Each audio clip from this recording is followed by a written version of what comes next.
Open sesame! What is going on, my Weeb and Weebettes? Welcome back to another Weeb After Hour live stream. It's your boy, Peter. And we're back again to start our week of streams. We're taking it easy to begin the week. We are just chilling. And we're back to shiny hunting our weed cat. God, I'm not looking forward to this, but hey, we're here. I didn't have to cancel today's stream. I made it, so we're all good. So let's get into it today. Hope everyone's having a fantastic Wednesday. Let's lower that music, this up.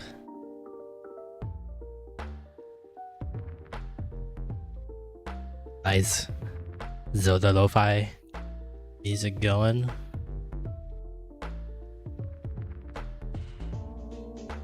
Monkey, welcome to the stream. Hope you're having a fantastic day today. Happy birthday.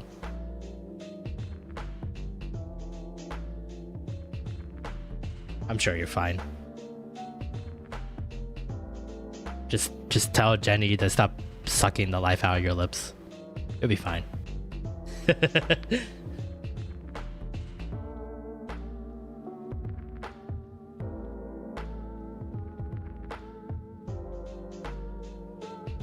You feel so old. You don't get the right to say that.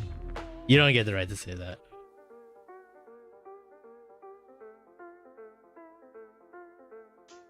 Until you pull a muscle while you're pooping on the toilet, you don't get to say that.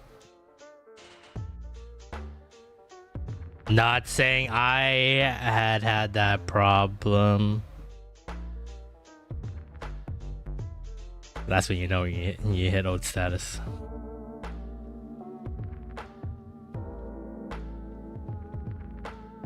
Hey, nothing broke, right, when I was gone?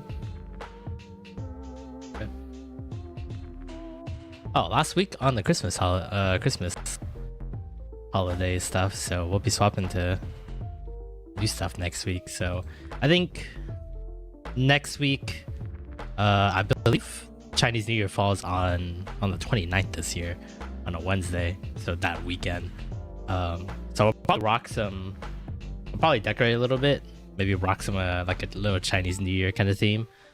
And then after that, we'll just I don't know. What's Valentine's Day up, maybe? Or maybe just go back to normal. So, but this will be the last time or this will be the last week for Christmas decorations. So the emotes will the Christmas emotes will be stored away for the next year, and then we'll bring it back next year along with all the other holiday ones. So I don't know what to fill with those spots yet. I think that opens up like 3 or 4 emote slots. I'll fill them up as we get along with the rest of this year. So so look forward to that. Anything else? Oh, we have a new YouTube video that just popped up. We played Project Seeding Garden Chapter 1.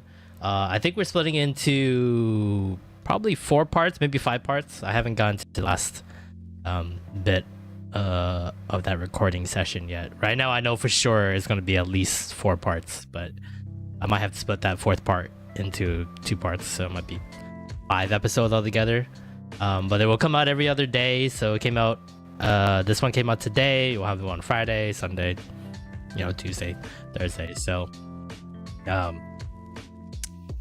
if you're into murder mysteries, if you're into visual novels, if you're into 3 people doing silly voices, well, I mean, I think we took it seriously, myself, Plinchy, and Lance, but obviously it's still kind of a comedy show kind of thing, improv, so we did make some jokes. So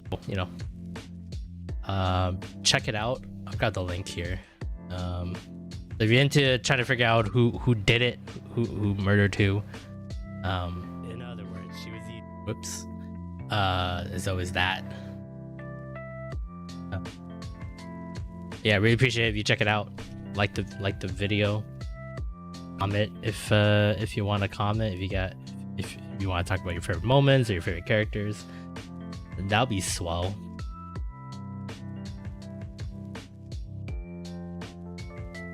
Jenny, welcome to the stream. Hope you're having a fantastic day today.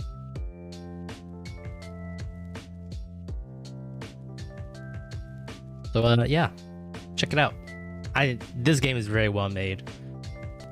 Myself, Plenty, and Lance, we couldn't stop gushing about it. It's great. So if you like our Danganronpa series, you're definitely gonna love this series. So hoping that they've had a lot of delays and a lot of setbacks, but looks like they're in like full gear to crank out the rest of this game.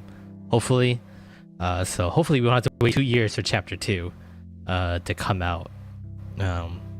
Hopefully it'll come out sooner, and then we can we'll definitely jump back into that in the future. So this will be the start. Don't quote me. I'm not gonna promise anything, but I'm hoping this will be the start of more consistent videos. I don't know how consistent we'll get or how many videos will pop out, but it is going to be a concerned effort for us here to try to push out as much of backlog content that we've had. So we just have like hundreds of episodes of the podcast that we couldn't release because I haven't finished editing them or even touched them to edit them because I've been falling behind so much. So all that stuff gets pushed out. We're gonna repurpose a lot of the streams into Let's Play episodes. So if you don't really care for like stream parts or like, you know, me talking to chat or anything like that, you just purely just want to see me play the video game, I'm working on those as well and repackaging those. And we got a new Let's Play series. Myself, Plenty, and Lance, we're recording more now because we took a hiatus on the podcast pretty much until I'm fully caught up on releasing all the old episodes that we've had for the anime podcast. In the meantime, we're just gonna record some Let's Play series because it's a little easier to edit and pop those out compared to the podcast episodes. So we'll be working on that. I don't know when a new series will pop out, but hopefully soon. So check those out as well when they come out. Video essays of anime, video essays of Pokemon. I have a couple scripts I want to write. Hopefully I can get those done and release soon. And a whole bunch of other stuff. So this year I'm trying to make a concerted effort to push YouTube as much as possible. So streams might be wonky. I might have a lot of times, down times more than up times, but once the computer gets fixed, I can edit while I'm streaming without the stream crashing. So we'll definitely have a lot more work streams in the future. I'm hoping that would kind of help balance out the missing streams a lot. So because I have a lot of work I want to get done, but I can't double up with streams because my computer will crash. So I almost got the parts in, so I should be upgrading soon, and then hopefully that'll put us back into a normal schedule. So I won't have to work as extra too to upgrade the computer. I'll have more time to stream and work on stuff. So when can I take the day off of school because it's his birthday? I wanted to be there for her birthday. Oh, that's sweet. Well, since you're here, Monkey, I didn't know when you were gonna get in today. If you were gonna get in, let's do our usual here. You know how it goes. When I know it's someone's birthday, we're gonna fucking crank it up. We're gonna fucking copyright the hell out of the fucking YouTube stream. We're gonna play a happy birthday song.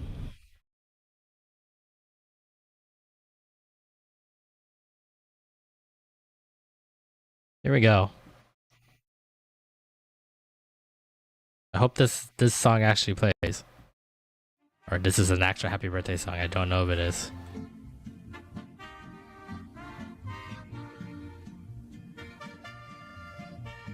I actually don't know if they're gonna say monkey in this song, but there are 3 monkeys in the fucking screen.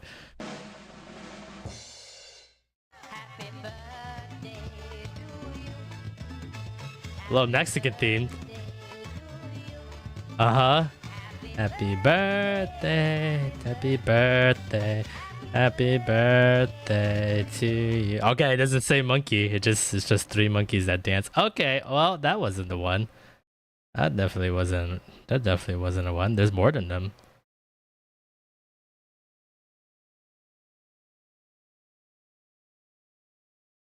Do we not have a birthday version of You Monkey last year? Did we not do that last year?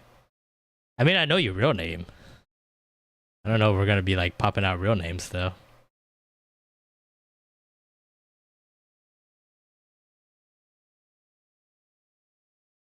Does this one say monkey?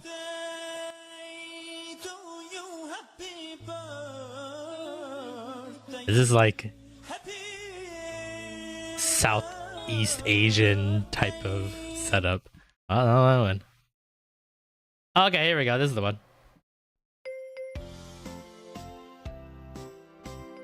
I know this channel for sure is gonna copyright me, so goodbye this video. Happy birthday, monkey. Happy birthday, monkey. Okay, never mind. Happy birthday, happy birthday, happy birthday, monkey. Da, da, da, da. I don't know how many people are named Monkey. Pretty wild that this video has 72,000 views. Happy birthday, monkey. Happy birthday to you. Happy birthday, happy birthday, happy birthday, monkey. Go! There you go. Whoever recommended this dude to make a video for monkey, that's funny as fuck.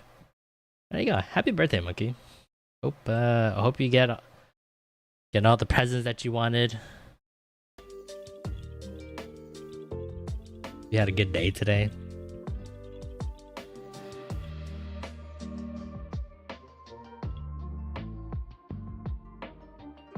Ugh.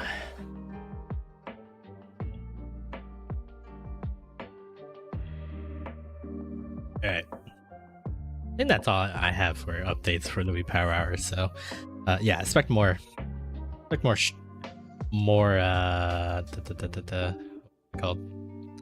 YouTube videos. So, not like I want to cut back on streaming, but I'm trying to make it a priority.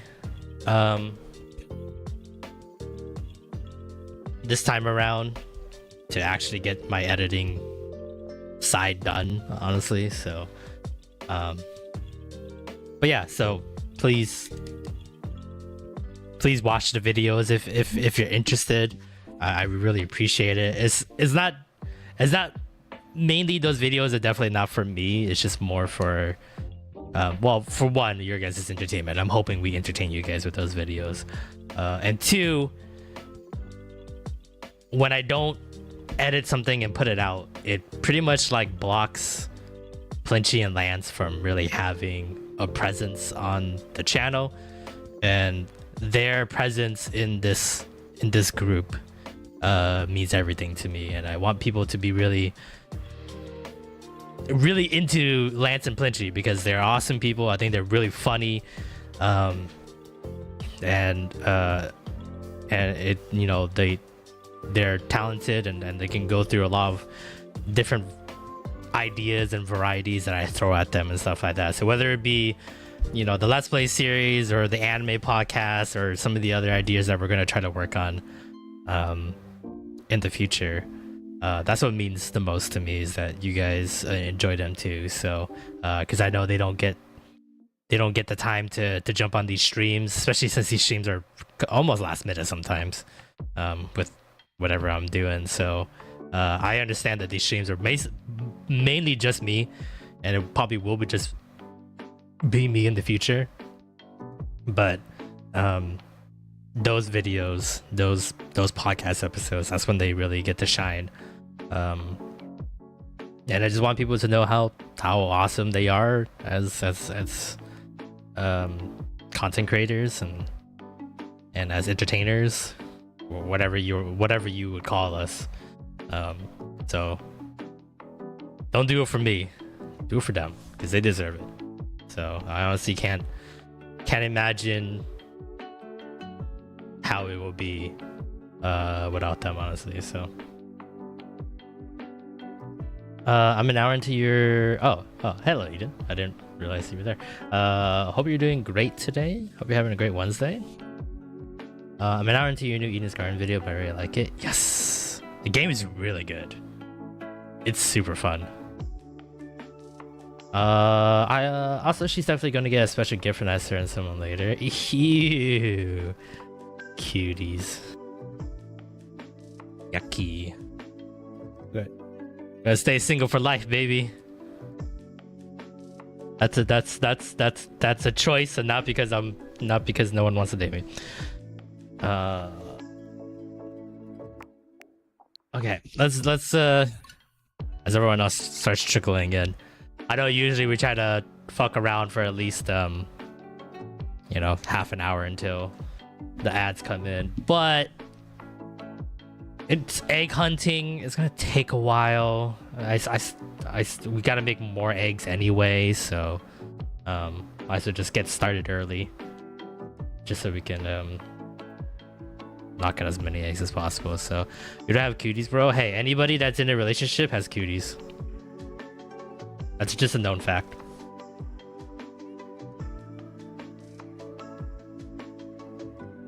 Can't deny facts.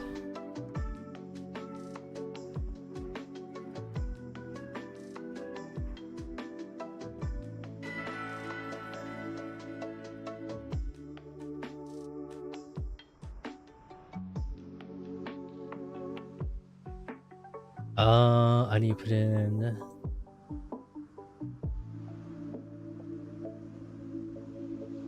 What number is that? Is that 181? Jesus Christ, we opened up 181 eggs last time.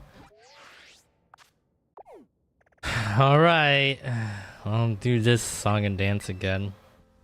All right, if you don't know what the difference between Sprigatito's regular form and its shiny form, this is what it looks like.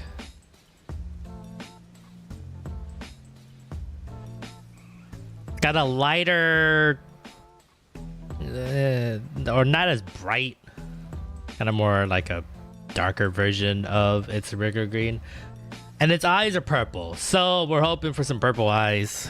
That's really the real key indicator for this Pokemon. So also, you notice the number. I think we were at like 129 or something like that last week. I was able to bump it up to 138. So because I've gotten to a groove of editing and listening to like podcast episodes and editing through them as I'm what's it called, as I am shiny hunting. So I got into a good groove, so I was able to pick up quite about 10 more as I was editing over the weekend. So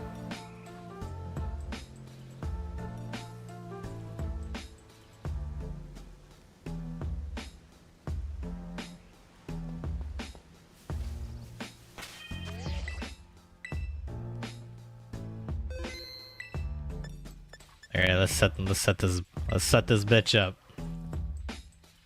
Oh, also, I think this is new. I have a shiny Sentient. I caught an extra one. And a shiny Magikarp. I think those are the only two different ones. So I got a handful of shinies here. This is like these 8. So if anyone wants them for whatever reason, even the Ho-Oh, because it's not mine, I got it from someone else, a very nice fan. And this fortress is Plinchi's fortress. I don't know why I have this one. I don't know if she just got an extra one. She traded it to me, but I don't want it either. Not because I don't like her. It's not technically mine. So I got these 8. So if anyone that wants them, please take them. I don't need them. A shiny master? Yeah, 139 out of 1,000. That's what definitely gives me the master status. You know, honestly though, when I was editing, I got the most shinies from the times I was editing your videos. I'm gonna say it's a good luck charm, but it was interesting that I usually get shinies when I'm editing your stuff, and then when I was editing my own stuff, nothing.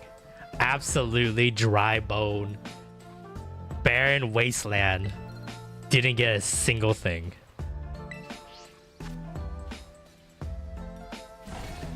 So I think for my sanity, you gotta give me more work, honestly. So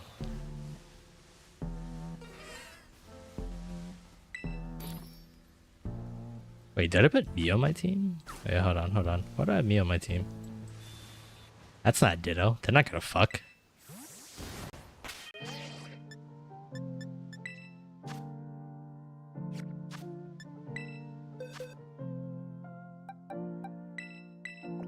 Oops, alright, that's the wrong thing. I want Kirby, right? Yeah, that's my international Ditto. So can Ditto fuck? That's what we're doing. Ditto's been fucking since like when did Gold and Silver come out? Like 1999? 2000? No, 1999, because I think the Pokemon movie 2000 came out 2000. Like night. But look it up. I don't think I should to see when Gold and Silver came out.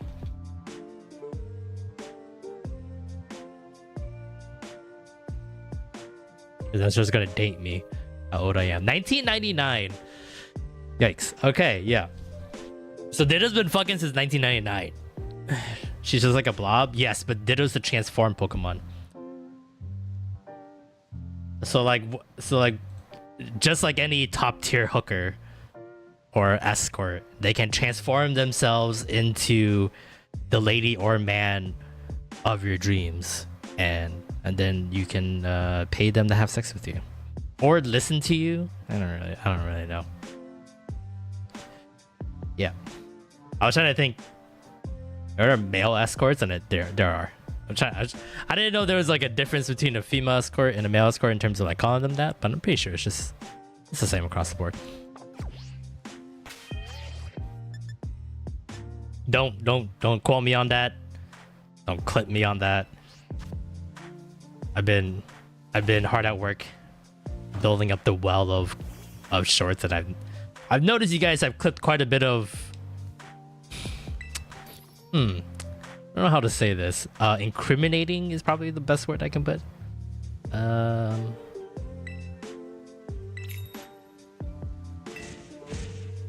That needs to stop.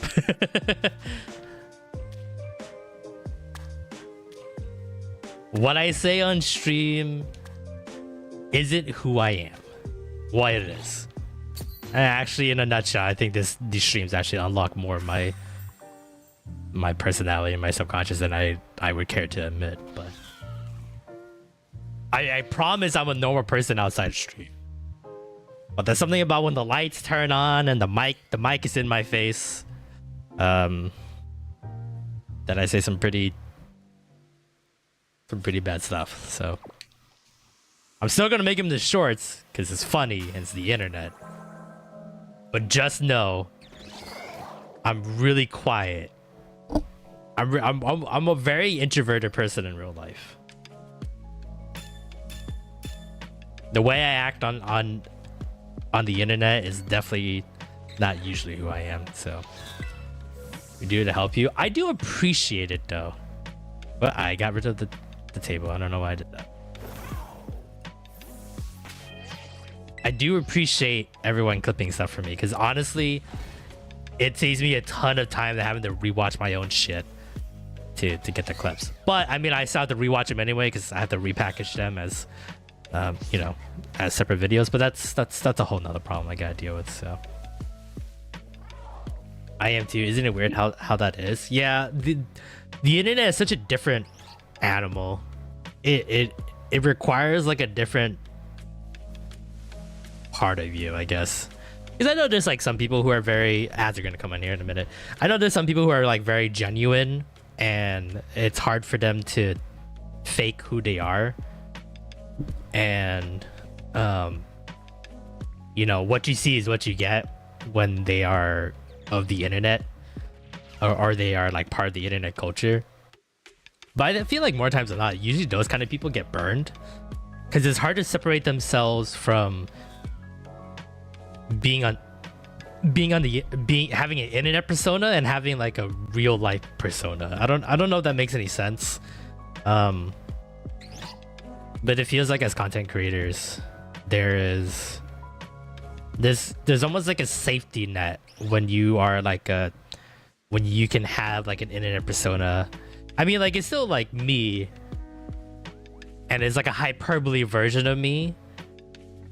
So there's not really anything fake, but to me, there feels like there's a distinct difference between how I act on camera and how I act in just regular life.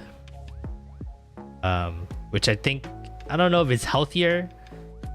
Once I can afford a therapist, then they can tell me if it's healthy or not. But to me, I feel like that's a more safer route than being truly genuine and wearing my persona on my sleeve, that I've seen some content creators are, because then it kind of burns them out. Or words feel different to them, comments feel different to them, chat feels different to them, and sometimes they end up taking a lot of things personally. And at the end of the day, you know, who gives a fuck what these people think of you? So it shouldn't affect you. But I get it when it does.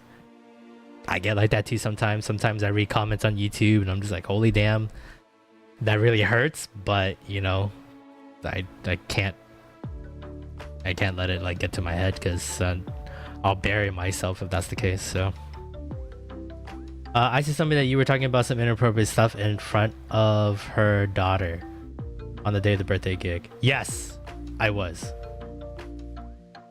I don't remember what. But in my defense, though, she didn't tell me that her daughter was watching this stream until afterwards. Until after I said it. I also don't even think...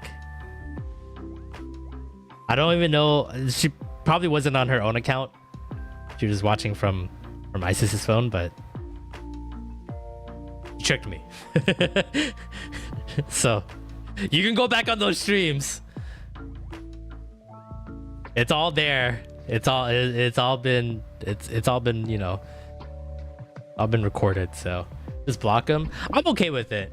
At the beginning, I was like a little upset, but as you go on and you make stuff and you like, it's a journey where you like kind of learn and understand yourself on top of like trying to make stuff that people will like. You grow to appreciate yourself a little bit better. In my case, you know, I know not everyone has that kind of same revelation or same journey or anything like that, but the kind of stuff that people shit on me about online, it is what it is.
Hello? Hello? Hello?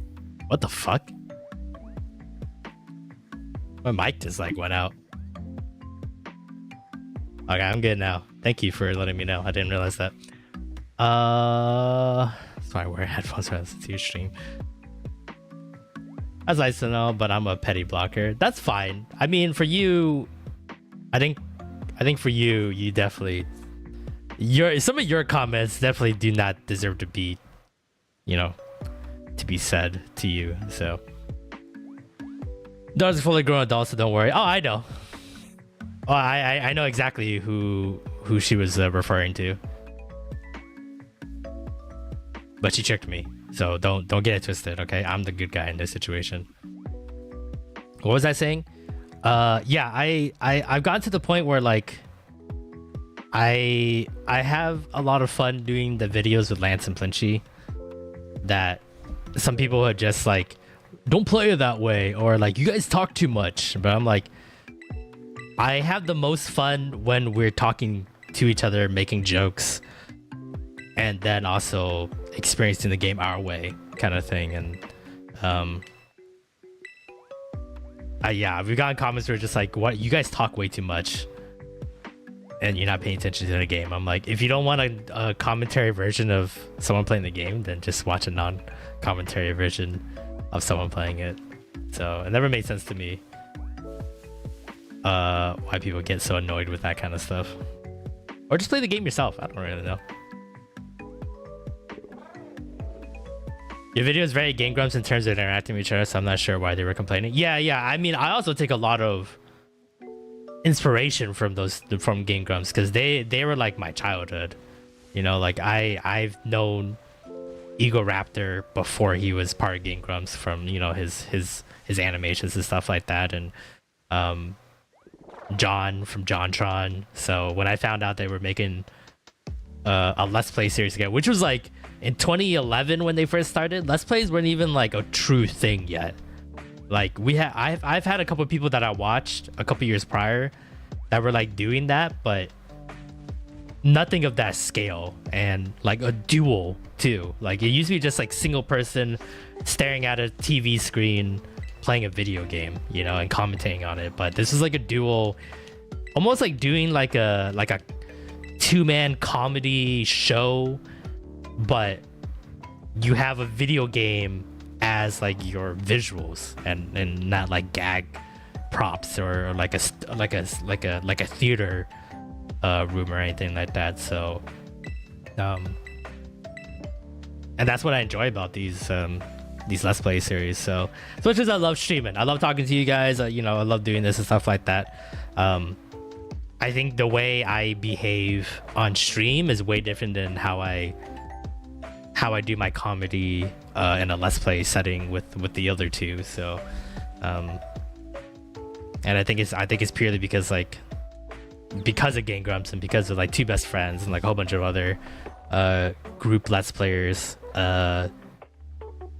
It's just playing video games with your friends, and hopefully the video game provides us enough jokes and commentary and enjoyment to play, to, you know, to make those videos. So speaking of Isis, did you know that she was coming with Isis to my birthday gig? That one I didn't know. I knew Isis was coming.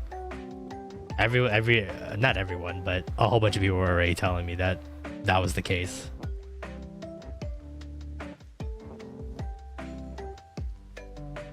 But I think Isis told me she had a secret, and then on the day of your birthday gig, then she told me what the secret was.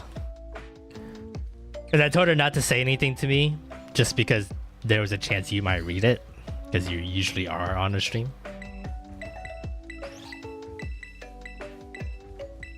Even when they told me they had, you know, they were coming to your birthday gig as a surprise, we had to make sure we deleted those videos. I made sure I didn't even read the comments. I was just like, yup, message received. So That's about as much information as I got, which is fine. It should be that way, because not saying I'm a blabbermouth, I would never tell, but everything's recorded, everything's on like live, so I can't really get rid of it unless I just get rid of the entire video. So can't tell me too many secrets, because there might be a chance the other person might be watching. So but yeah, those comments used to bother me quite a bit back in the day, but I've come to not give a shit, just because if we do it the other way, where we're just like very like professional and we only have like a couple commentaries here and there and we do our voices, no jokes, no time to just chat with each other, because it's gotten to the point now where like we're so busy, myself, Lynchy, and Lance, and now with all this added streams and stuff like that, we just have less time to hang out with each other.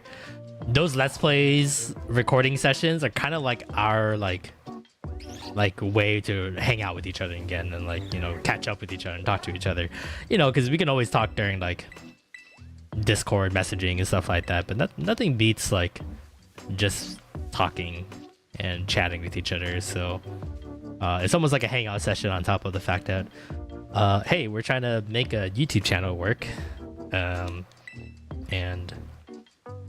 try to make some money off of it, kind of thing. So there was no chance of me getting on that stream. I was helping Pumpkin and Mimi get ready. Oh, I was talking about like previous streams. I've known about it for like almost a month, I think, before the birthday gig. I think Flora was the first one to tell me, and then a couple other people, and then Isis. I think that was how it went. So I've known for a couple weeks now, or like a month. I don't know. Time is a nebulous concept, honestly. I've been so busy these past 3 weeks. I didn't even like. I almost forgot I was supposed to stream today, and I put the schedule up today. I almost forgot. I was working on some other stuff, and then I was eating, and I was like, oh, well, today's Wednesday. When did I post the schedule? Oh, I posted it today. When did I do that? I don't remember doing that. So yeah, I've known for a while. Whoops. But I knew you weren't going to get on Saturday stream, so that's why there was no need to delete the comments.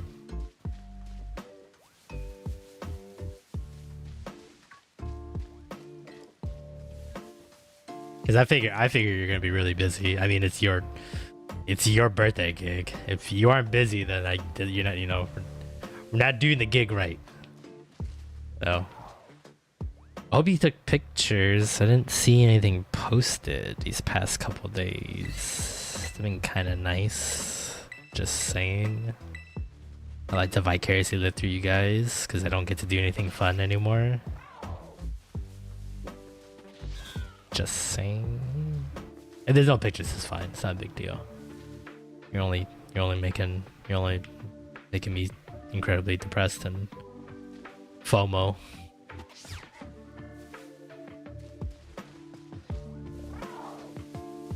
Stuck like all day editing Eden's videos, and keeps cracking the whip, telling me to work harder and faster.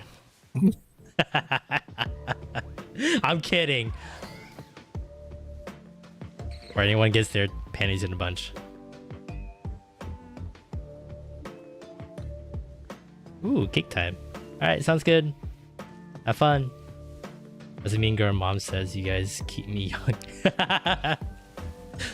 I love that part where like, oh god, wasn't her tits like super fake? And then the dog was like just fucking like biting her nipple and she didn't feel a thing because it's like all silicone. Mean Girls is ahead of their time. You give me more work today? That was easy though. That legit only took me 15 minutes to do. I already had like the idea in my head. It took me more time to find a Luigi's Mansion picture that fit with the idea that I had in my head. Because all I could find was like pictures of the outside of the mansion, and I was like, I guess I could put the decorations in there, but that door opening into like the room that Luigi was doing was pretty much exactly what I needed. And then making everything else took like another 10 minutes, so.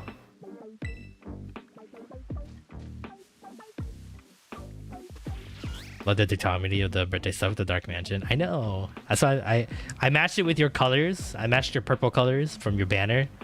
But yeah, I wanted to keep like a nice white, pink aesthetic. Oh, he's excited for the candle flame. Oh no. Oh, everyone is over there. Oh, it's everyone say hello, or I say hello. Not that you guys say hello. That makes no sense. Did I say that right though? Dictomony? Dictomony? I know words. Dichotomy. Dichotomy. I see. Dichotomy. Ka. Huh, interesting. Wonder why is this? It's a K sound.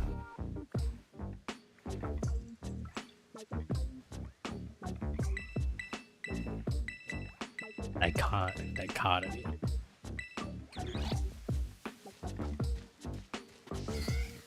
But yeah, finding that picture took the longest, but once I finally found it, I was like, yes!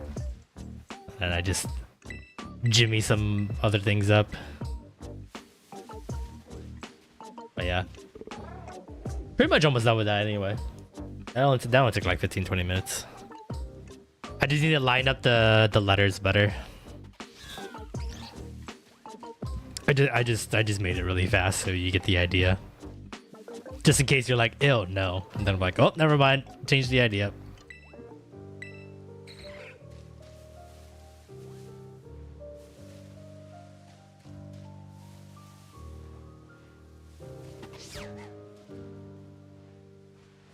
My other idea was trying to find like an open floor plan of the mansion.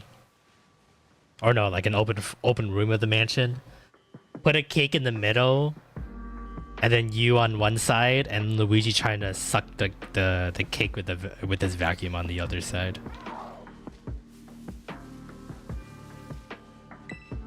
Like he was sucking in all your cake and decorations.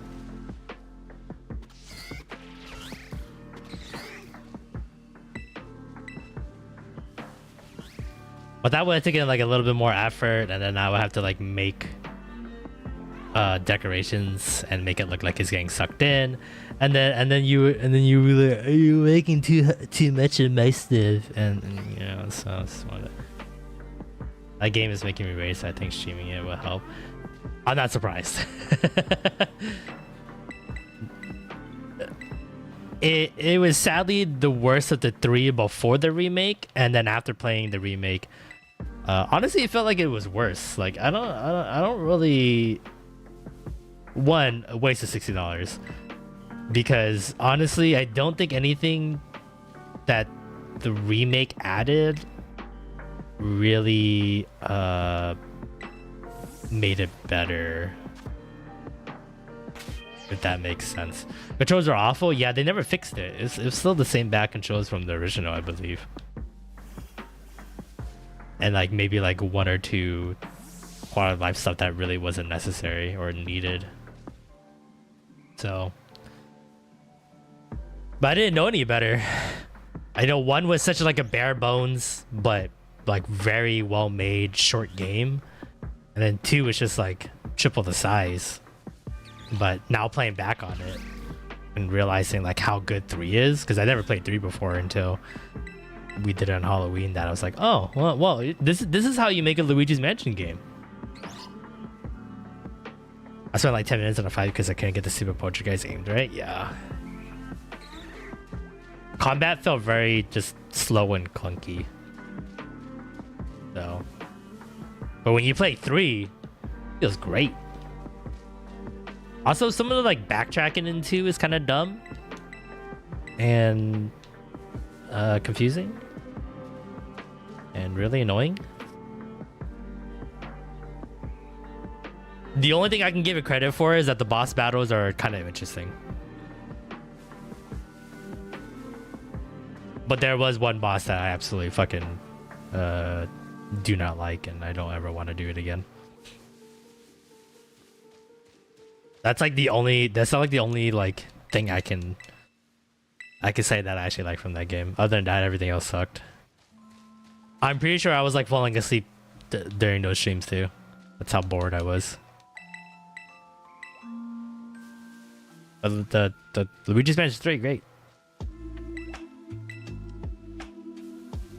Honestly, it's just 3 is technically my sequel to 1. 2 doesn't exist in my eyes. I do like the jokes and banter. Yeah, the writing is still feels really great. But I don't know. There's also like, I don't like how the world was set up, if that makes any sense. I didn't like the fact that it's like separated by levels,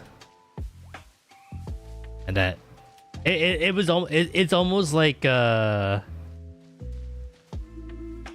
what is it called, like Super Mario 64, when you just jump into a painting and then you do the levels and then you jump out and you jump back in, and every time you take out 1 star, it could affect the world inside. But that was like a cool novelty in Super Mario 64.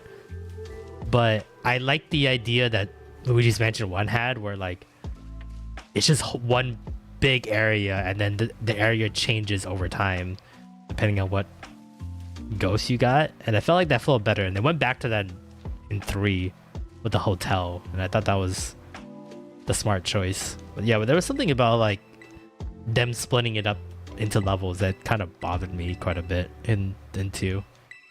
Yeah, I say you feel the same. And there's something about it.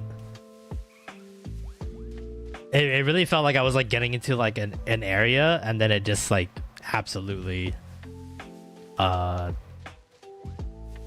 like it stalled, because then they just had to give me like one level where it's like, oh, do this, and I'm like, this feels like a waste of time.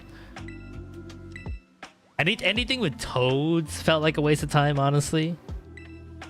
Felt like it was just a way to pad the game by having to like rescue them for like a level. And I'm pretty sure they had that for like every section of the game.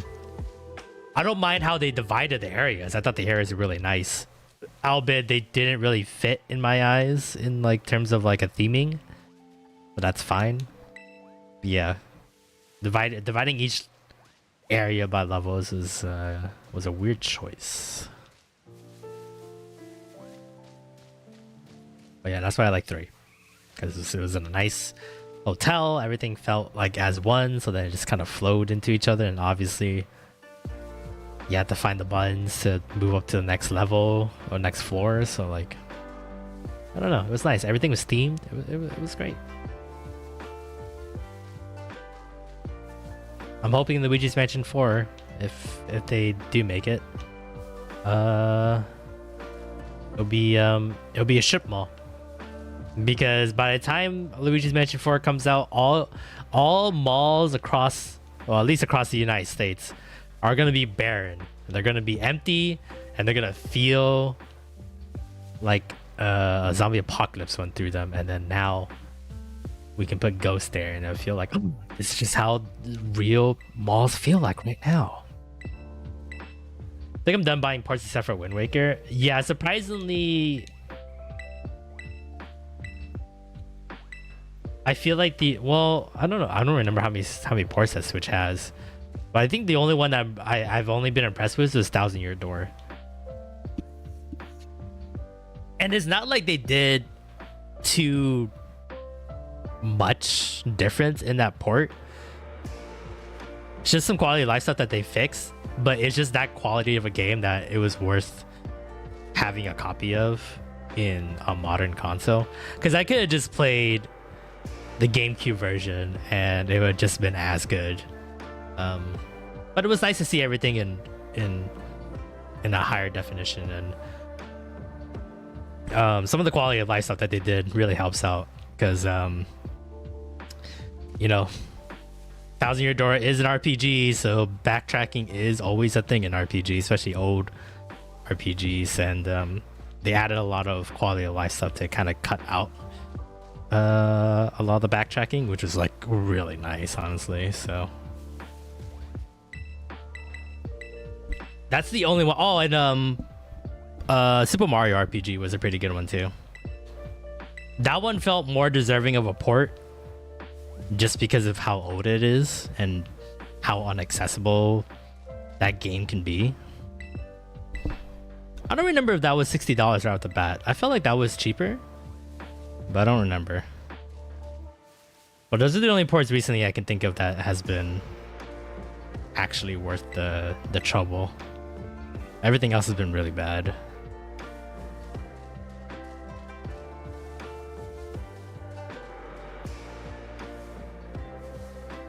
Oh, is that full price? Yikes. Yeah, I forgot how much I paid for that one. That one I felt like worth it. Thousand Year Door, I wish it was a little bit cheaper. And I didn't see the price for Donkey Kong Country Returns. And where that one lines up. But if that one's $60, that one is probably the most egregious port. Because I think that is like the 4th or 5th port of that game in particular. They haven't made an actual new Donkey Kong game in like 12 years, 14 years, something like that. And so the fact that like we've already had multiple ports of this exact game and it's getting ported again at the end of a Switch, the Switch's life cycle, kind of upset, honestly. Now, if it was only like, I don't know, $20, maybe even $30 max, that might be more reasonable. But like the Mario trilogy, that was like $60, is like $20 per game, felt $15 more than it deserved. So I can't even imagine how shitty it's gonna feel like. So I feel like that game is gonna undersell really badly just because of how many times it's been ported. I didn't realize it's been ported that much, but it's been in every Nintendo console since it released like 12 years ago. That's no bueno.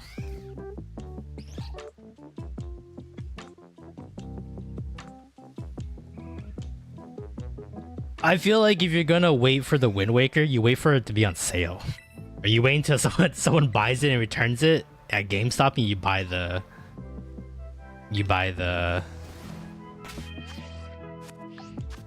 their copy. Because the Wii U port is pretty spot on. That's the one we played last year. So I can't even imagine what they would add. Honestly, it would look almost the same. The Wii U and the Switch aren't that vastly different in terms of hardware specs, so it's gonna look a little nicer maybe, but it's still gonna get capped at 30 FPS. So how much nicer could it really be?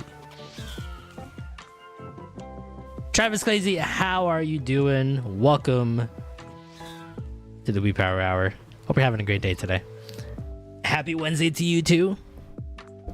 How are you doing? How you doing? I've been doing well, not too bad. Another start to the week. Well, for streaming anyway.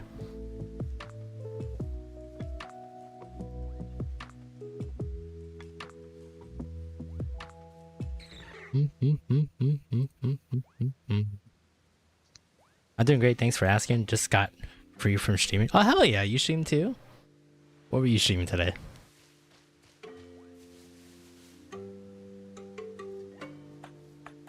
Ooh, new emotes. Fuck yeah. Wednesday is your Monday, pretty much.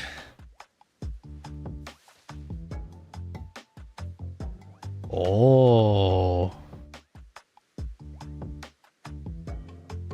Ooh, I like the beards on these ones.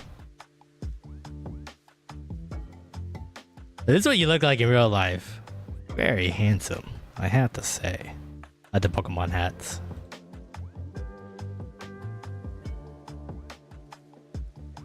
I see you're a connoisseur of the Gardevoir. You sick bastard. I'm kidding.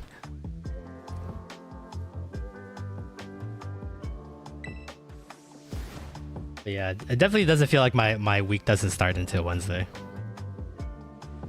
Then again, though, I do record quite a bit on Monday and Tuesday, so the work never ends. Even on my days off of streaming. Ari's done a great job. I'm shocked when I saw them too. I gotta say, man, Twitch artists or people who like, especially people who like focus on making emotes, man.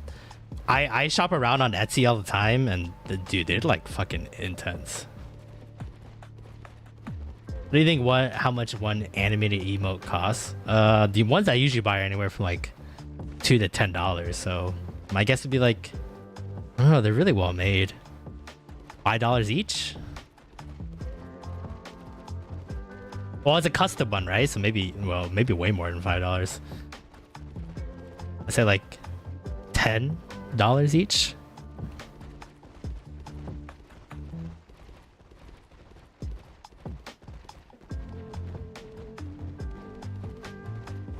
All right, I gotta set up my counter here. They're 100% custom from scratch. Oh, that's not too bad. DCSB. Okay, let me check if my counter's working.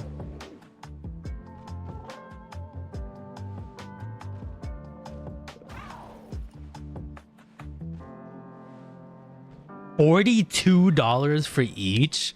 Holy shit. Wait, how many is that? 1, 2, 3, 4, 5, 6, 7, 8, 9, 10. Whoa. $142? That's insane. I think I maybe done like 50 for all the emotes I've bought off Etsy. Damn, that's devotion, dude. Oh shit, did I do the math wrong? Yeah, $420. Oh, my bad. Oh, that's even worse. You like 4 times more than me. They are the templates. That's true. You could you could just base it off of other stuff now that you get once you open up more emote slots. That's investment though. Either you truly believe you're gonna pop off more, or you love your chat so much you had to just get them the cream of the top of emotes.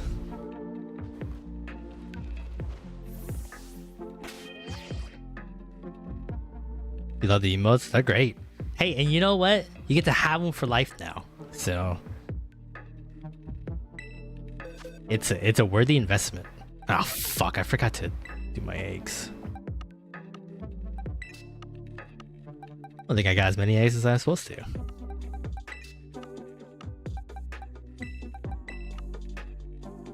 Gonna get more? Damn, bro. Oh yeah.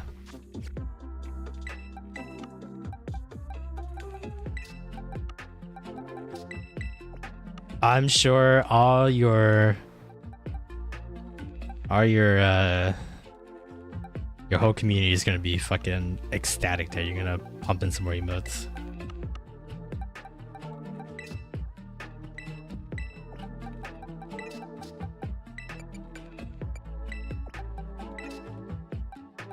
Alright, what is this? 26, 56. Alright, 56 eggs. I think I made less eggs than I was supposed to. That was kind of my bad. I wasn't really paying attention there.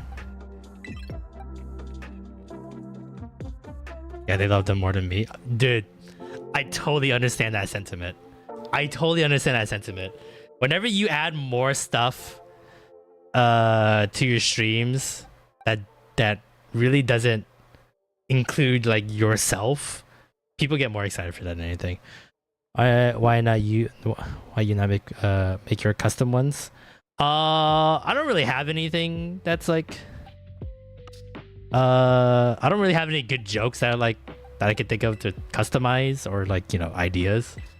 So the only one that we have other than like, you know, avatar heads for us, this is the only one.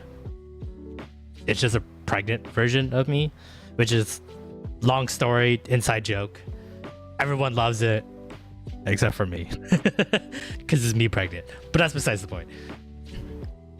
So yeah, I haven't really had much ideas to like make it, but I mean, honestly, the people who've made stuff on Etsy are great, you know. So logo's decent, bro. Thank you. We have an anime podcast, and there's like it's a team effort. So I'm just one of three, basically. So he my friend that's, you know, that's on this team, he's the one that made the logo. And then my other friend, she's a really good artist, so she's the one that made the Prego Peter emote. So if you don't mind, can I show you mine artist IG? Sure. I don't really need anything at the moment, but I can always hold on to it if I ever need something. But I already have my what do you call it? Free work slave. Slave's a harsh word because she's part of this channel too, but free wage worker. That's not the best way to put it. She draws stuff for me for free. That's where I was getting at. But yeah, if you want to drop the IG, sure. But yeah, I don't really have anything at the moment.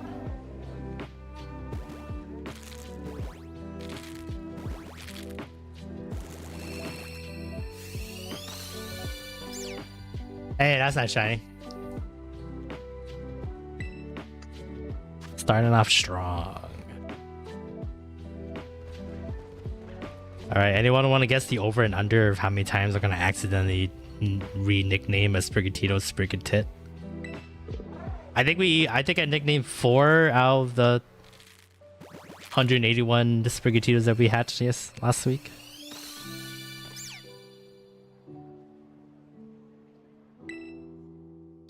Over under is 6. 6 times I accidentally rename a Sprigatito Sprigatit.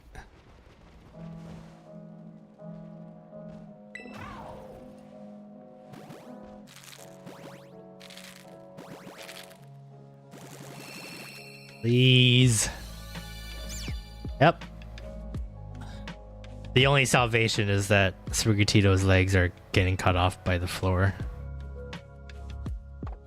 So when I release this one into the wild, it'll only have nubs. Which, sad for Sprigatito, but makes me feel good inside for making me suffer through all this.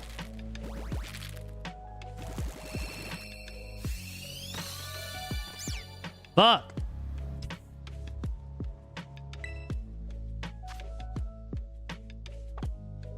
We're gonna be here for a while.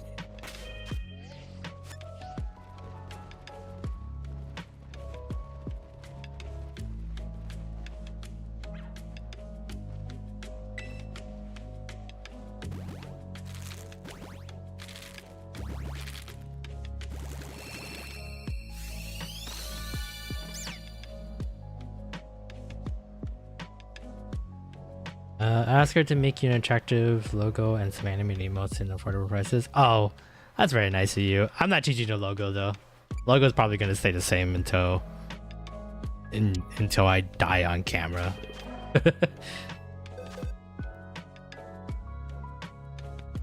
Nah, that's fine. Yeah, fine, Eden. No one else are watching it. No one else is watching these streams, so this keeps me talking.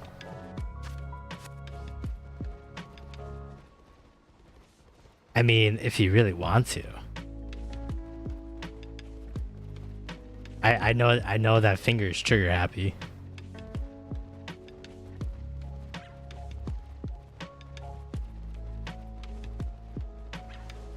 I don't really need it. I like our logo.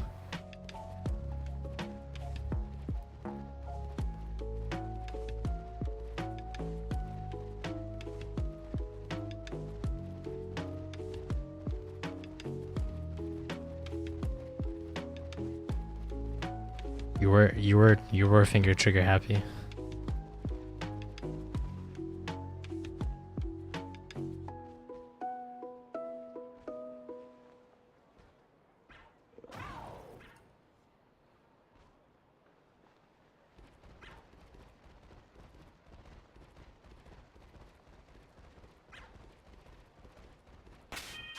Did I put new eggs in? Okay. I was getting distracted there for a second. Alright. 5 more eggs. Here we go. I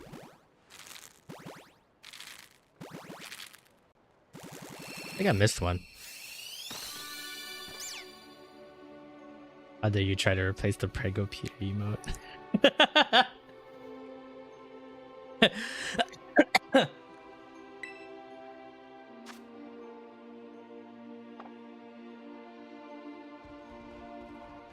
No one was offering that. How can you improve on the Prego Peter emote?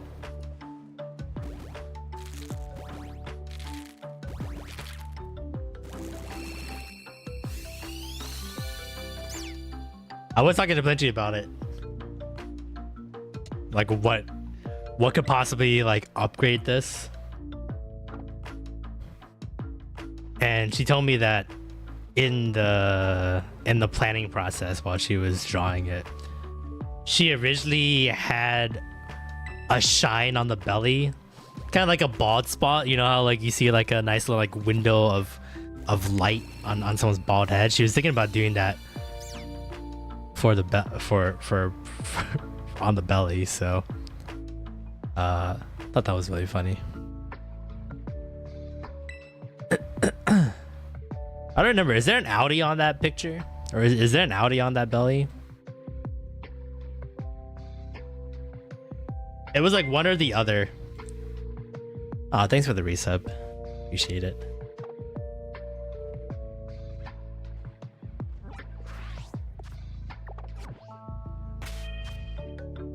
You can change your what is it? Your sub badge now. You didn't? We have Capybara as a sub badges now. Okay, we're 189. That's the right one.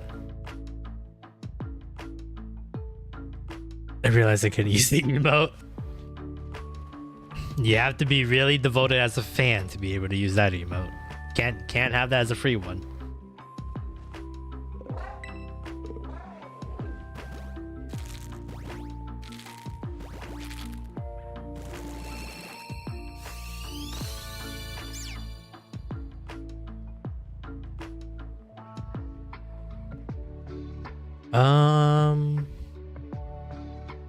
Huh.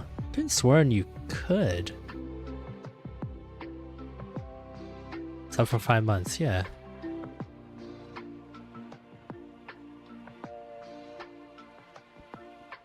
How to change sub badge. I haven't done that yet, so. To change the subscriber badge on Twitch, you can go to your dashboard, navigate the description section, and select. No.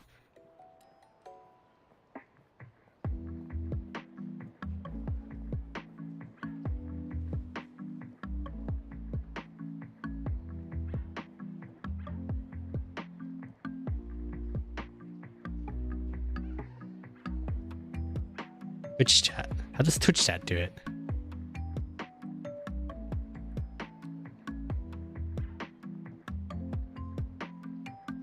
How does Twitch chat do it? feel like it just does it automatically.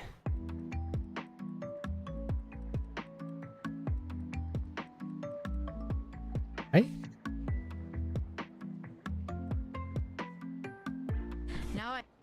Ah. Oh, I don't even know how I did it. It just did it.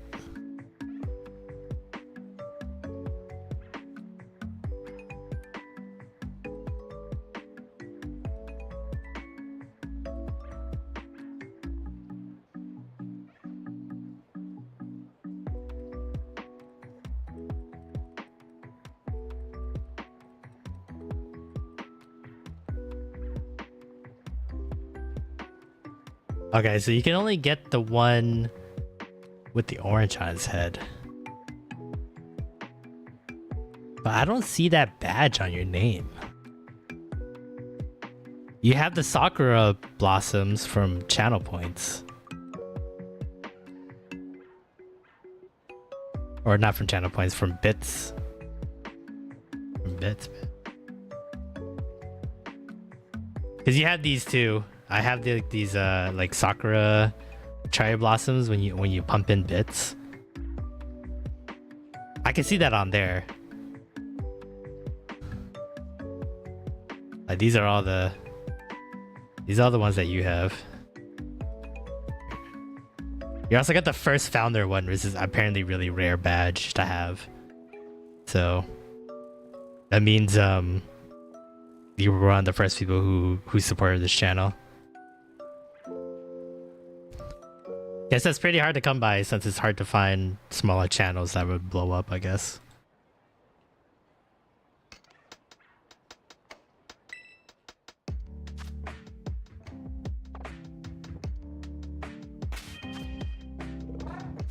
But yeah, I see you've been sub for 5 months, so you should be able to have the keep a bar with the orange. I would like you to use that badge if you can. That means my money would be worth the use. Want my capybara? See, but there's no sub badges on YouTube. That'd be really cool to have too.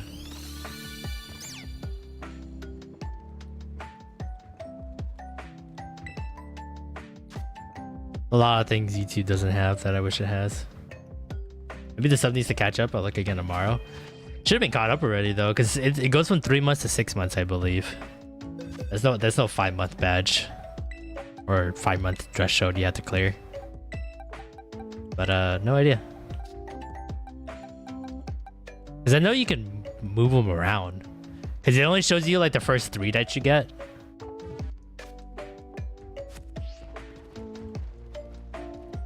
And I could have sworn you can swap them in and out. So people can see. I mean, it's cool to have the badge, but it's mostly for the streamer to be like, oh hey, this guy or this person is like, it has this badge, so that means they must be like a super, you know, follower or whatever and stuff like that. So it kind of helps you out a little bit. I mean, I know you, so it's not like a big thing. As long as me swap with the keyboard bar wasn't an option. Interesting. Interesting. This is good to know. I would like to. I'll try to figure it out why you're not getting that sub badge. Because if you're not getting it, that might be a case that someone else might not be getting it too. And I don't want to deny them the sub badge because something's messing up.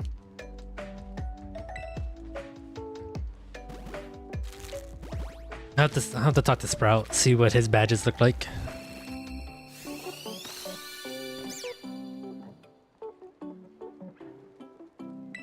I know I preemptively hit the counter, but I don't believe. I don't believe I have a shiny in this this batch of eggs, so can't do it on mobile either. Oh, interesting. I will do some research. I will figure that out.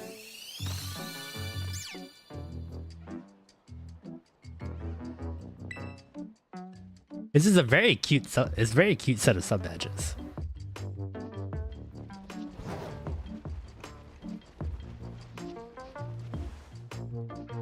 didn't cost me a lot of money. If only I had an extra $42 lying around.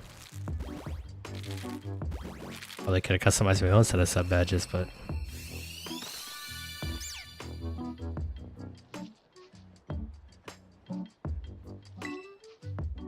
God, I'm petty. Whoops.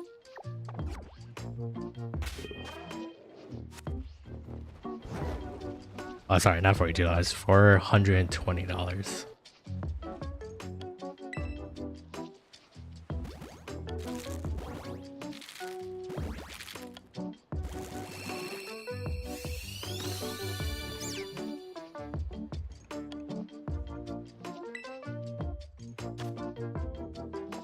God, this nightmare won't end. Just want to play Star Fox. That's all I ever wanted.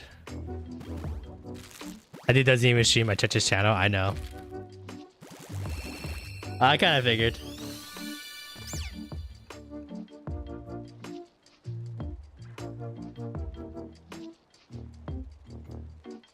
I did my research before the baboosh. Thank you. I appreciate it. You have just done the baboosh. The moment he just started talking about that he was a streamer, I already kind of got a gist. It's very bad etiquette as a streamer.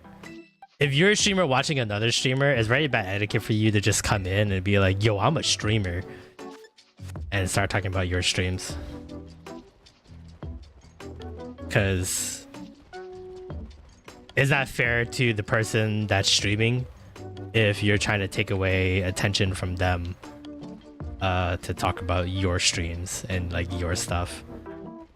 It's okay to get excited about some stuff, or if the streamer asked you. But yeah, the moment he started talking about like that he's a streamer and stuff like that, and then he dropped his emotes, and I'm like, oh yep, I get where this is coming from.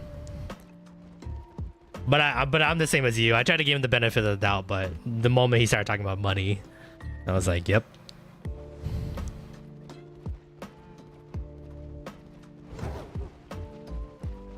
Because I get it. Sometimes people get really excited about talking about their streams and stuff like that. So, but yeah, it's just very bad etiquette to do that. You come into other people's streams as a chatter, as a viewer. Tiki, welcome to the stream. Hope you're having a fantastic day today. I don't know if today's your birthday or it was like the other day, but happy birthday, my dude.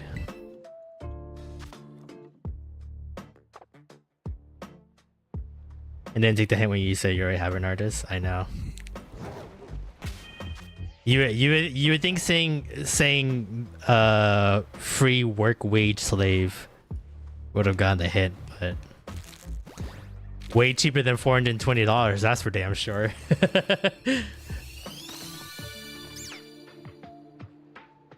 All I have to do is play Punchy is just bringing cheesecake over when we hang out. Do that any day. Yesterday was your birthday. Okay, so I fucking missed it. Cause I wanted to drop by yesterday, but I couldn't. But then when I was refreshing your stream today, I saw that your title was birthday stream, and I was like, did I miss it? Or like, did I misread? And then like today was actually your birthday? But yeah, that's why I put happy birthday or happy belated birthday, because I wasn't sure. Aw, I'm sorry you had a rough day yesterday, but at least you had a good day today. Looked like your birthday present was pretty cool. I have a friend that's really into those like puzzle thingamabobs that you put together, or like puzzle bosses that you have to like pull apart to find whatever's inside.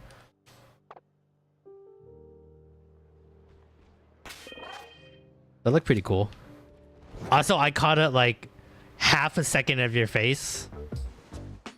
Honestly, my day has been great now. I've been up since 3 a.m., but that woke me right up.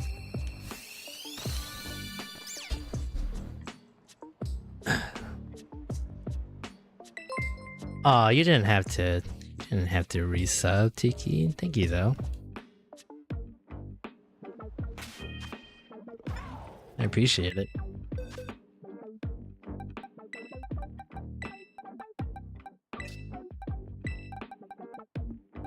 I wanna fucking die. I don't want to hunt this stupid thing anymore. You know what sucks about this hunt is that I still have to get 2 more fucking these cats after the first one comes. Hey, you're my bud. Aw, they gave me a smile today seeing you on my stream. I try. I have way too much on my plate, so I always fail to make it to friend streams, but definitely want to. Definitely will try. Does Tiki have a badge? Yeah, I see his capybara with an orange on his head. There's something wrong with you, Eden.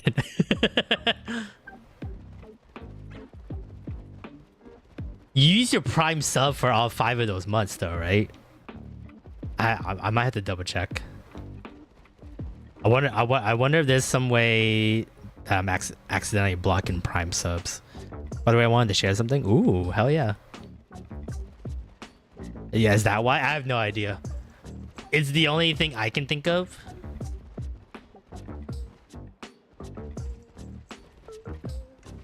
But I can't confirm that. I only know you're doing Prime subs because you told me. And I can only think that's the only difference. Even though that really isn't that any difference.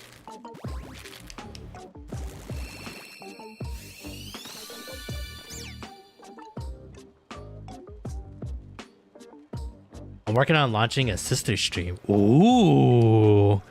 Of what? Do you have more animals? Or is this you? Are we gonna get to see a little more Tiki? I done 20, right? So we're at 181. We've done 20, 21. All right, I knew I was off by a couple here. 202. Okay. Working. It's gonna be for my pottery. Hell yeah.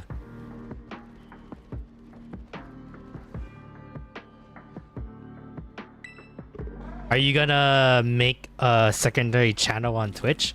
Because I know for YouTube you can run 2 streams at once. I think you can run up to like, I think up to 8 streams at once, if I remember correctly.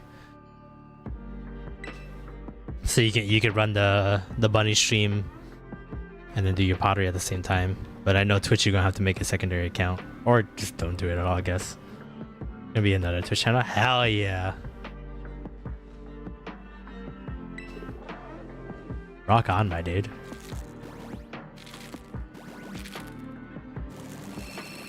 Fuck, why'd you have to be on the East Coast? I can't raid those pottery streams. You're gonna be streaming before I start streaming.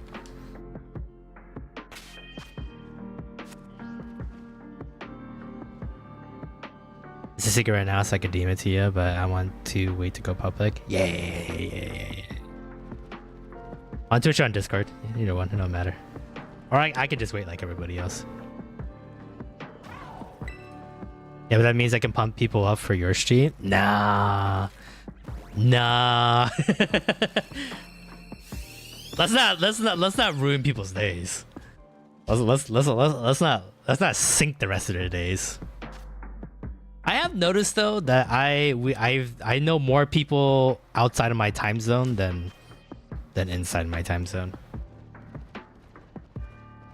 So I'm always like the last bit of content for people in my group, which is like cool and all, but I mean I have to edit podcasts and YouTube videos of myself every day, and I'm sick and tired of me, so I can't imagine winding down your day with me, late night TV show host Peter O'Brien.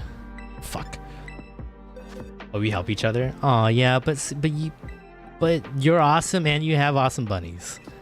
That's the biggest difference. If anything, just raid your own channels. Just do your pottery for a couple hours and then send them to the bunnies. That's the smart play. That's what I would do. I would do that. After seeing you do pottery for a couple hours and talking to you, I would definitely want to see bunnies afterwards.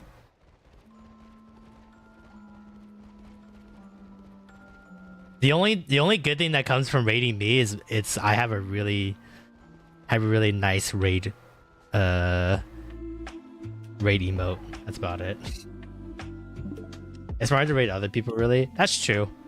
You just cross-pollinating communities together. I have noticed my numbers boom when I start collabing with other channels like that.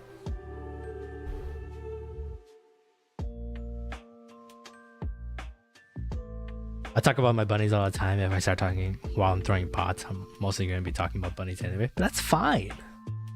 You be incredibly surprised how fast chat will derail you.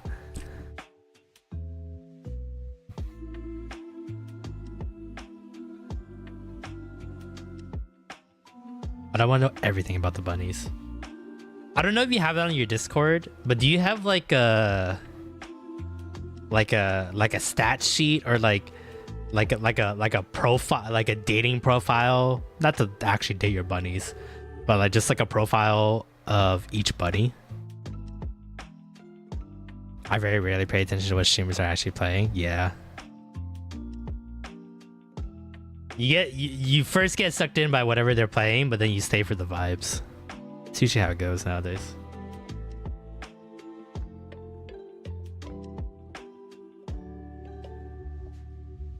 Is the profiles on your Discord server?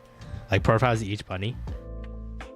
Because every time I raid the bunny channel, or I like, because I always have it up when I'm like working on something, and then I take a quick peek inside and someone's talking about one of the bunnies, and I'm like, I don't know which bunny they're talking about.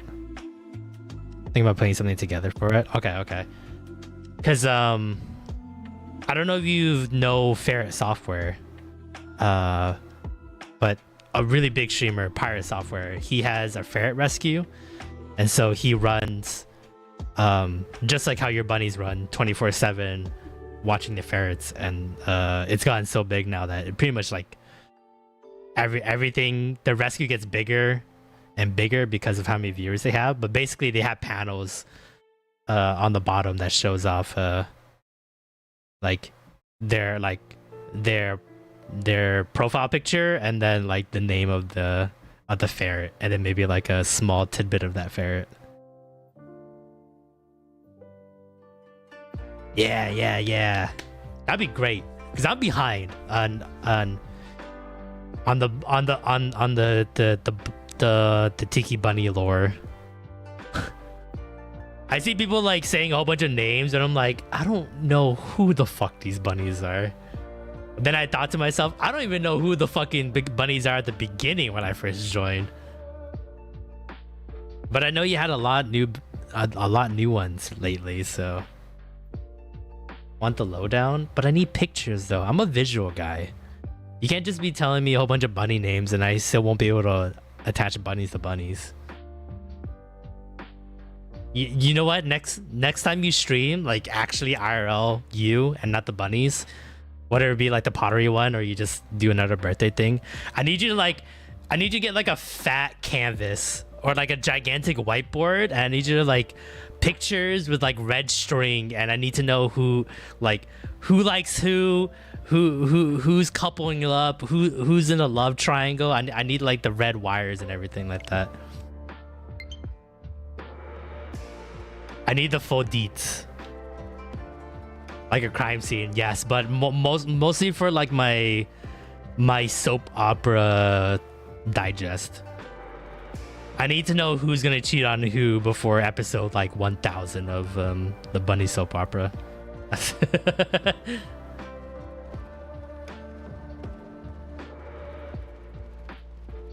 A serial killer worksheet? Ooh, yeah, anything. Give me anything, I'll take it.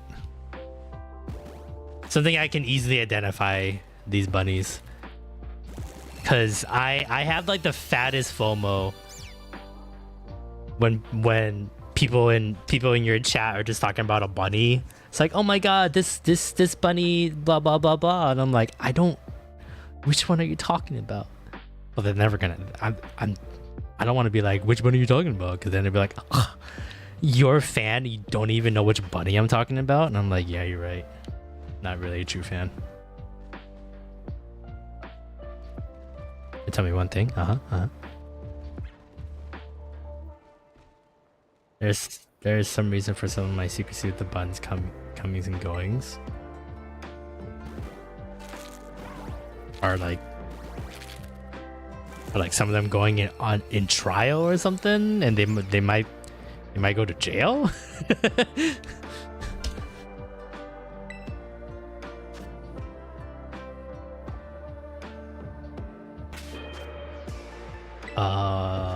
Did I miss a bunny? What are we on?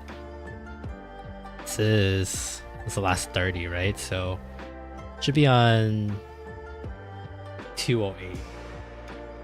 Short one. Thank goodness I can do math somehow.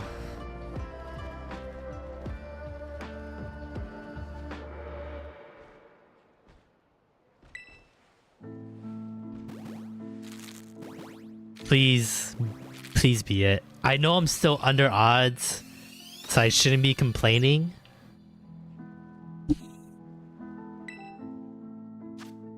And I always think to myself, these egg hunts aren't that bad. Because then I can talk to people easier, I guess. But it is painful to see every one of these eggs not be a shiny. Rubbing rabbitry can be challenging at times. Buns are pretty delicate creatures, so sometimes unfortunate things happen with the bun rabbit. Oh, that makes sense. I feel like that's kind of like the case for any animal enclosure. Even the most state-of-the-art stuff. Animals are, I mean, they're wild animals for a reason, right? So.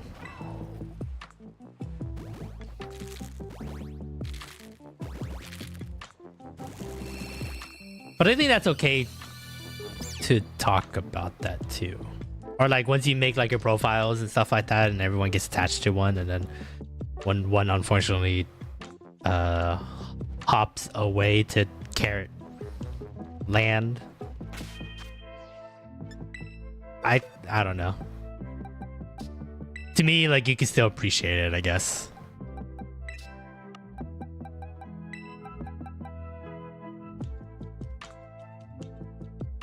When that happens, I try to minimize the blow on my audience by avoiding the topic and often only explain what happens to someone if they ask in private. Makes sense. I get that too. I guess for me, I'm just very like accepting of it and want to think about the good times of that person.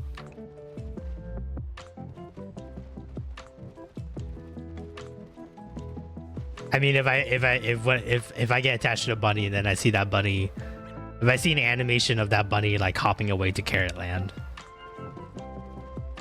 I think I would be okay with it. It's gonna hurt, but it hurts because it only hurts that much is because I care that much, and that's the thing to take away from that. Also, there's active rabbitry. I sometimes have to select buttons to keep her cell based on my breeding goals. Oh, that's interesting. I never really thought about that way. Sometimes I offer a proven buck or doe to interested parties who want a quality rabbit of their own. That way I can make room for a rabbit I think is a better choice genetically. Trying to better the species. Oh, interesting. She was your... That's how we Grace. She was your original doe. Oh. See now this is what the information I need when you start doing your other channel. Because it's not like you're running like a rabbit rescue. It's not like you're rescuing rabbits that need a home.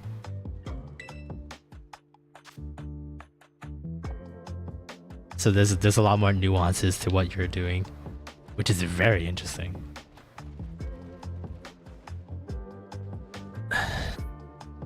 She didn't produce quality kits, so I upgraded and offered her to a customer.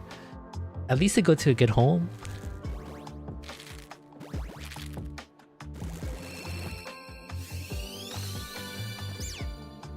Although I do have people say I have a rapper who needs a home and potentially a good fit, I'll consider it. So if you get bigger, which I think you will, and you know, you're running everything like full time and you can fully devote yourself into like doing this stuff. Not as you already are. Would you do like a rescue as well? Like on top of having the rabbitry?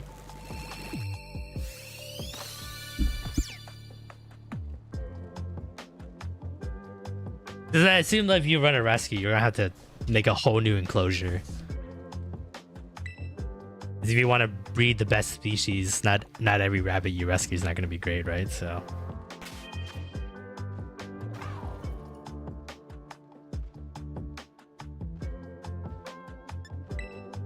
We are on. Oh, shit, we're already on the second box. If I had more room, I absolutely do a rescue.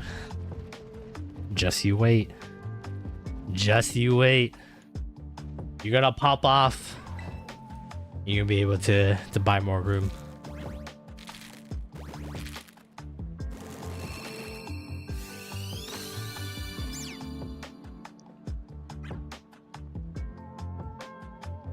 You're gonna have to buy some land, baby.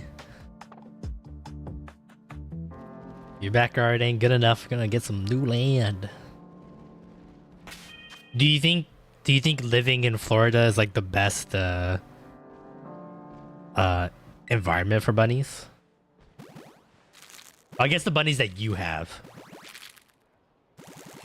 I guess there's different kind of bunnies for different kind of environments. Or do you think there's like a better area that you can run a bunny farm from? I can't imagine they like heat. Oh. Ooh, a tractor to plow it. That's very interesting. I have to air condition them where I am. Oh, interesting. Are you also like a green thumb kind of person? Like, yes, you're gonna get more land for the bunnies, but also more land for growing vegetables and stuff like that. And other stuff. Absolutely am.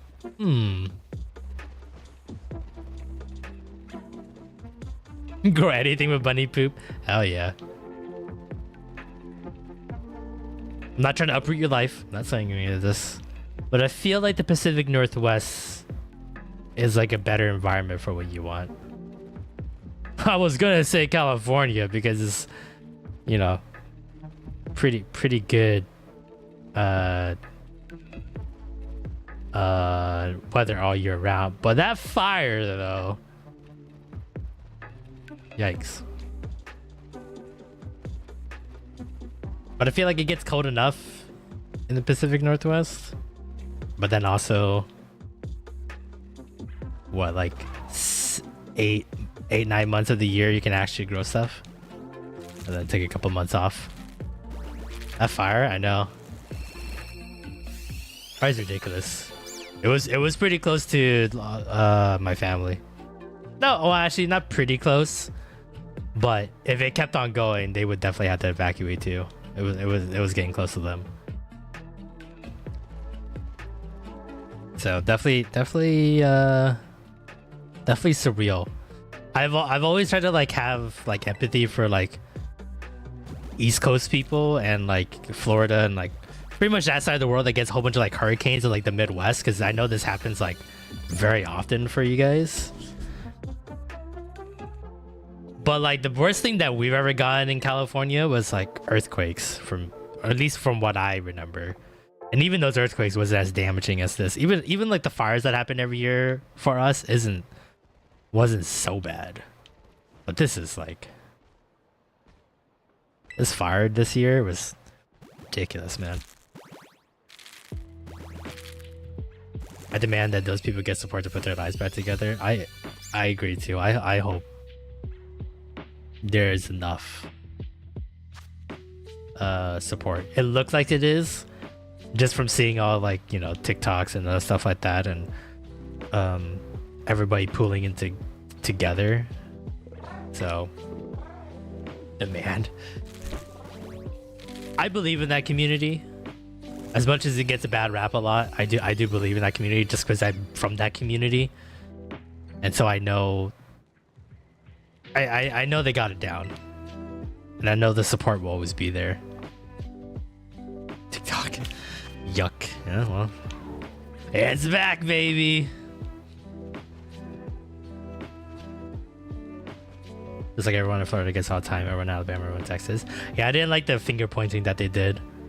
It's like, what about North Carolina and what happened with us? And I'm like, everybody got help. Those hurricanes were on the news and everyone was supporting it for like over like a month or so. I work in cybersecurity. My industry is confused as shit. That's why people are considering using that app now. Yeah, that was weird, right? That was like really weird.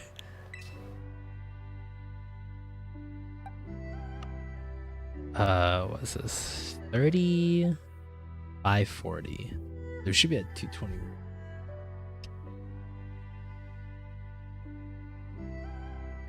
Nakedly Chinese run. Yeah. Well, because that's the thing too. It's just like,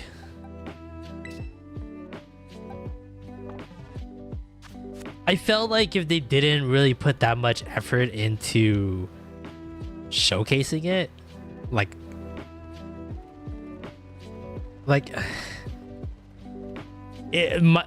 my confusion is like, why did the government put such a big emphasis on shutting down China for what is done and then just revert back to it? It's not like anything has changed. But then also, why is anyone surprised? I mean, in this day and age, any app that you run will potentially have that problem. Fucking Pokemon Go. The one app I felt like everyone trusted to touch grass betrayed them. So like, why are we surprised? So why make it a big deal? But then we made it a big deal, and then we got away. Then we did away with it. But those screenshots of like people who are posting like, oh, TikTok is banned for now, but we're doing everything we can with President Trump to fix it. The moment I saw that, I'm just like, this is a PR stunt. I can't believe we're going so far for a PR stunt. I don't use TikTok. I barely even use the We Power Hour TikTok to post stuff. And I know like a good chunk of the people who make stuff on TikTok, you know, maybe not that great people. But the people who do use it for a good reason, or you know, actually make good content,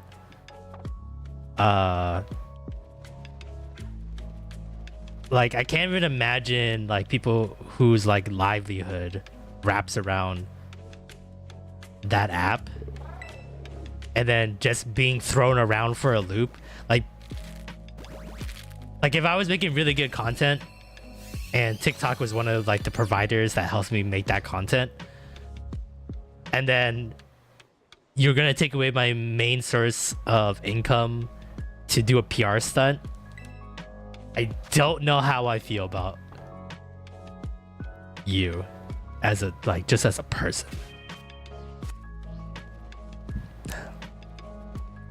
I'm in my 40s. My niece uses TikTok. Yeah, but I get it though. Like I get the appeal of TikTok. There's a lot of other companies, YouTube especially, you know, that is trying to jump on that bandwagon. I'm from Vines. I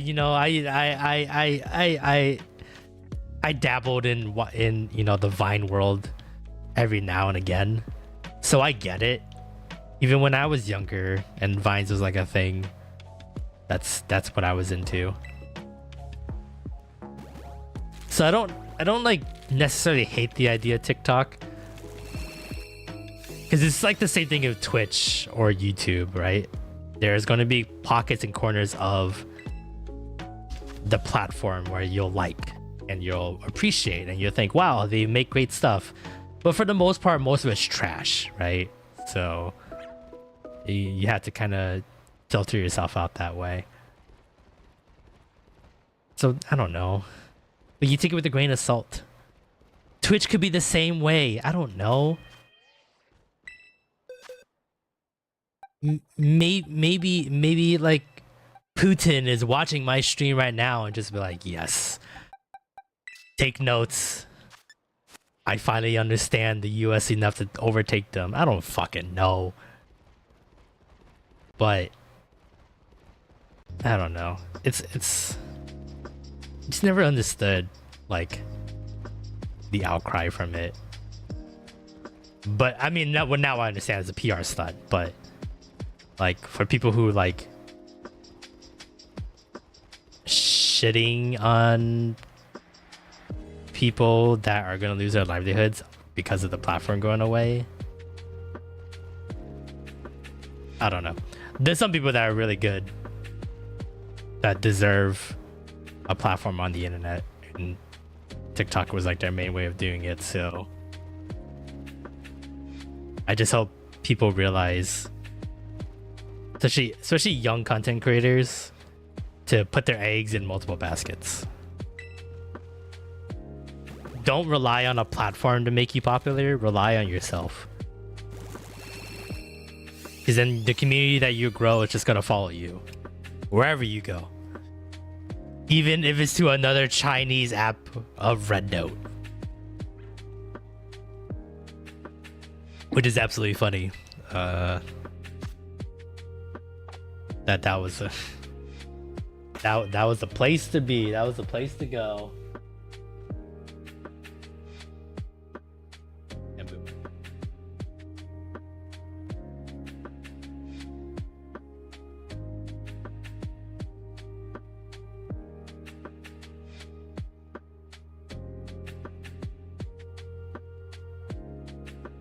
$27. Fuck. How many eggs we got in the do? Yeah. What a crazy world we live in. We're only 2 days into this this presidency. I don't know what other shenanigans we're gonna get up to, but gonna be rough sledding.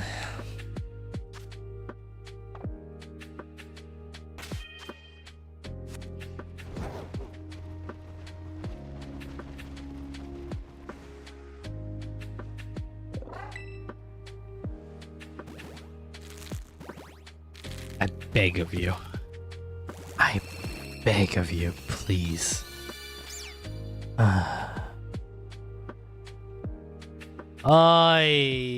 My thing's not even working anymore.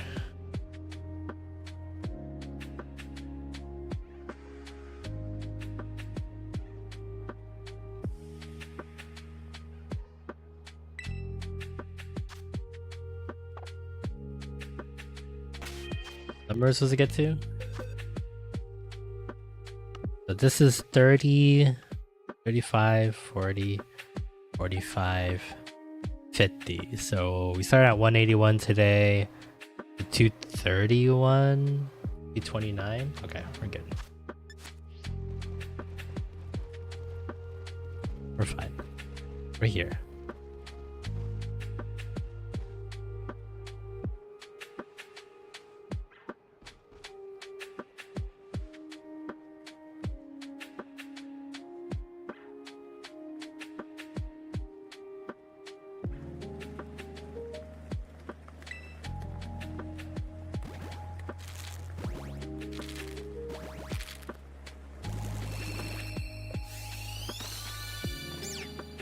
Why is my thing not working?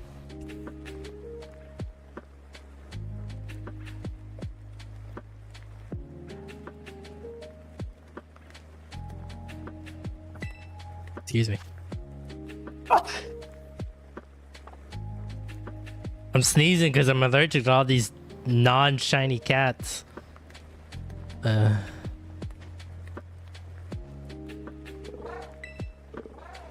Catching that sneeze? Thanks. Oh, I caught it alright. It's all over my arm. Probably wipe that. Fuck! Fuck! I can't do it! I'm gonna go insane.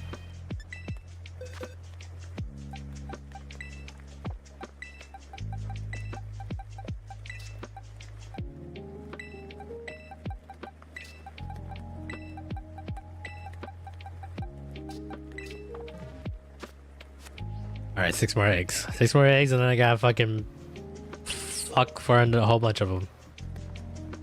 I knew what's gonna be in this batch. I just knew it. There was no way we're gonna get a shiny in this batch.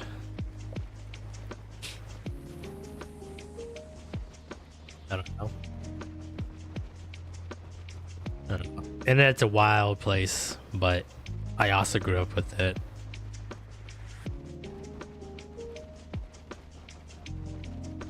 So if I want to have the good stuff, I have to sadly take the bad stuff to go with it.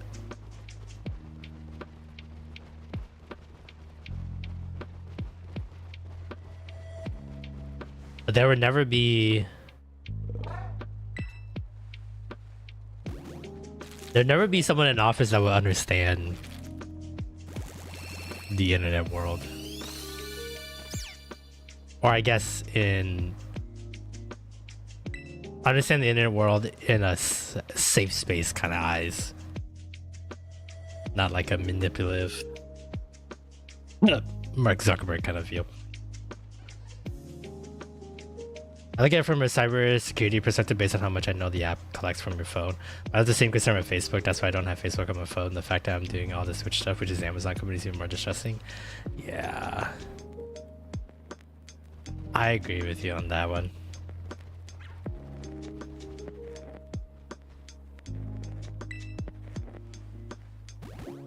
I think it's one of those kind of things where, like, if you can find a way to pull good out of a bad...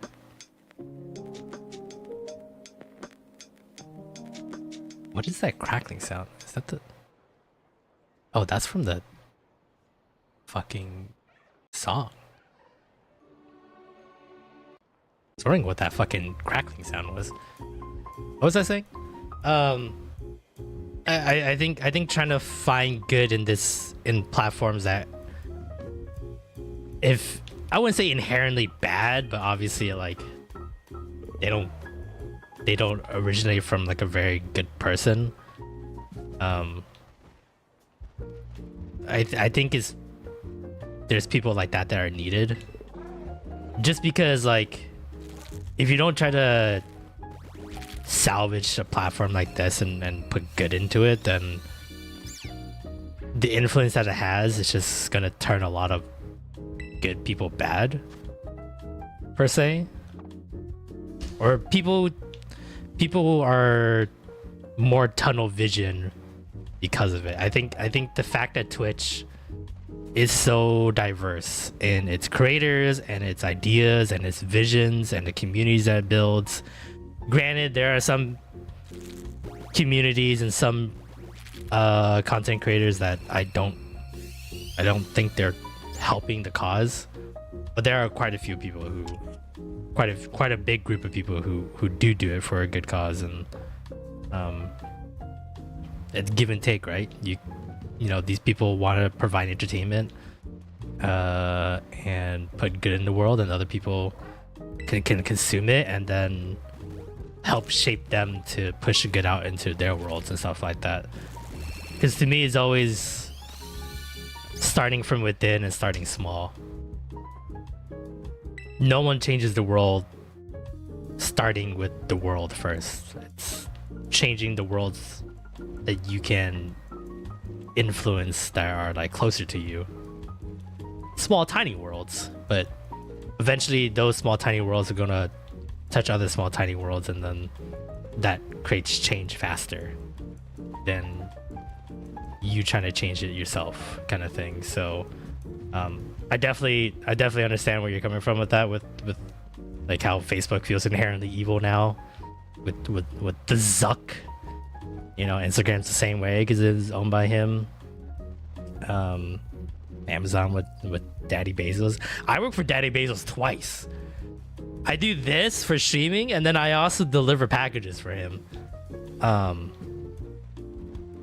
But yeah, I try to think of it with that mindset, that if I don't do it, then the whole thing turns bad. Try to salvage the apple, even with his ROM core. There's a bunch of communities in Twitch that are good, and there's nothing that can stop that. Yeah, exactly. So the maker streams I follow are all co-supporter friendly. Dude, the makers community has been growing, and it's been awesome to see all these amazing people showcase their talents and stuff like that. Because I hope people realize like Twitch is more than just like watching someone play video games now. It is just a way to connect with people on a multitude of hobbies or interests or talents or ideas or whatever that may be. So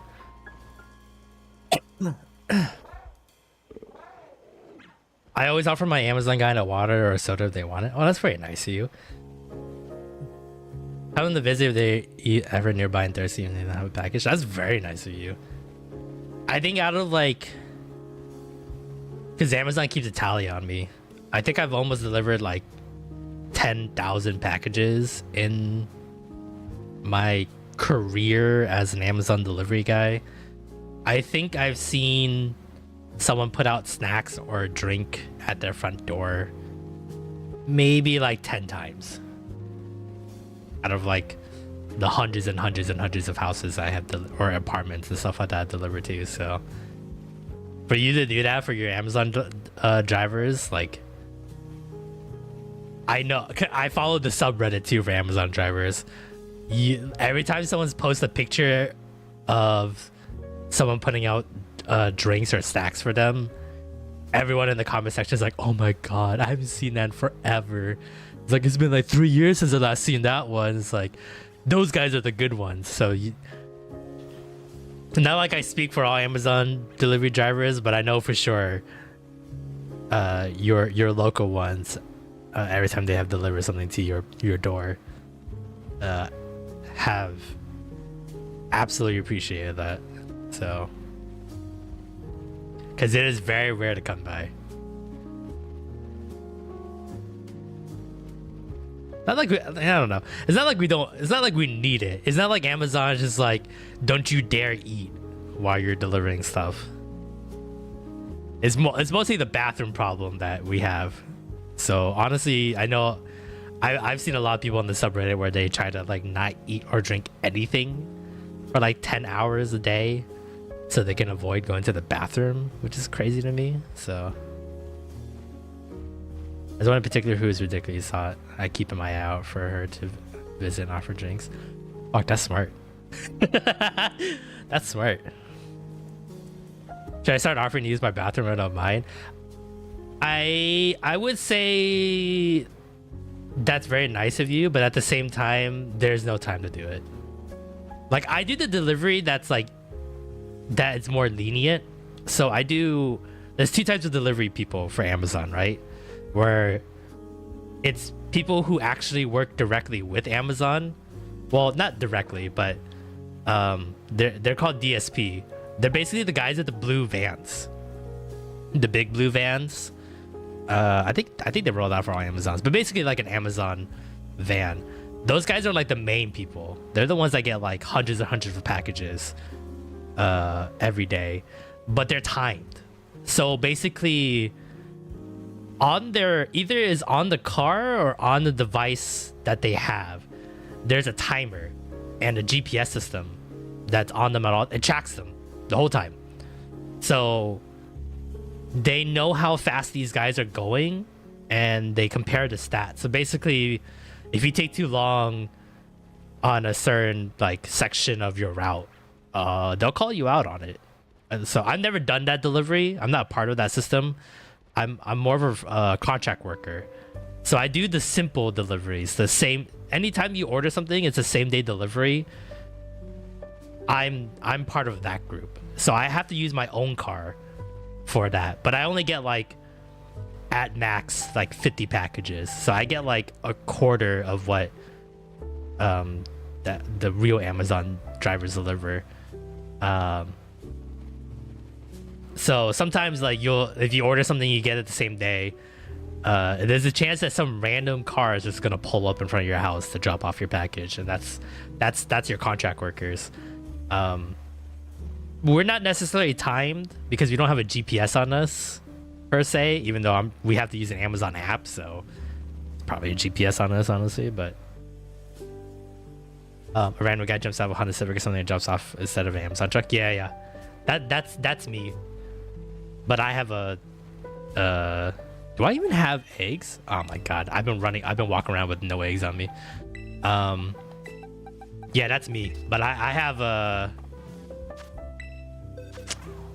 I already forgot the word for it. SUV. So I have more room. So, but my section, like the contract work and stuff like that, we just pick up like shifts. So basically, like it's usually anywhere from 3 to 5 hours, and they'll give us the packages, and we're supposed to finish it within those 3 to 5 hours, whatever we signed up for. But those shifts are not guaranteed. We basically have an app, and we get to pick what times that's available to us to work. So we're all fighting for shifts, where like the extra Amazon truck drivers, they're like guaranteed their hours, or until they get fired, basically. So they're more stable, but they are like tracked like a hawk. So for us, we get 50 packages, we get whatever shift, like say 3 hours is the shift that we signed up for. They don't care how long we take per package, they just care that we finish it within the 3 hours that we were allotted. So this is so dystopian that I'm sitting here thinking, how can I select the don't treat your employees like animals option with the company I've come to depend on? Yeah, exactly. As much as like Amazon has made everything so much easier in everybody's lives, it ended up having to sacrifice people in the process, which is weird. It's weird and it sucks. But that's the kind of thing where like you do what you can, right? So what's this? 20, 25, 55, 56. So 87, 207, 237. Okay, 237 eggs. You still haven't gotten a single goddamn shiny Sprigatito. I fucking want to die. Toyo King 42, welcome to the stream. Hope you're having a fantastic day today. I am trying to get some shiny Sprigatitos, and I want to die. I just want my Amazon delivery guys to be able to have a nice cold drink and take a pee and comfort for a few minutes. Yeah. The drinks and the snacks, it's, if you do it and you have the means to do it, totally keep doing it. But the bathroom part, sadly, I've seen the subreddit blow up, and there was one thread where it's just like, hey, this is the pee bag that I buy, the strap to my leg. I had to do that like once or twice because but it's only because like, it's not because I didn't have time, but because Amazon sent me out into the boonies for one route, so there was like no bathroom near me. So luckily I had a Gatorade bottle that was empty that I can just go and grab and pee into. Also, I'm a guy too, so that's also kind of easy, but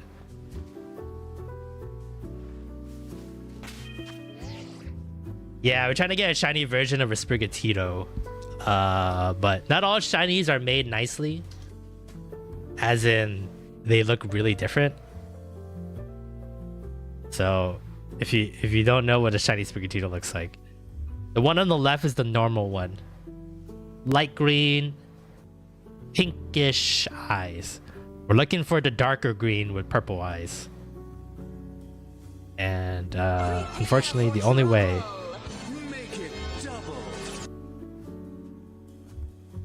Oh, Toyo King, thanks for the raid. I appreciate it. You didn't have to raid me. Well, everybody that came into the raid, welcome. Hello, my name is Peter. I run an anime podcast called the Weeb Power Hour, the name of the channel.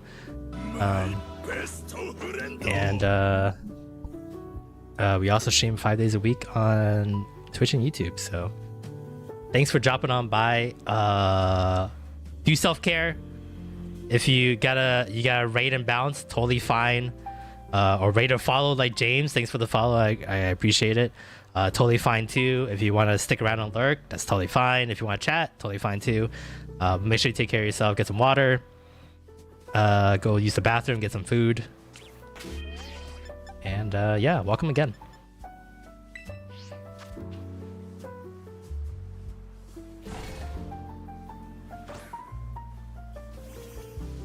Wait, these aren't the Pokemon that are gonna fuck. Hold on. Damn, Toyo. The raid and the follow? Too nice of a person. We're nattering on about politics and stuff, but now we got out of that system. No! I'm not done yet. I did again! Anyone got a good drink in hand? I'm drinking Dr. Pepper Cherry Zero Sugar. Was Masuda hunting Quaxley tonight? Yeah, see? I'm trying to go for a shiny living dex. I don't know why I said that as a goal. Because that's stupid and I should kill myself for that. But now that I've said it, I gotta do it. And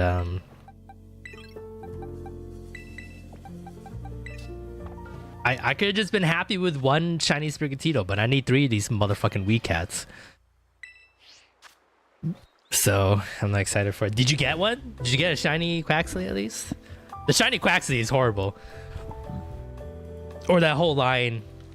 The whole line shiny is horrible. But did you at least get one?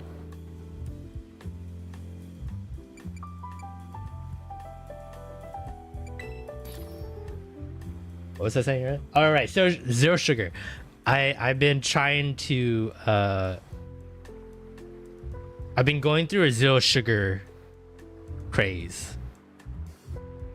Trying to find which soda tastes similar to their original counterparts. I'm trying to cut out on sugar and calories because I'm getting old and I can't keep doing the way I'm doing it. Zero Sugar is a great alternative. But unfortunately, not all Zero Sugars are made the same. So some of them don't taste like how they should, which is unfortunate. But surprisingly, every Dr. Pepper flavor, cream soda, or vanilla cream soda, cherry, I think that's like a strawberries and cream soda, and then just regular Dr. Pepper Zero Sugar, have all tasted like Dr. Pepper. So if you're looking for an alternative, and you're looking for something healthy, well, I mean, it's not like healthy, but way healthier than the, original ones. This is the one. Dr. Pepper. Tastes exactly like it. Just like a tang of difference.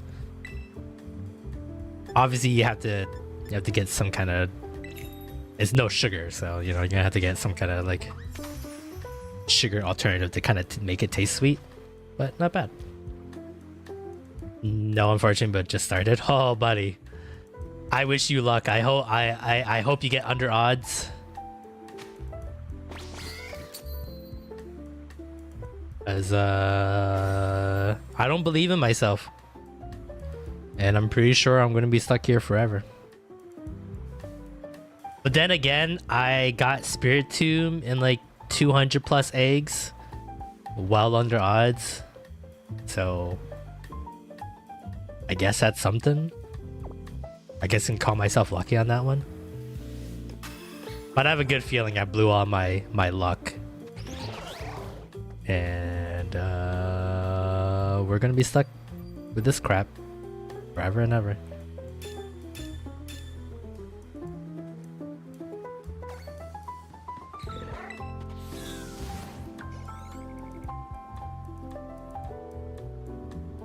So what do you usually stream? Why did I close the picnic? Why do I keep doing that?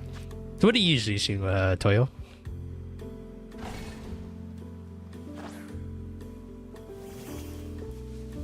What do you like to play for your community? Is it mostly Pokemon, or do you like doing other stuff? Alright, time to lean back.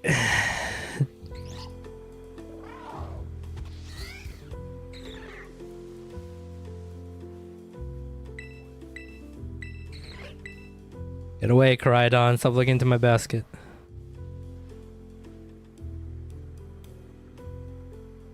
Alright, 30 minutes.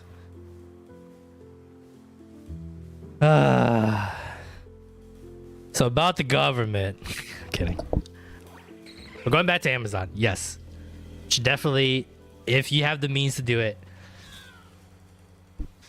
definitely a bottle of water, small chips or candy. Well, maybe not candy. Maybe like the cookies and stuff like that. I feel like candy might melt in certain areas. Definitely appreciate it. But yes, most times than not, they are timed and they only have a certain amount of minutes per package that they are allotted to deliver. And if they miss it, there's a chance they will get called out and then they would get fired. So I don't know if I should be airing dirty laundry like this on Amazon in a platform like this, but I guess I don't really give a fuck. More than anything, other than the snacks and drinks, because they're very much appreciated, give your delivery driver some leeway. Because I've seen a lot of horror stories where some people have some very questionable delivery instructions. Like, hey, you need to go past my gate, walk down the driveway, walk towards my back door, and then put it on my back door. Most times than not, yeah, we'll do that. But there's some people who don't feel comfortable walking towards people's back doors, or they've had a bad experience that they had to walk to someone's back door and then someone pulled a gun on them because they thought they were trespassing. But they don't do it. Give some leeway. If you have a really complicated way of like receiving packages, especially people with apartments, make sure you put that on the information so it's easy for them to access it. Or make easier drop-off areas for them so they could drop off the packages. Because every time you complain to Amazon, someone didn't follow your instructions or they didn't put your packages the right way, 9 times out of 10, that person probably will get fired. Maybe they'll get disciplined and then they can survive for another day. But there are plenty of people who are willing to or ready to take those spots. They're on wait list. And Amazon just don't give 2 fucks, and they will potentially fire people for the smallest things. So make it easy for people. Also, look at what time you're delivering your packages. You can choose what time you deliver the packages. I know I'm just airing out all my like fucking problems with Amazon because I have these problems too. If you order a package and then you pick the 4 a.m. time slot, you're gonna get the package at 4 a.m. or around that time. Don't act surprised when it happens. You chose that time slot, so please. Because I've had that problem before, where because I usually do the really early morning ones, like anywhere from like 3 a.m. to 8 a.m. Not because I really like delivering at that time, but it is no traffic and no interactions with anybody. I don't have to see anybody. I don't have to say hello to anybody. I just, pop in a podcast or play some music or stream someone else's stream. And then I just drive to like 30 locations, shop off packages, and then go home. Very easy. But I've had this happen before where like I come in like 4:30, 5 in the morning, and then I come to deliver a package, and then the person comes out of their door screaming, "Who the fuck am I? And what the hell am I doing here?" Granted, I know I didn't come in with an Amazon van or anything like that looks professional, but I'm wearing an Amazon vest. I left my lights on my car. My car's still running. So if I was really stealing something from your house, would I really like leave the lights on my car like that with an Amazon vest with a flashlight as well, basically announcing as quietly as possible that I'm not here to rob you? So yeah, just pay attention to those times. Get some leeway. Is that fun when someone comes out of their house like that, screaming at you? I've had one where they pulled a gun on me because they thought I was trespassing. So now every time I see a sign, I don't know if you've ever seen those signs. I know not everyone's a delivery driver, but maybe your neighbors might have them. But if you ever see a neighbor that has a sign that's like, "If you trespass, I'm gonna invoke my Second Amendment right," or something of that nature, where it's like, "I'm gonna bust out a gun on you," or "I have my right to pull out my gun to protect myself," whatever the case may be, somewhere in that ballpark. I have learned to it's always ones with long driveways too that have that kind of sign. I've learned to just kind of like either put it by their mailbox or by like the gate that they have, or like by the sign that they have that set up, and not walk into their front door, because I had an incident where I saw that sign. I still walked into the front door. They got scared, I guess, even though they ordered the package at that time, pulled a gun on me, and I had to identify myself as the Amazon driver before they put the gun down. And that's not fun, having a gun pointed at you like that, or at all. So yeah. Also, if you're a person that has that kind of sign, I know you're doing it to like avoid other people, but it doesn't make delivery people feel safe. Like, not even just Amazon delivery drivers, any delivery driver. If I was working for like Uber Eats, I'll be scared to like bring the food down. It's not worth getting shot over your Chinese dinner for the Friday night, or your Thai food.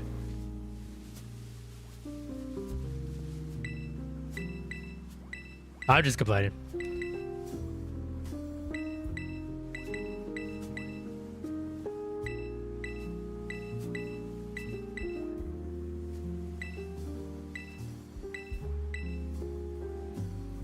But yeah, just have a little empathy for your drivers. Granted, now some of them do suck. It's like, how's this for everybody? Always a couple bad eggs in there. For the most part. Cut them some slack. And in turn, you're cutting me some slack, because I'm not a big time content creator yet, so I can't do this for a living. Or only do this for a living, so I still have to work for Daddy Bezos. You know what? I guess that doesn't really matter, because even if I do make it big, I still have to work for Daddy Bezos. Yikes. Yikes.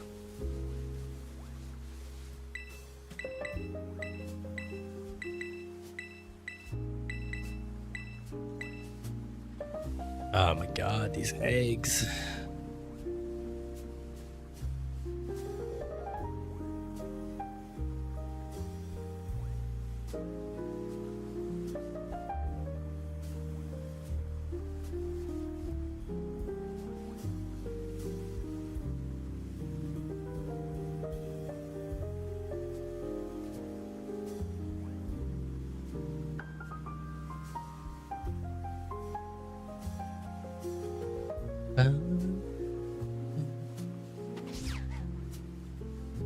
Yeah. I hear it, Ditto. You're fucking relax.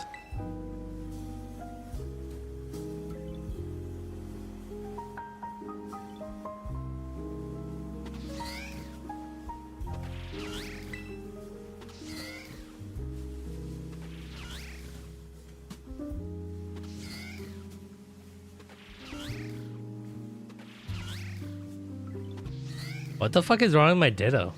It's just like so happy right now. Can you calm down, Kirby? Relax. Jesus Christ, my dude. Are you like that happy to make eggs? What the fuck is wrong with Masquerade?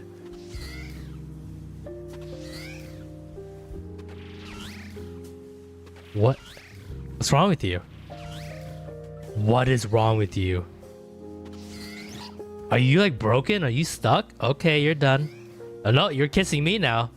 I mean, I don't mind. That's fine. You're just getting all the furry people set up for success.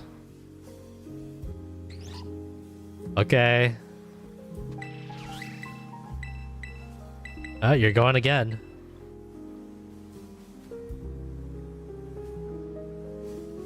What are you doing? Alright, we got ads coming in a couple minutes here. I probably won't pause the game. We're just gonna keep. I'm just hunting for eggs right now, so it's not like you're missing anything. Like I said, I still have like 20 minutes on this.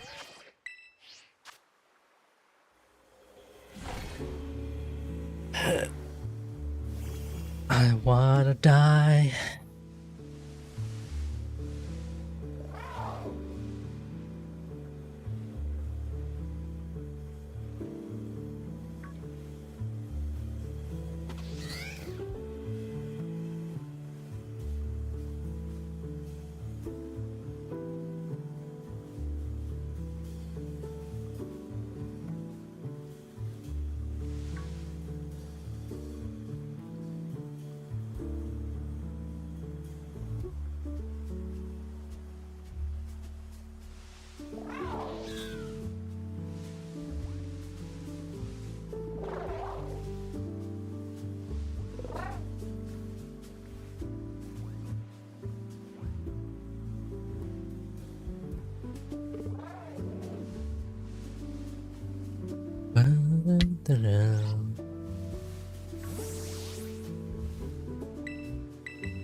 I feel like they made eggs faster before.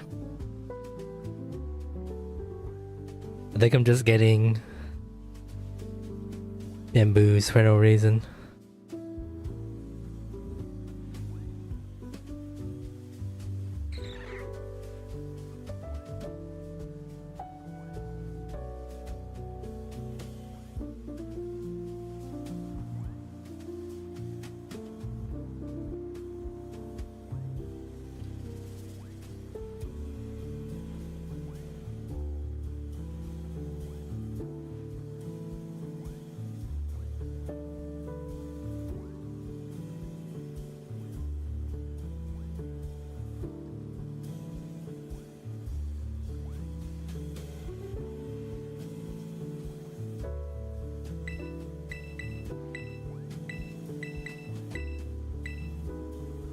Kind of like this laid back setup. Probably don't sound nice though, because you know, I'm not in a straight position for my airways to work. Also, chat is a little bit further from my face, and I'm blind as fuck. Also, the camera looks really horrible on me because it can't capture me from this far. Plus, the lighting's not that far, not that bright. Well, like, nothing's gonna happen. We're not gonna get it tonight. So let's just, I would love to get one weed cat tonight to feel like I'm being productive in my life. Not gonna happen. I'm gonna be stuck here for eternity. That's why we're playing Star Fox 64 tomorrow. Because I don't know if I can do this 2 nights in a row anymore.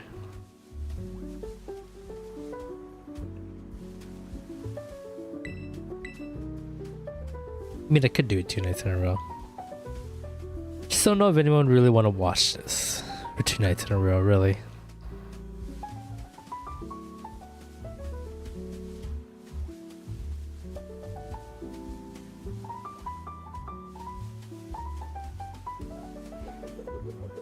Alright, ads are done. Welcome back, everybody, from the ads.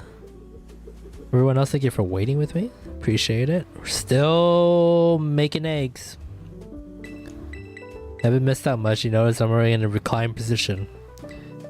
Only for the eggs, though. Or only when we're making eggs. I'll sit up again. I'll be a proper streamer once we start running in a circle for eggs. Or we start hatching these bad boys. Until then.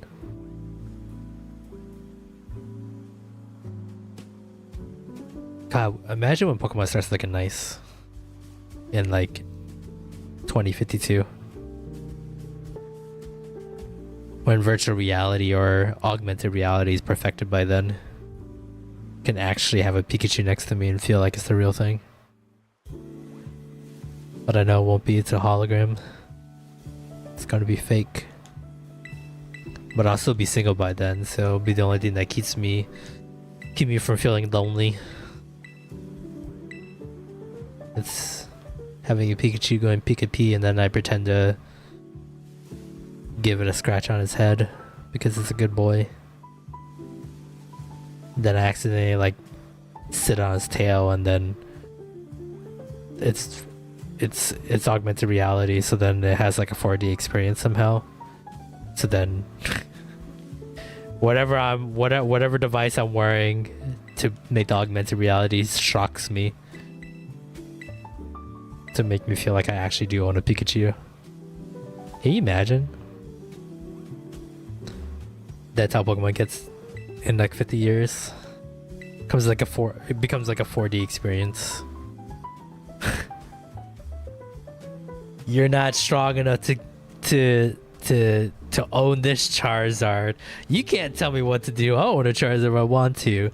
And then every time you play with the Charizard, it shoots a flamethrower at your face, and then like your earpiece device that you put in to make the augmented reality actually somehow shoots out a flamethrower at your face and it burns you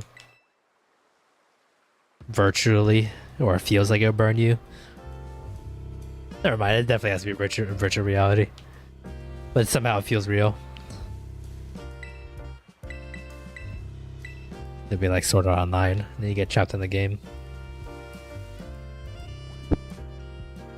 Just noticed my head was getting cut off there. It looked like I was a talking floating body.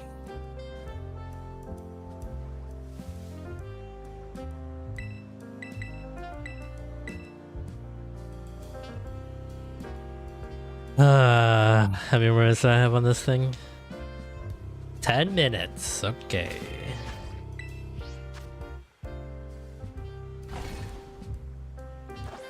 Do 46.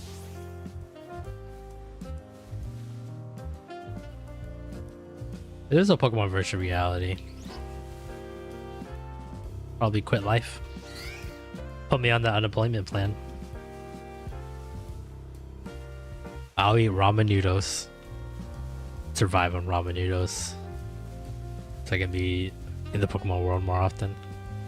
to escape reality. Nothing would fill me joy than to hang out and train my Pokemon. And then use them for battle. Become Pokemon leader, or not Pokemon leader, Pokemon champion. And then make friends along the way. Then travel the world.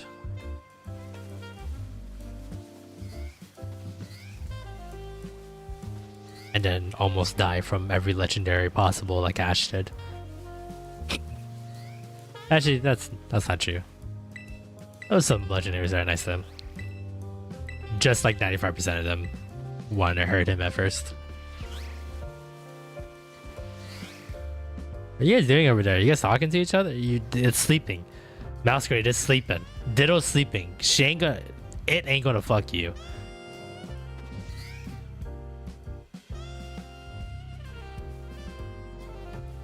This Masquerade's got a lot of energy. Nothing like his trainer. I'm very low energy. I'm only low energy because tired, but that's besides the point. Well, it is awake now. I think it wants to fuck. What do you say, Masquerade? You in? Hell yeah, you're walking away from it. Why are you walking towards me? No, have sex with the Ditto!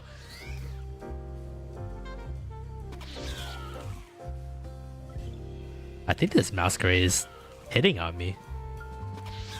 Can you stop hitting on me? No. I want you to fuck this. You can pretend it's me. You can have a chance to farm into me, but please, Masquerade. Trying to get a shiny out of this.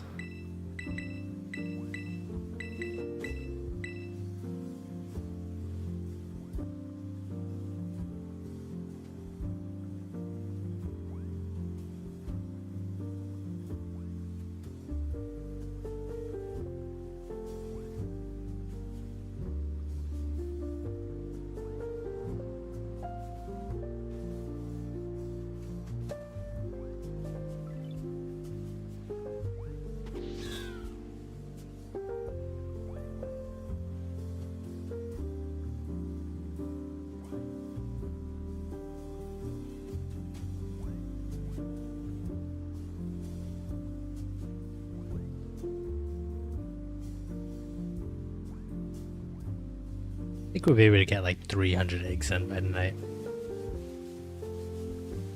Definitely not the pace we went at last time, but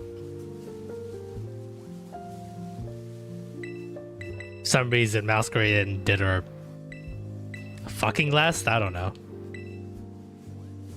Doesn't feel like they're producing as many eggs as we did the last time we streamed.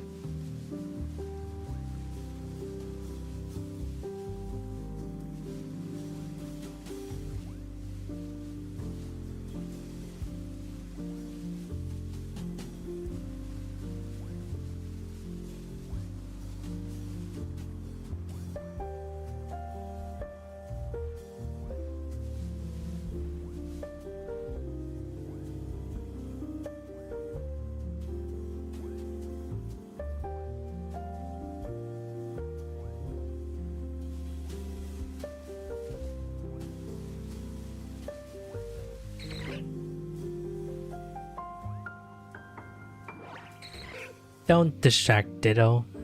Gotta fuck.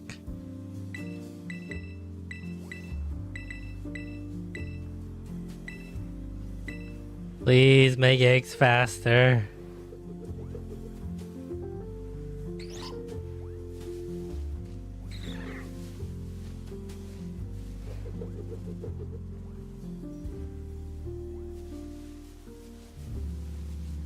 I wish I could pose like I did back in Sword and Shield.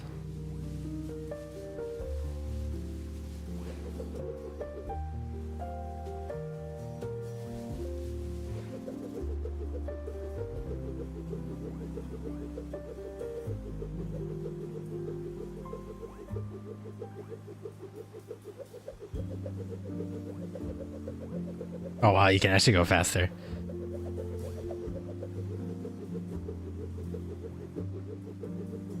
Like breakdancing when you spin on top of your head.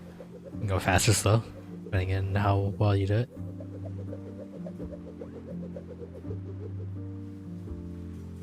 Can you imagine my trainer actually fucking threw up? That'd be amazing. That's there's the realism I want in my Pokemon games.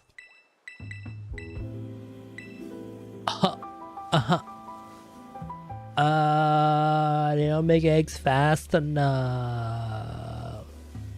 I don't know what hurts more, making the eggs or hatching the eggs. They both equally hurt in this Masuda method. I know they made breeding a lot easier, but I still think the Masuda method is kind of a scam.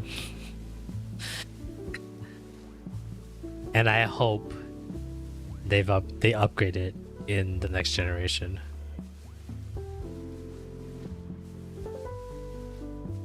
There's just gotta be a way where like I can realistically make the eggs and also hatch them. I guess like Sword and Shield was like pretty nice because they put like the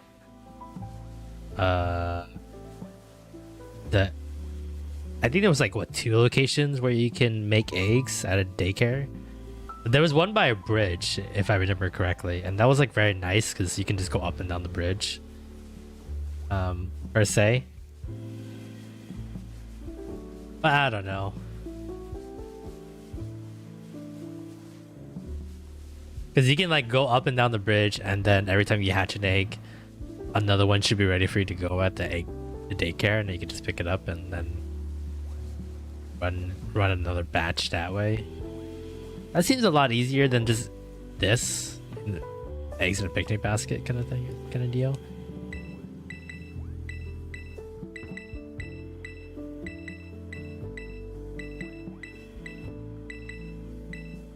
Because all the walking I'm doing amounts to nothing, because I don't even have an egg on me.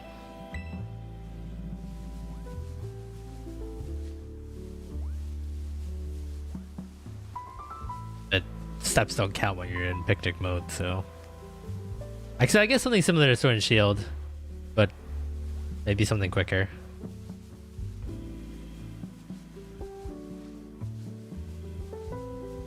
Like... I don't know, 60. What we averaged like almost 60 eggs in 30 minutes of a sandwich. That's not a lot of time. I think it's gotta be like at least 5 eggs every minute. So even on like a 30-minute sandwich, that's 150 eggs. I think producing the eggs needs to be faster in next generation. Maybe 5 eggs a minute is too much. Maybe like 1 every 30 seconds, so that's 2 eggs. 2 eggs, so that's 60. Oh, that's how long it takes us now. Never mind, go back. Yeah, it's fine. 150 eggs and in half an hour. It's fine with me. So 300 eggs in 1 hour. You still have to hatch them all, and it's still gonna be like flame body Pokemon with eggs, right? So you don't have to change that rate. I feel like hatching the eggs goes by pretty quickly, but making the eggs, maybe a little bit faster. Maybe that would be nicer.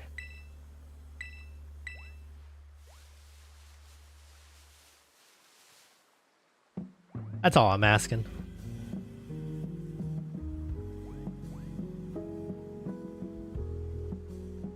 Because it does feel time consuming to go through all this.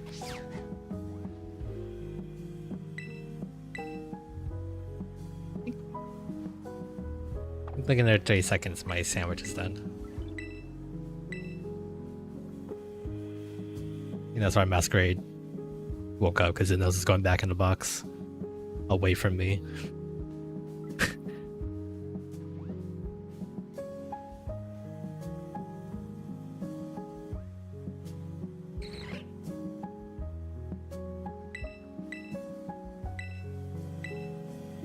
I wonder how long it takes when they don't have an egg sandwich to boost the egg powers. Wonder what the rate that goes. It must not be great. It must be horrendous.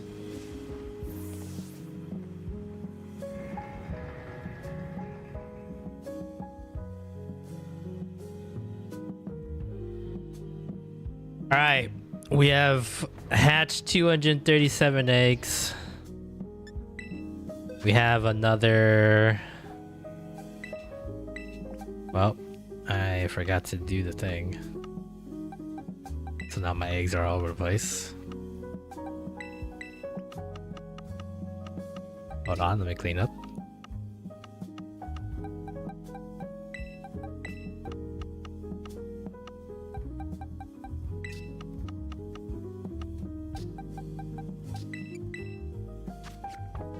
No, no, no.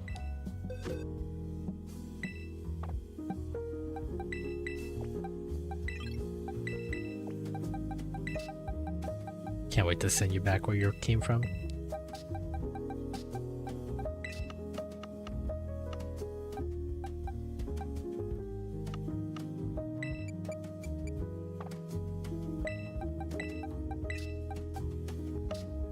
All right. What is this? 4, 6, 36, 66. All right, 66 eggs. So I was gonna put us at 298. No. 303 once we're done with this batch. Because I don't believe for 1 second that we have a shiny in this batch. No siree Bob, and that's just me doing reverse psychology on this bitch. But I think we should be around 300 by the time we run through this batch. And we're probably depends where we're at in time. Probably run like another set of eggs after that. Maybe 2 more sets. We'll see how it goes.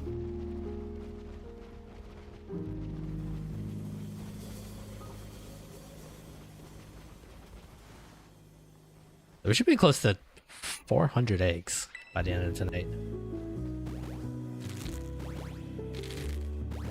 The goal is at least do another 180 like we did last time.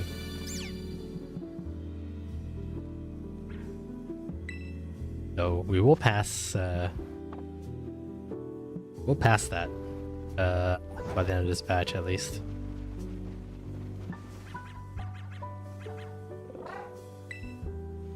There's a lot of noises coming out of Maridon. Or Koraidon. Does that mean there's a shiny behind this egg? Lie to me, Koraidon. You fucking lie to me. You a fucking liar.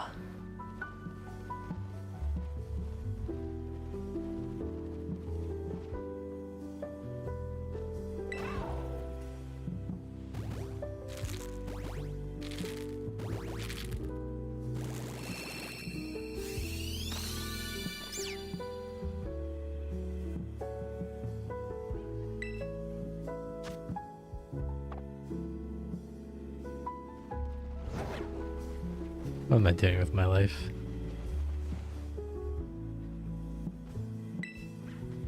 Could be doing something productive.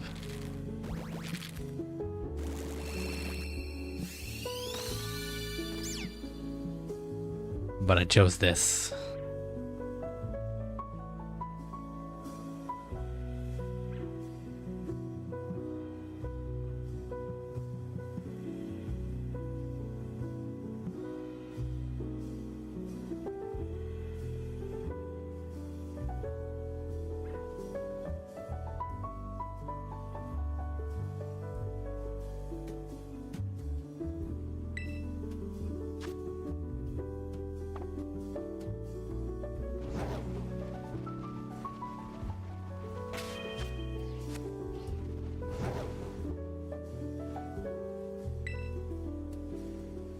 Please, Lord.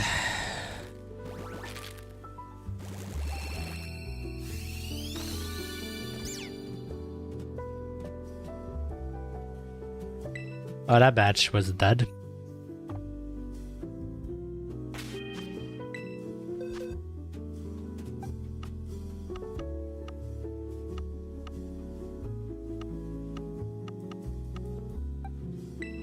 Oh, next batch.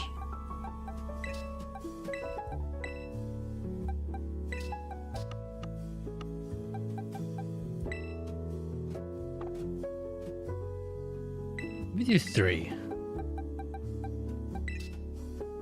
I can go multiples of 5 here. I'll have to keep doing math gymnastics in my head to make sure I'm keeping the count correct.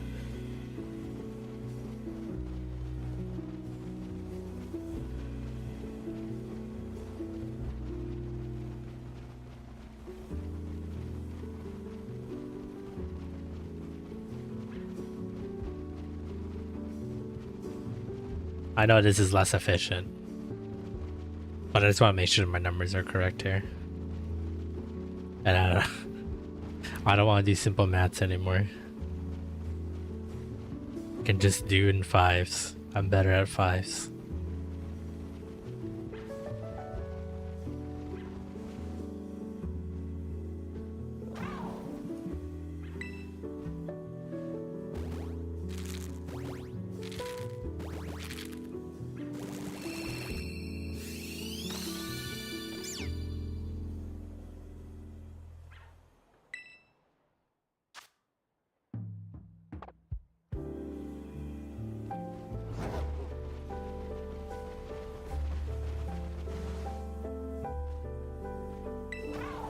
Move that egg. Move that egg.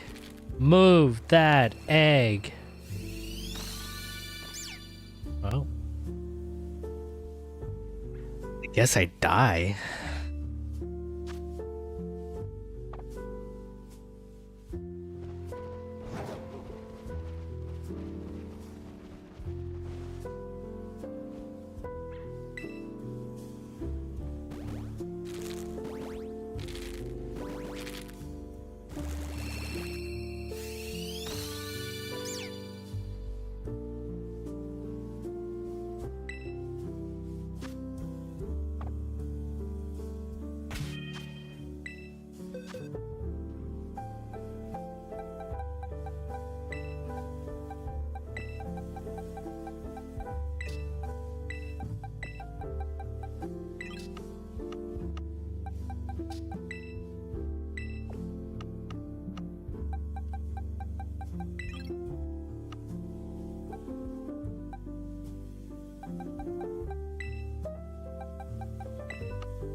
Oh, what the fuck? I don't know what kind of ordering system I'm doing it's in.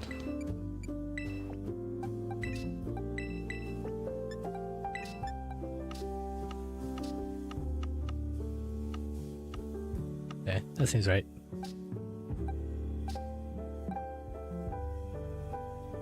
I think. Yeah, we'll be fine.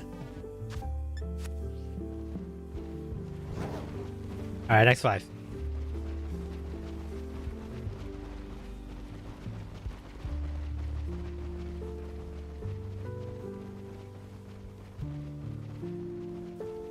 You know, now that I see it, we're pretty close to... I wanted to do sub goals. I gotta make a graphic for that. Maybe I should do that tonight. A follower goal for Twitch and then sub goal for YouTube. I know I said at 250 I was gonna do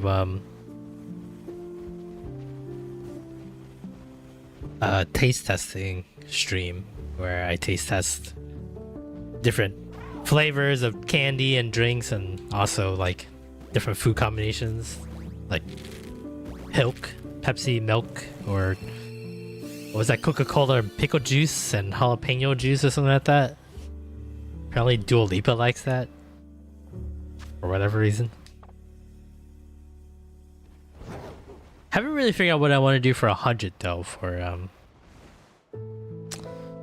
Twitch. Because we're getting there. 91 followers. Let's see 9 more now.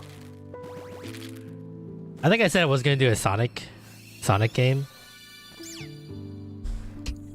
But I've been rewatching some Let's Plays of Zelda CDI games.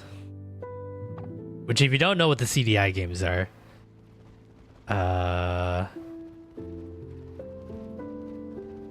it was this horrible system.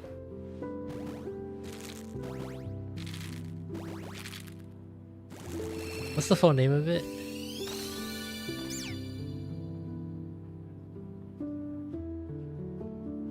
A Philips CDI, Compact Disc Interactive. And apparently, like, this thing, it was kind of like a catch-all setup where, like, you can do presentations on it, and it acted like a home console. Well, that was our first Sprigatit. Where, like, you can do a whole bunch of things. So, like, the controller is like, I don't know if anyone's seen a CDI controller before.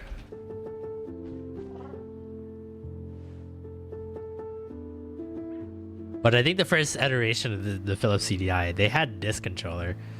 I think they called this the presentation controller or paddle controller. But there's these 3 games that came out for The Legend of Zelda. Wand of Gamelon, Faces of Evil, and The Adventures of Zelda or Link or something like that. The Zelda's Adventure, yeah. But it's got this like weird, wacky art, very 80s, 90s esque, and it plays like shit. And I wonder if this might be like a more fun one to do than a 3D Sonic game.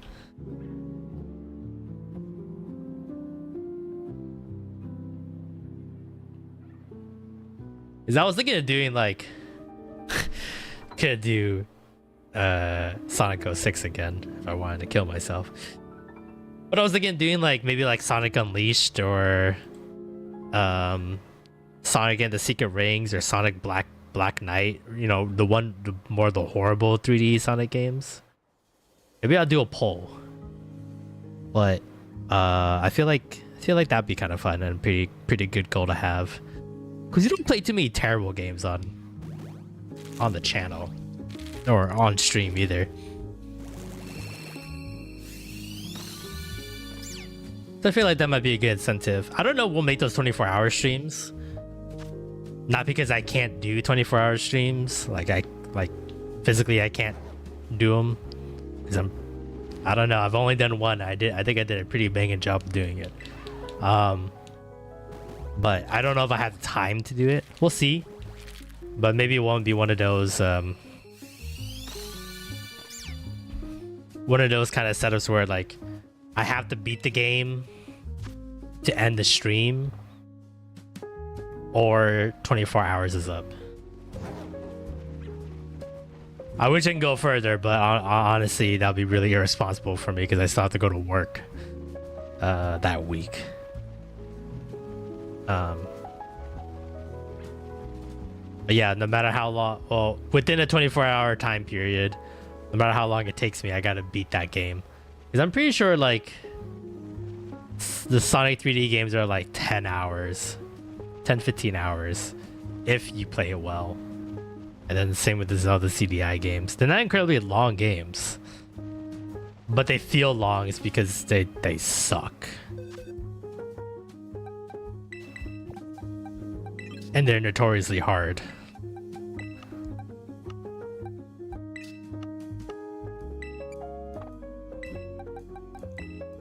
That might be the plan. I'm not entirely sure on that though. I have to figure it out. I mean, I still gotta I still got the $150 or $150 sub goal on YouTube that I still gotta finish or still gotta do. So maybe one at a time. But I do think having incentives would be good. I know the other sub goal incentive that we had was like 1,000 on YouTube, and I was gonna play a hard game. I don't know what game we'll play. Probably Dark Souls would be the one that I would die a lot in. But we were gonna do one of those like those electric shock pads, and there's like some pads that like it's like these like electric wires attached to like these little like sticky pads.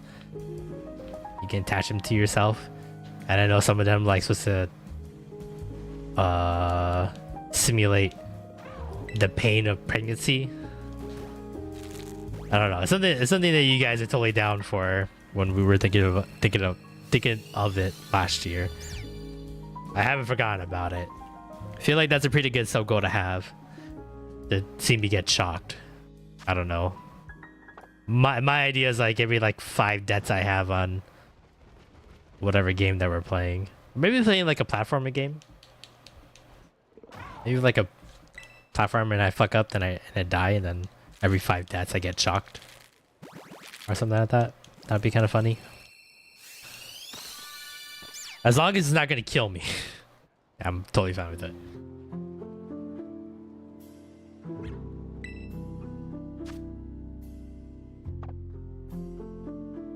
You know what? Maybe we'll do a platforming game. I honestly can't stand Souls games. Not like they're inherently... I inherently think they're bad games. I just don't have the patience for those kind of games. Which is weird because I like the concept of like something kind of almost ridiculously hard and then getting better at it and defeating it. But there's something in the way that Dark Souls controls that I just don't think I'll ever get good at. Like it's the way you play is, I don't know, it's good. Like dungeon crawling games like Hades, where you're supposed to die and then like you know whatever you collect you put into to make yourself better, and then you get better over time and you get better with the controls. That is like, that's fun to get better at. But I feel like Dark Souls games, I don't know, there's something so primitive with the way it moves that like I don't think I'll ever get better at the controls for that game, or any of them for that matter. I tried playing like Liza P, and I just couldn't. I couldn't wrap my head around how to get better at that game for some reason.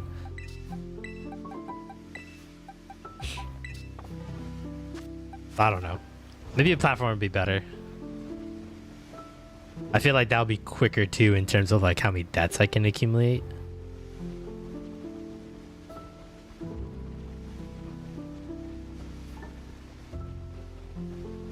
So just have to see like what's a really good and famous platformer game with the potential of dying a lot, so then I get shocked a lot, because at the end of the day no one cares what game I'm playing, right? It's more like how many times am I gonna get shocked by, and how funny will it be after the 20th shock. To me, I feel like the novelty will wear off pretty quickly, but who knows? Maybe some of you will love just seeing me getting shocked for 4 hours on end. I don't know how long that stream would be. Probably not. Definitely not gonna be 24 hours stream, that's for sure. I'll probably die. It's 24 hours getting shocked over and over.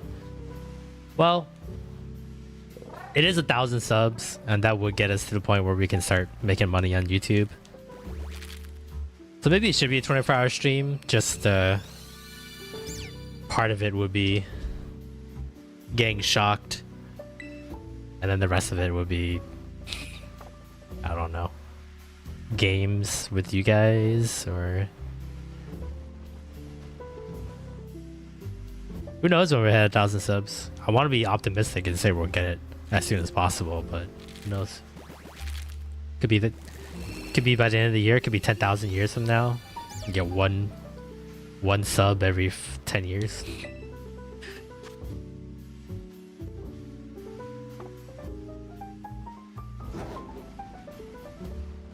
Guess we'll see.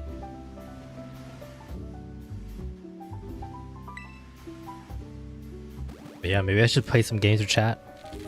Maybe by then Mario Kart 9. Well, definitely Mario Kart 9 would be out by then. Maybe play some Mario Kart with people. Play some Jackbox. That'd be a good 24-hour stream, right?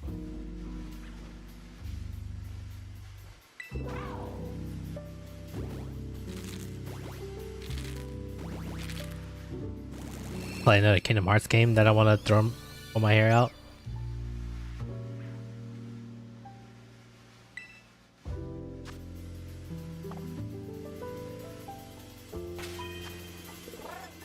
Fuck.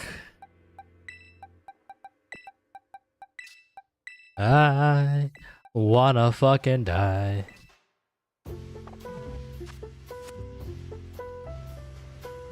Zelda game's the only thing that's keeping me calm at the moment. If it wasn't there, I'll be fucking throwing a big fit.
It's over.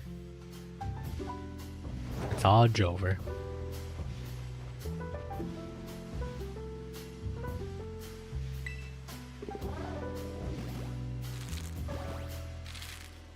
I wonder what the next Pokemon gimmick is gonna be for Gen 10. Having a third typing feels like end game to me. And I was joking with Lance that like, what would be the break emergency glass last ditch effort that Pokemon don't know what to do, and my guess was a third typing. Somehow either give every Pokemon a third typing or like give it as a as like a temporary thing like Mega Evolutions or Dynamaxing or Z moves.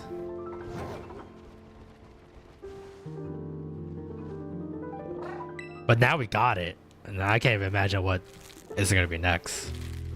I guess like the ultimate break glass idea, if Pokemon's running out of ideas, would be fusing Pokemon together.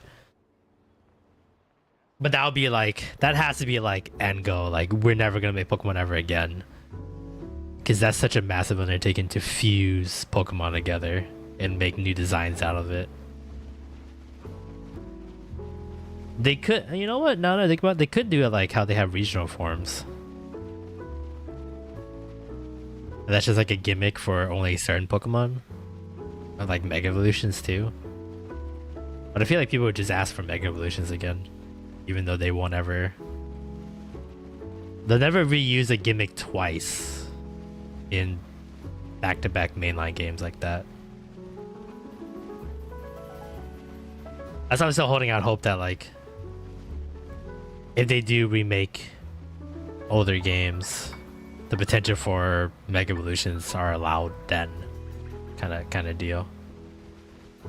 Because it's okay to retcon those ideas in older games and just be like, yeah, you know, a mega evolution has always been a thing in this generation. It's just we just never thought of it until now. But in this timeline, wow, I have all 5 eggs open, and I keep doing that. That's a possibility.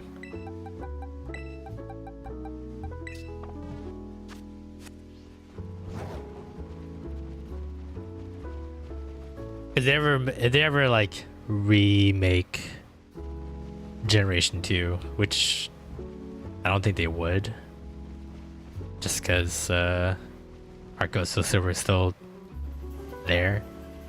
But with the death of the DS and 3DS, all the Pokemon games that are in that library, basically from what, Diamond and Pearl to Sun and Moon, it's gotta be more viable ways to play those generation of games. No, actually, all the way from Gen 2. Every generation from 2 to 7 are locked behind the DS. Sooner or later, you gotta make that over to main console. You already have, well, actually, no, 2, 3, 5, 6, 7, right? Because Brilliant Diamond Shining Pearl came out on Switch. Sooner or later, you're gonna have to push those onto the console. I guess ideally it should just be Virtual Console, but because I don't think if you can't even make this game look visually nice, I think people are just willing to go back to the old style where it's 32 bits. It's like Heart Goes So Silver looked amazing at the time. I feel like it still look amazing if you just port it over to the console. I don't really think there's any difference. I don't know. The Let's Go series would be pretty cool. Because I feel like out of any of the generations to do a Let's Go again, it would be Gen 2, right? Because you already have all the assets from Pokemon Let's Go, Pokemon and Eevee. Now granted, I don't know if they'll do it again. Like, what is it? Like, if I'm remaking Generation 2, would I bring back the feature that you can go back to the Kanto region, the Generation 1, to play through those 8 gym leaders? Ideally, I would say yes. But in terms of story, it didn't really add much, right? It was more of a post-game kind of thing. But I feel like you can add your own post-game stuff now. I feel like Pokemon Company might have a good way of doing DLCs now. I know, granted, they're like paid DLCs, and honestly, I feel that's like really bad in terms of just being a game developer. Like, make a game that's fully complete and not lock stuff behind DLCs like that. Just try to spend more money. But I do understand the practice that games are very expensive to make, and a $60 game tag doesn't pay the bills, not unless you are a AAA title game, or it'd be very hard to pay the bills. Because I don't want the price to go up for video games. $60 is a lot of money, but I also understand from a company and developer standpoint that like those sales don't cover everything, or doesn't cover everything you would like to cover. You'll still have to cut costs here and there, or you just hope you absolutely sell banger of a game that you don't have to worry about that, but I know games are really expensive to make. And I know the idea of floating around like $70-$80 for games was like the thing to push. And I know that got a lot of pushback and people were scared and they didn't want to do it anymore. As much as I think it would suck to pay that much for a video game, with the potential that the video game might not be good. But I also felt like it was fair to those people because it pays for everybody. Like everybody can get paid a living wage to survive and still be able to make games in the future and have a future to have in that industry.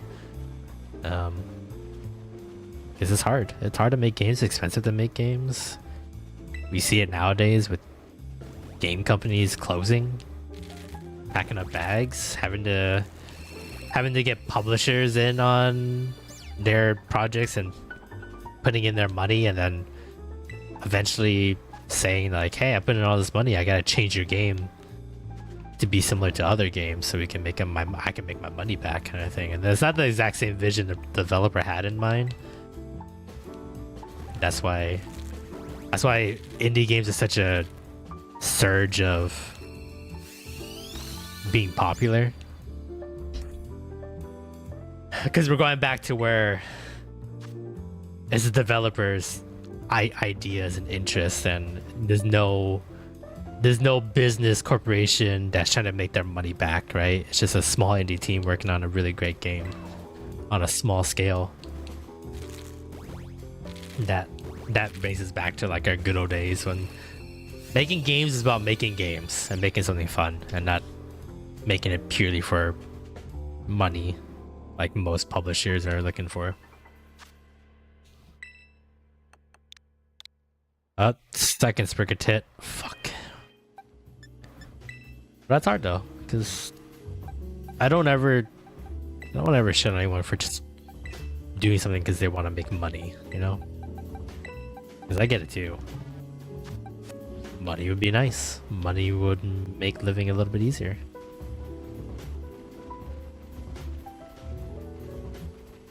Sometimes for some people's lives, they're really good at something that they don't truly love, but it pays the bills. And it keeps the lights on, keeps food on the table. It could be that their job actually does pay for something that they're interested in. They just can't get a job in that interest.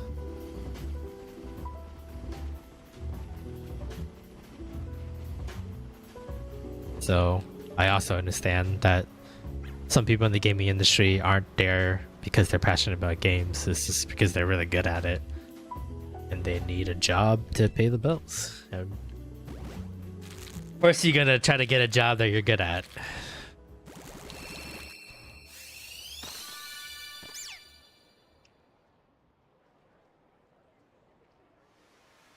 Yeah, I don't know, I'm just rambling. But what I mean at the end of the day is I'll hate it, but I'll pay the $80. I guess you just gotta ramp up, right? Maybe like periodically. I don't know, sequel games don't do that well too. I was thinking like as your series gets more and more popular, then you raise the price up, but not every sequel game gets better. I don't really know if that works out too well. Like Yakuza games have been getting better and better over the years. The Like a Dragon series. I will pay a little bit extra than the previous one because I feel like it's an upgrade. Like a Dragon 7 to Like a Dragon Infinite Wealth. Sure, the assets were mostly the same, but like, man, it felt like a jump. It just felt like it added more shit in that game than the previous game, which is wild to me because 7 was massive.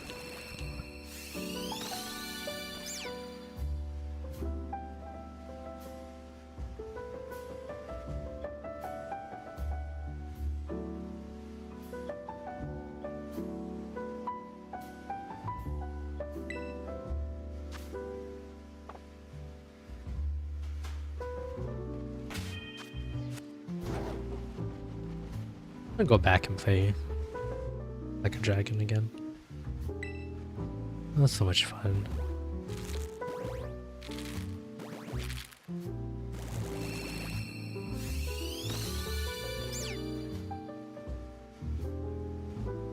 I remember the good times when I was playing Yakuza Like a Dragon games, which was only like a couple weeks ago.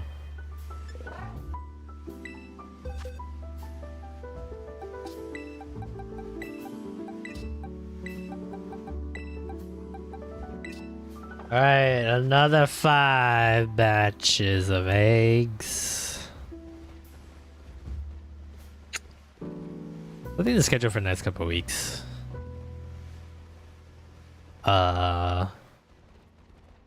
Obviously we got Legends Arceus and Stardew Valley this week. I'm hoping we'll be done with Legends Arceus next week. I know we still got Metaphor Reef and Tagio. Sadly I just haven't had time to grind on that game.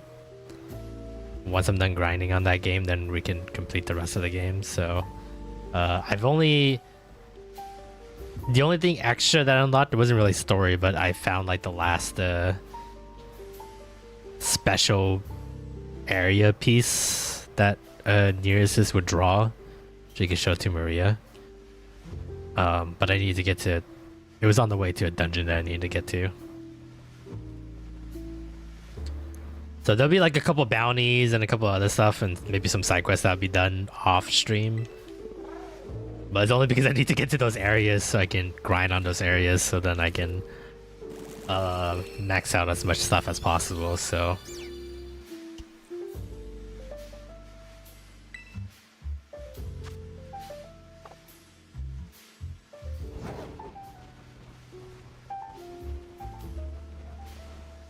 but I think by the time we get back to Metaphor, I think I'll still have like, I think right now I'm at like 22 or 23 days, maybe 20 days left before the final fight.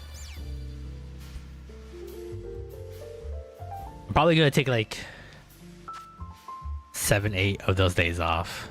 Fuck. So then we'll be back down to like a little over like double digits, like 10 or 11.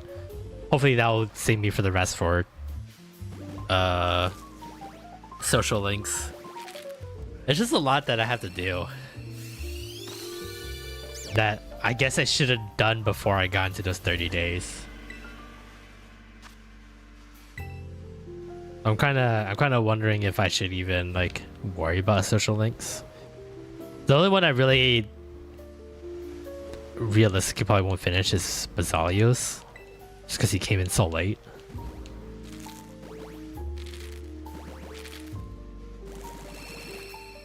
So I'm hoping next week I can grind a little bit because work would be a little bit lighter next week. So I can finally find time to grind it. And we'll be done with that. There's a Pokemon ROM hack that I really want to play. That's based off of Gold and Silver. That looks really fun and quick. So it's the story of Gold and Silver 20 years after the original events that happened in that game. So they've upgraded like all the sprites. I think it's like Pokemon Emerald sprites, but a little bit more high def. But I saw a screenshot of Whitney, an older version of Whitney that would look really nice. Because it's 20 years, so technically should be like, I think she was 16 in the original game, so she's like 36 now. So it'll be very interesting. I assume like Price, the Ice Gym leader, he's dead. So maybe he had like a daughter or like, you know, a successor to take over. So it'd be kind of cool to see what kind of storyline it is. Would be 20 years after what happened to Silver. I saw a screenshot of Professor Elm like fat and bald. That was really funny. So we'll probably fit that in. I got a new visual novel game called A Space for Unbound that was on sale. So we'll probably jump onto that. Maybe do a couple of short indie games that I had lined up before the computer started blowing up. And then Then we go back to our rotation. I'm pretty sure Harvest Moon was like the next game series that I was supposed to go back towards too. So we'll do that. I know another Mario game needs to come in. I don't know which one though. I don't really... What, like Sunshine or Galaxy? Probably Galaxy. Been really in the mood to play Galaxy lately. Maybe we'll do Galaxy.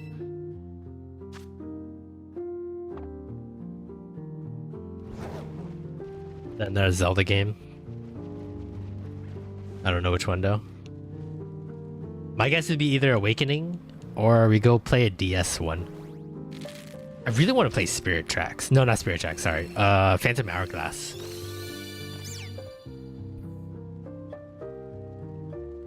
Phantom Hourglass seems really fun to do. I remember loving that game and haven't played it in forever. And I don't know. I don't believe the Switch 2 is gonna have a good enough console or virtual console to bring it back. Maybe play that one. I know we're gonna fit in Pirate Yakuza end of February, or like third week of February, and then the last week of February is Monster Hunter Wilds. But I'm not too worried about like finishing the story in Monster Hunter Wilds, because usually the story is not like too intensive. Maybe this go around it'll be like really good story. But Monster Hunter is just about hunting monsters, so that's just for me to blow off steam. It'll be like shiny hunting where I can just like jump in and go, or Stardew Valley.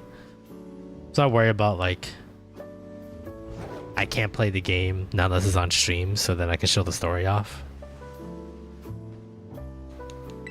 But maybe I'll be wrong. I guess we'll see. But yeah, I don't think there's any other games at the moment that take precedence. I know Final Fantasy VII Remake and Final Fantasy 16 I gotta play through. Well, I don't gotta, but I want to.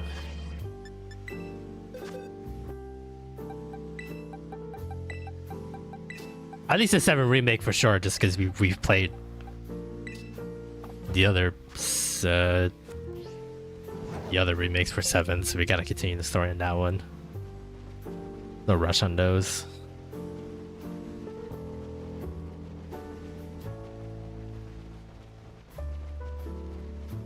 But we'll see. Once the computer is fixed, world is our oyster. I can play whatever, not worrying about crashing or lagging or any of that sort. But this will also unlock work streams again. As much as I don't mind like working on like miscellaneous stuff on work streams, that's great, but the bulk of my work is through editing, and I'm afraid to test it because I already have problems alone editing, like crashing and lagging and stuff like that without even streaming. I can't imagine the stress it'll put my computer on if I'm streaming at the same time. Also, I'll probably have to put on like, you know, the ducks or the bees or whatever AFK game that I put on the screen. So alright, we get ads in a couple minutes.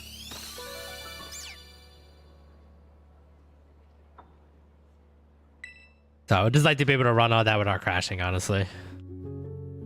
Oh, we also even get the Valentine's Day game, the date everything, where you date inanimate objects whenever that game comes out.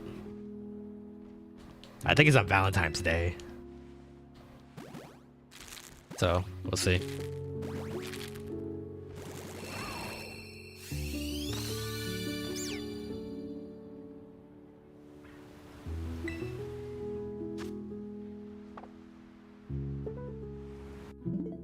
That should be coming in here in a second. There it is. I'm gonna get another drink and use the bathroom, and then we'll be well, I mean, we ain't going nowhere. Be right back into this. Alright, be right back.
I got some donuts.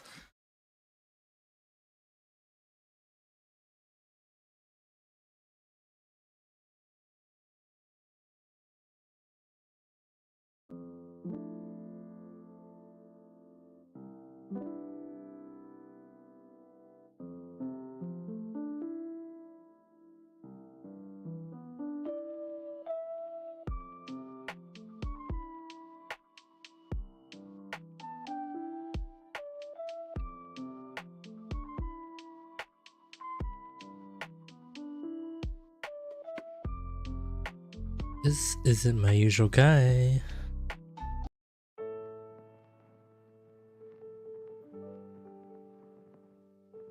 I thought I clicked a playlist for you. Oh. Alright. You can't blame me on that. That one lagged. That one's super lagged. That one doesn't count. That looked like it hit, that did hit me in the face, but that's because it lagged. I know it lagged. That one don't count.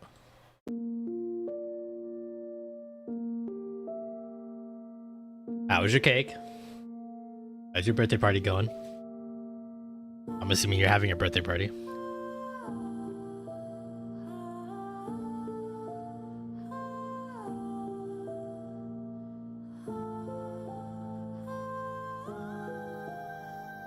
Okay, you have the KP sub badge. Wonder why Eden didn't have it.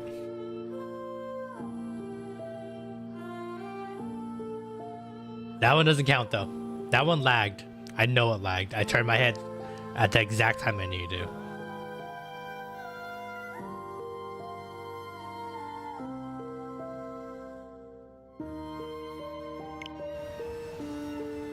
Giant monkey game was there? Hell yeah.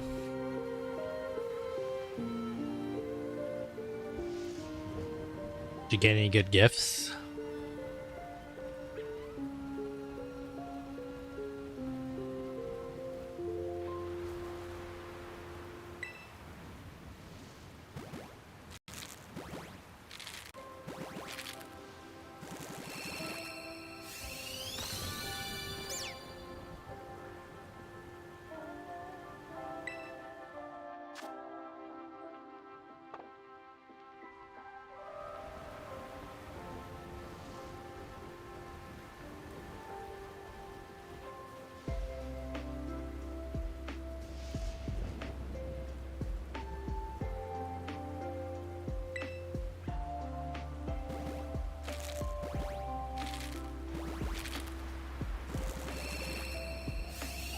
Yeah, that sounds like a gift for Pumpkin though. What did you get? What did you get for your birthday?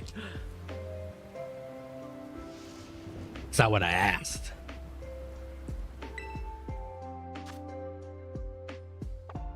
I don't need to know about their cooties. I already know they're passing cooties back to each other, back and forth towards each other.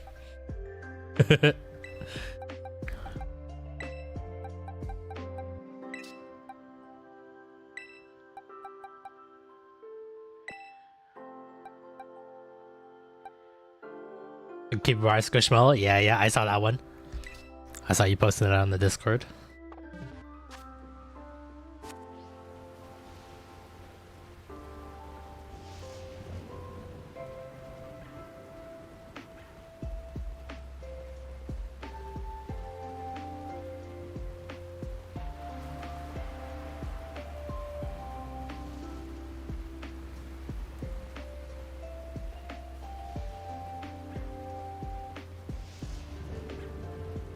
And a bunch of cute star jewelry. Oh, that's adorable. Very fitting.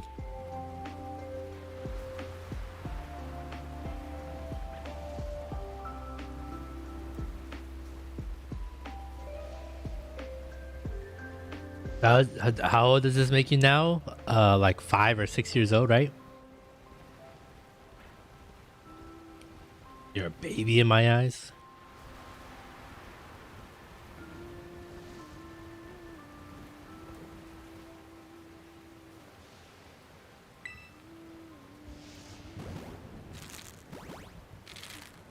Please, Lord.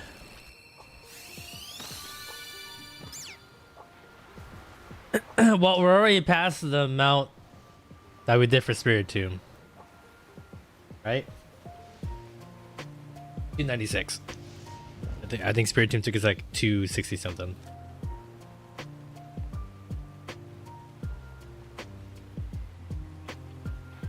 Oh, we're fucked.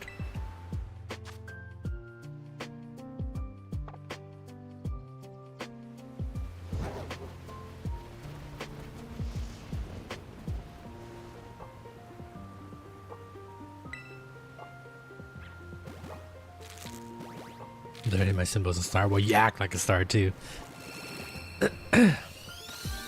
Roxy Wolf, welcome to the stream. Hope you're having a fantastic day today. Morning from Norway, hell yeah. That's cool. Hope you're having a good morning in Norway. Bringing the shiny luck, thank you, I appreciate it. Yo, what up, Dad? Welcome to the stream. Hope you're having a great day today. Remember when Twitch was fun and I liked being a part of it? Did you get banned from Twitch again? Did you lose another account?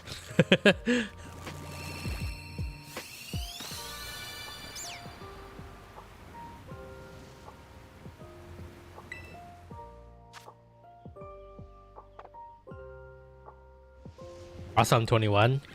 And nah, you're probably like 7. You're always gonna be a baby in my eyes.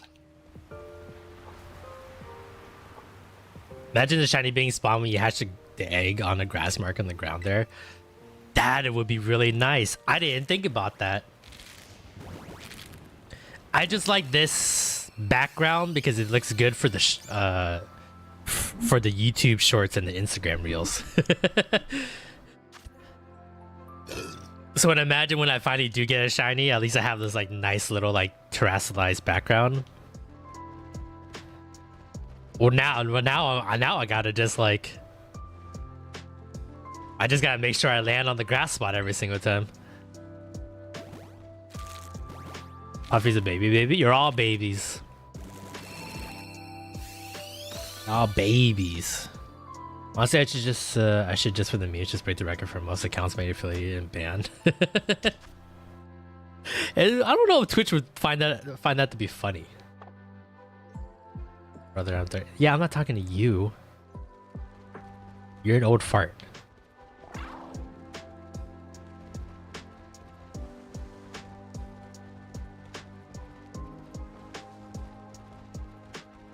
You're fine. Starlight's group? All babies. It will continue to be babies. 20, 30, 40 years down the road. God, if I'm still doing this kind of shit 40 years down the road, yeah, take me out back. I haven't grown as a content creator if I'm still doing this shit in 40 years. Am I out of eggs? I'm out of eggs. I'm trying to like fucking land on the grass marker. I'm out of fucking eggs. The big 300, baby. I'm 32. Welcome to the 30 club. I'm your senpai though. Technically I am more than all y'all. Just shiny hunter gassy. Call it old fart. Gassy do look like he got that old man face though.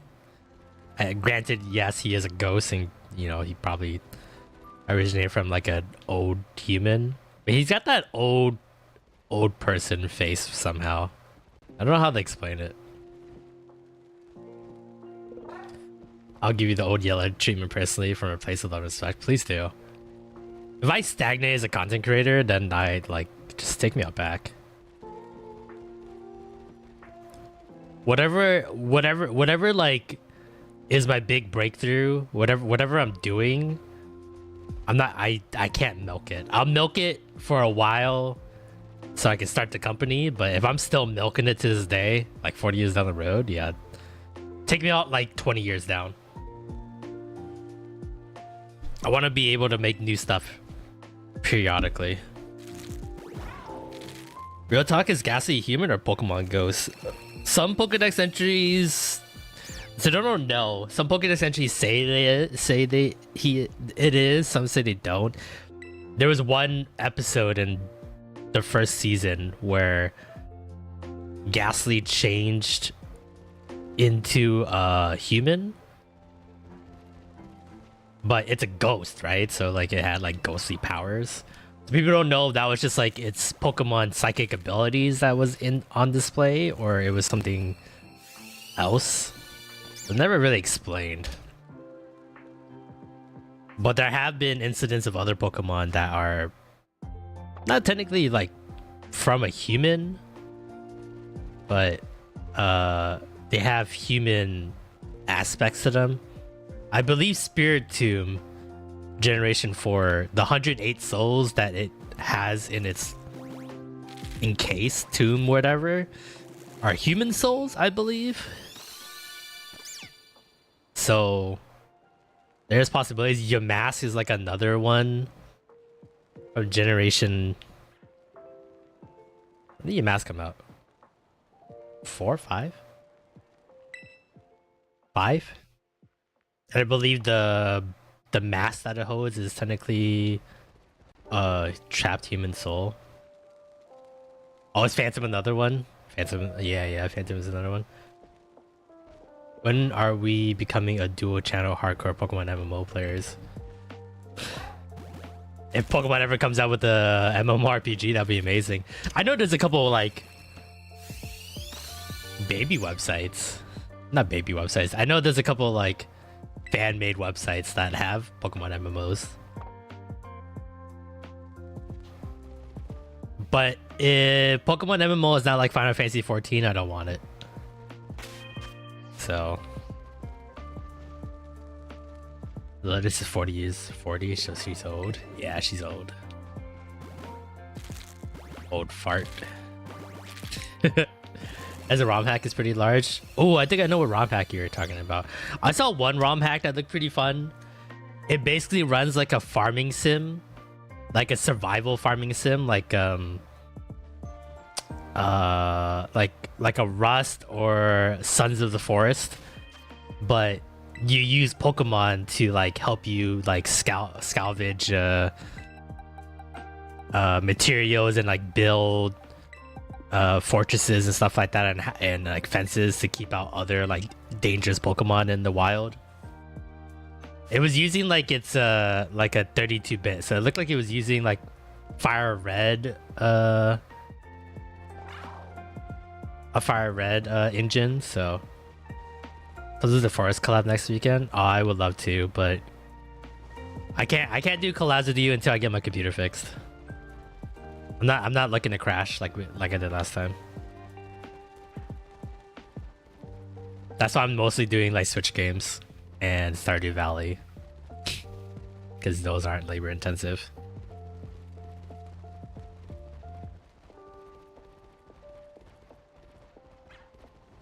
But once I get my computer fixed and Valentine's Day is over, I'm free to collab as much as possible.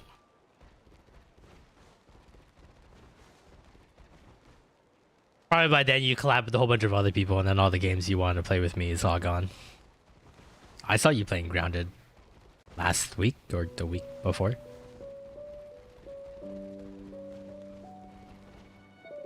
You said that was going to be our game.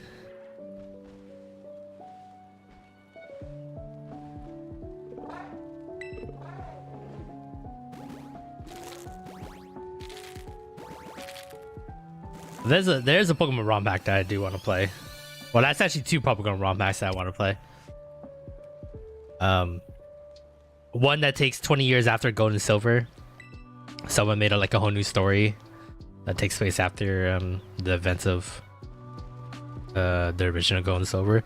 That looked really fun. And then there's a Pokemon Emerald ROM hack where they added like 40 new types, but they're all bullshit types. They're all stupid types, like depressed type, gun type, fluffy type. It's like stupid stuff like that. I want to play it because it's over like 50 types and I have to remember every type and where they where they line up.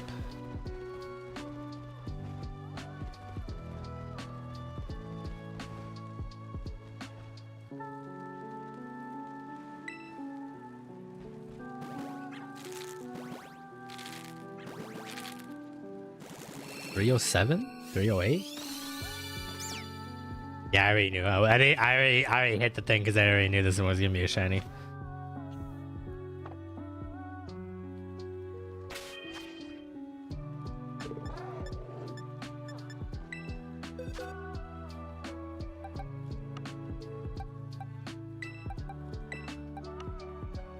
That's what he's saying, bro. I hate you. You're not welcome here anymore, bro. You know I want to play games with you. But yeah, I saw you cheating on me too, so I don't know if I should give you the benefit of the doubt anymore. I'm kidding. 1, 2, 3, 4. So 4 times 30 is 120, 125, 127. 181 plus 1. Okay, I count it right. 308. This is one ROM where you are a gym trainer. Oh, like such a thing. Oh, I saw that too, but I also saw like it's pretty like one trick pony. Like it's interesting because you get to choose your types, the type of gym that you want to have, and then you get to train Pokemon within that type. But that's about it. There isn't really much else after that. I think I know which one you're talking about. There's only one that's like really popular. I feel like that's good for like one stream, and then it kind of okay, kind of repetitive. Because all you do is defend your gym. You don't. There's no like no story, or there's no like side quests or incentives or anything like that. So just like pure battle. Gas, what an accusation. With whom do you make these claims? I saw you playing Grounded with another player. I don't know who it was, but I saw you streaming that. It wasn't this past weekend, but I think it was the weekend before. I think you were playing Apex this past weekend, right? So that's fine. I don't give a shit about Apex, but I saw you playing Grounded. And I know you asked me to play Grounded with you, but you didn't want to wait.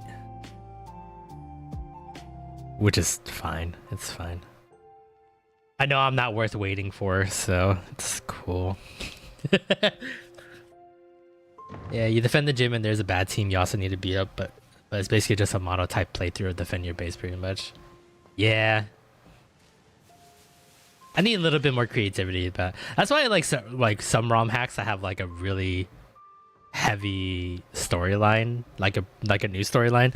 I like Pokemon Unbound and like Pokemon Gaia, and I know those are like pretty like low hanging fruit, but like top tier ROM hacks.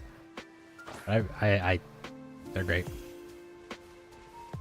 Fine, Ian25. Okay, I didn't look at the name. Okay, I just saw you were playing with someone else, and I couldn't watch any longer. I was gonna start talking in chat, but I just couldn't. It broke my heart. Okay. Oops.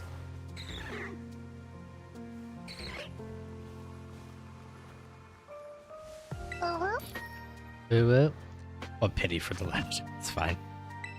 Fine. Fine. Fine. That's so mean! Oh. You make all the cute noises you want. Pal. Trust me, you're not that guy. Oh my god, shut up!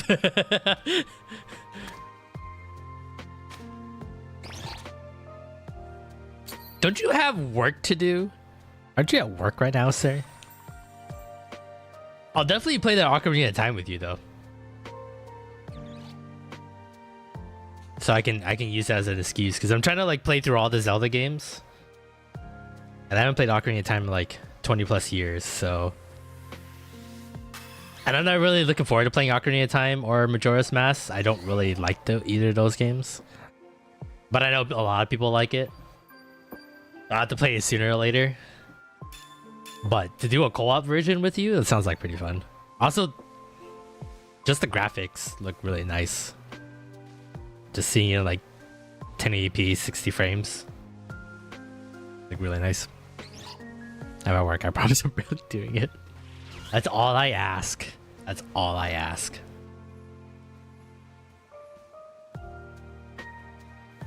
But yeah, I just need the motherboard. That's it. I bought the most expensive part already, so I just need to get a new motherboard, and then I can pop these babies in, and then I can run at full power. I can play whatever game you want to play. Our CEO quit last week. Deadass walked out, which is always a good sign. Probably didn't want to get shot by you guys. One of y'all gave him that Luigi death stare, and he was like, "I'm not about this mess. Fuck this shit."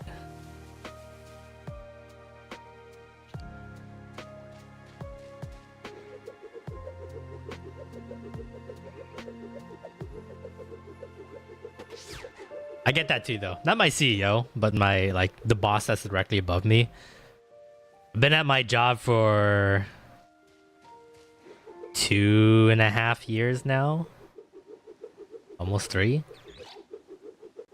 and I'm on my 5th boss already.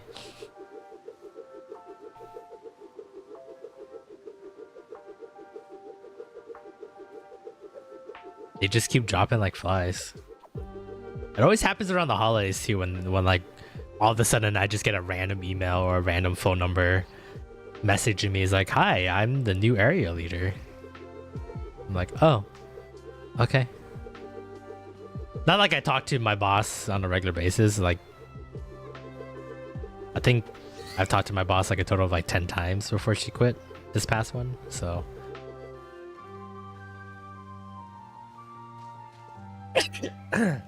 excuse me. It's not that big of a deal. It's just weird. So my brother is head chef at a restaurant near me, and like totally caught me off guard. Offered to cater my wedding until they paid for his wedding gift.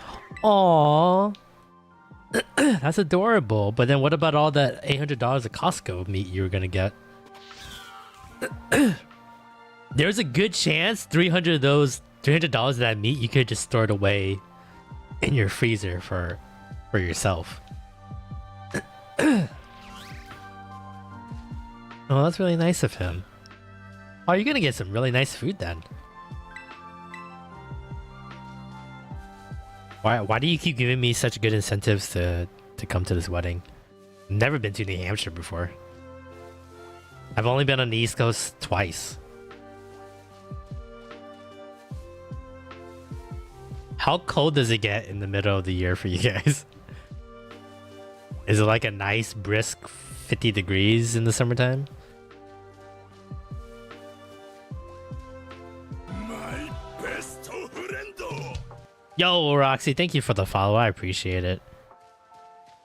I don't know what you saw that felt worthy of following, but I do appreciate it. Welcome to the family. We power our family. Hope you enjoy your stay.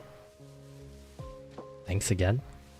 Also, my name is Peter. I don't know really I mentioned that. So I know people like to call me Weeb, but that's just it's an adjective, it's not a name. Negative 19.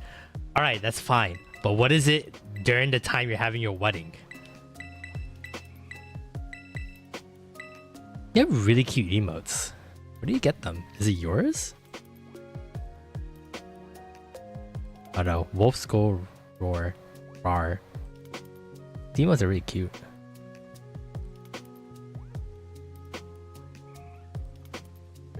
It fits your name too. Did you like find other wolf type streamers so that you can get their emotes? Probably 80s and 90s. Oh, that's too hot. I don't want to go anymore.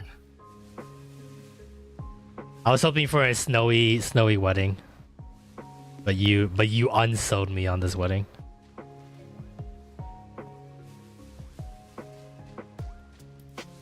If I was gonna go to a hot wedding, you might as well just have the wedding at Hawaii.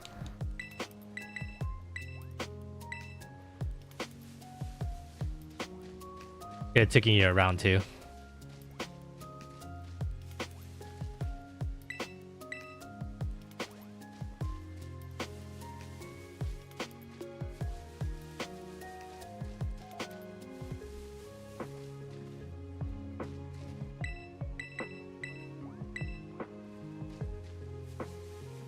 So where are you going for your honeymoon? You guys have anything planned for that? You guys have saved so much money from like the most expensive parts of a wedding. That's what she said. What did I say? I didn't say anything that can be sexually sexual innuendo. I found a stream during the time I played Path of Exile and I saw cute Wolfie most of that like tier 3 sub to him and he said he wasn't allowed to stop streaming and I've been tier 3 subbed ever since. Hell yeah. How you get them? That's how you know you're a part of the community for life right there. Sorry, that was Puffy who did that. Damn it, Puffy. Try to be family friendly here. I didn't say anything sexually innuendo. I didn't say like dick and butt. Well, I said that now, but that's just for the example. Dad, my aunt and her bakery offered to do cake free. $2 cake free. Our parents are paying for the chair, table, and tent rent. We're really only paying for the field. Dude, that means you can put it all on fucking honeymoon. Where are you gonna go? I didn't mean to talk to you, Masquerade. I'm sorry. You just fuck to make eggs for me, please. That was also not a sexual innuendo.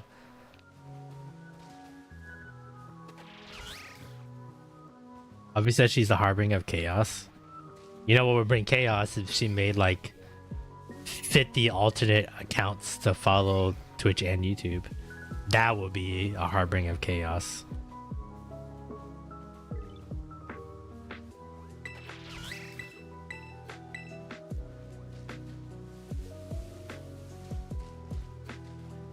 You've been living in the cold all your life. You ever think about going to like Cancun?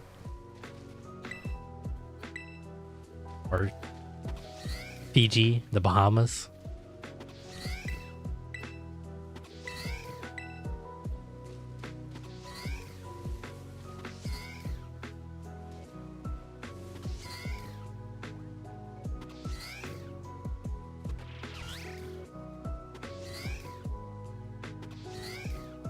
Amber's like really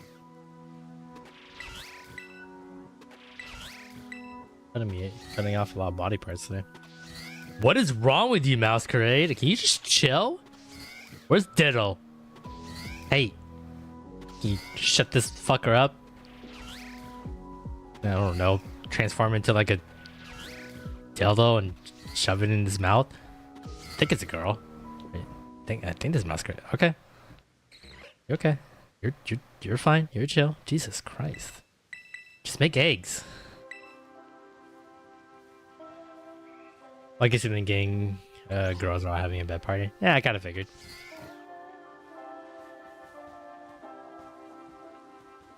Three times in a row, Absol fails to hit and dies. Oof. Were you using a non 100% move? Because anything not 100% is you might as well just make it 0% in your eyes. Even if it says like 95% accuracy, that's 0% in my eyes. Because you will always miss and the opponent will never miss.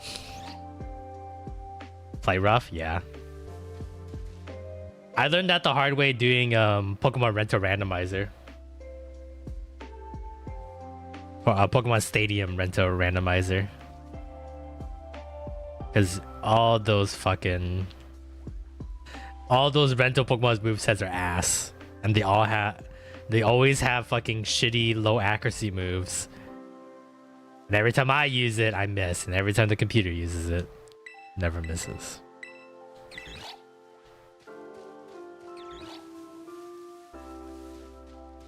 Still fun though. Fucking frustrating as shit though doing Rental Randomizer. That was fun. Maybe that should be a sub goal. stream ends when I beat Rent a Randomizer, so I'll probably be dead by the time I beat that game or beat that challenge. It's fun watching other people do Rent a Randomizers, but when you have to do it yourself, it's crazy.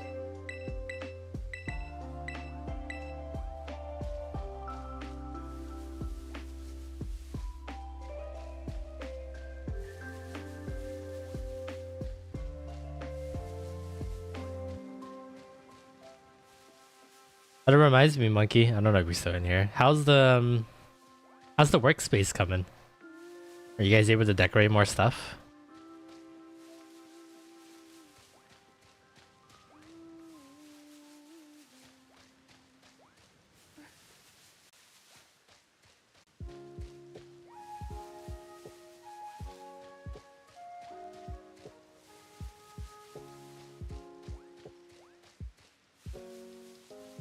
You guys have everything unpacked?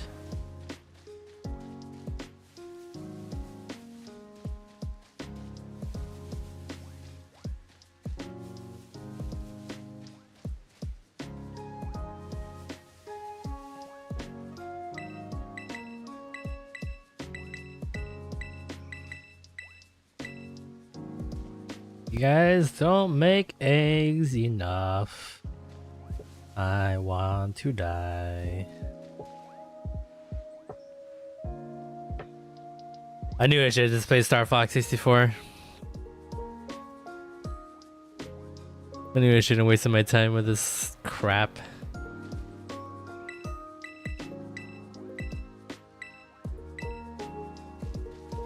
I forgot how many more minutes I have on this sandwich.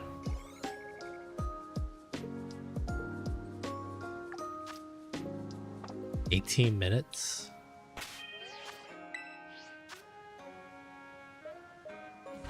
$32.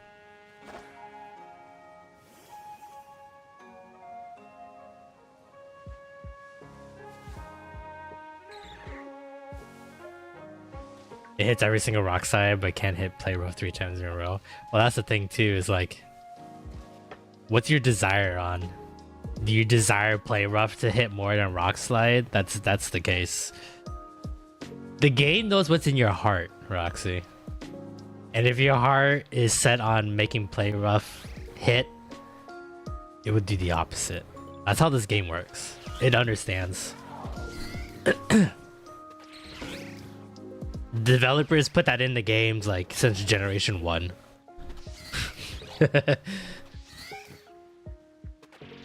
Rock slide miss, see? It's because you desired rock slide. Game Freak's like, no, no, no, no. You don't get what you want.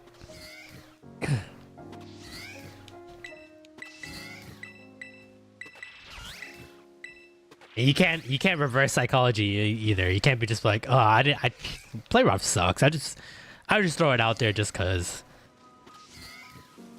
Because no matter what, Game Freak will always know. It'll always hurt you.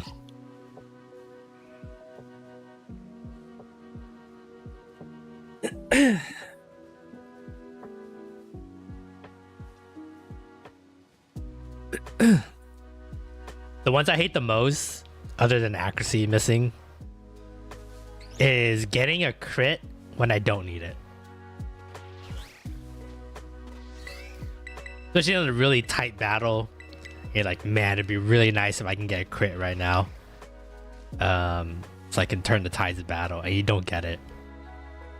But like on a throwaway, like 12 HP, and you like quickly knock it out, and you get a crit for that. That one hurts inside, especially if you're waiting on that crit. Now that's just Gen 1. Gen 1 throws. Gen 1 gives out critical hits like it's like fucking cookies in a Girl Scout sale. I don't know what I'm saying.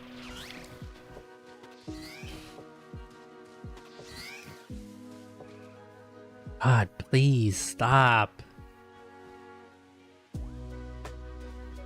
Why are you so chatty today, Masquerade?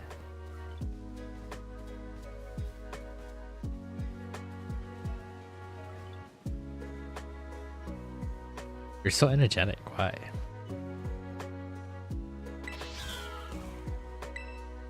Or that low level shiny you get early on, you're like, okay, I just want to tackle another Pokeball, and then you crit one shot it. That's what quick balls are made of, dude. That's why I know everyone shits on this generation in Scarlet and Violet and how bad it is, but honestly, it improved on shiny hunting, and I'm thankful for that. This generation on the Switch has been great for shiny hunting. Guess what Jenny gave me? I mean, I already know. You're probably gonna get it later tonight, though. Like, I don't need to know about your cuties.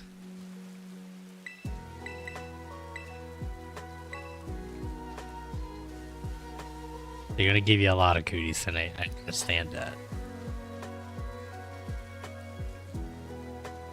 If we get that shiny sound as well, then SV would be perfect. I know, right? Honestly, us like putting aside the graphic limitations and just playability overall for Scarlet and Violet, it honestly we're just missing a couple of key tweaks and everything would have been perfect. Not perfect, but it would have been a solid game. Because I mean, this is way better than Sword and Shield, that's for sure. But yeah, shiny hunting is way better in this game. But only if they had added the shiny sound effect for overworld Pokemon, that'd been great. Level scaling, honestly, would have been nice. That way, it would truly feel like the world was open and you could have gone everywhere. Like, there's parts of the map I feel like you can cut off and make it into like end game stuff, right? But you just have to like do some kind of like story beat where it's just like, oh, all these Psyducks are blocking the road, you can't get by it, and you have to get an item later down the road. But level scaling would have solved a lot of the problems I felt like Pokemon or Scarlet and Violet had. But I thought the story was pretty good for the most part. The DLC had a slow start, but then it had a pretty strong finish. For both when you combine the DLCs together. Overall, a good experience. Graphic limitations does hurt it though, which really sucks. The lagging can get pretty bad in certain areas, and I don't really had too many glitches or like Pokemon phasing in and out of spaces, but I don't know. Maybe the Switch 2 will fix all that. Yeah, who knows? And the rest of the monkeys in the game created a dream outfit that I always wanted to create. Oh, that's really cute. Pictures?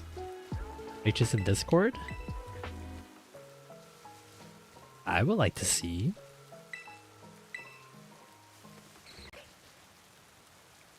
Jenna, give me cuties later. Ew.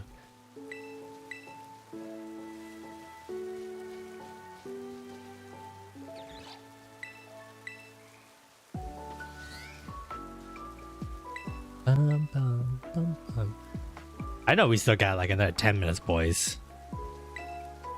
Let's get back to fucking. That's what she said. Alright, now that was actually a perfect one.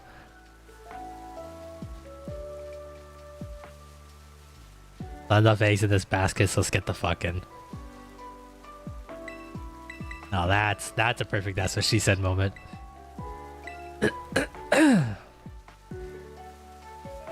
You guys gotta remember, you guys have like a 5-second delay from me.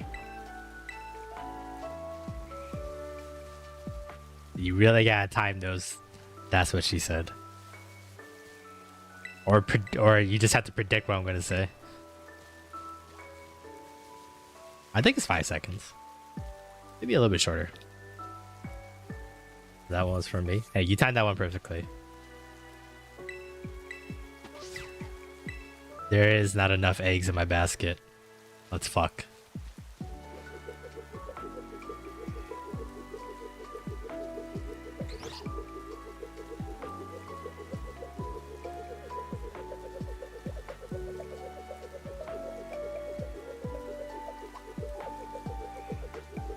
Yeah, the camera's always like cutting me off on my right side.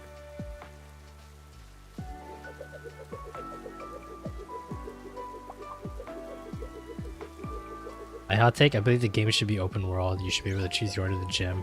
Try game scales according to your badges. Each Elite Four you beat and being the champion as well as being the post-game story. Like if you beat the Elite Four, the average spawn comes 55, 60, 65, 70, 75 after you beat the champion. 80 after you beat the post-game. Makes for repeatability as well. Discover the different teams the gym would have based on what badges you have. Yeah, exactly. And that's such a simple fix to have level scaling, honestly.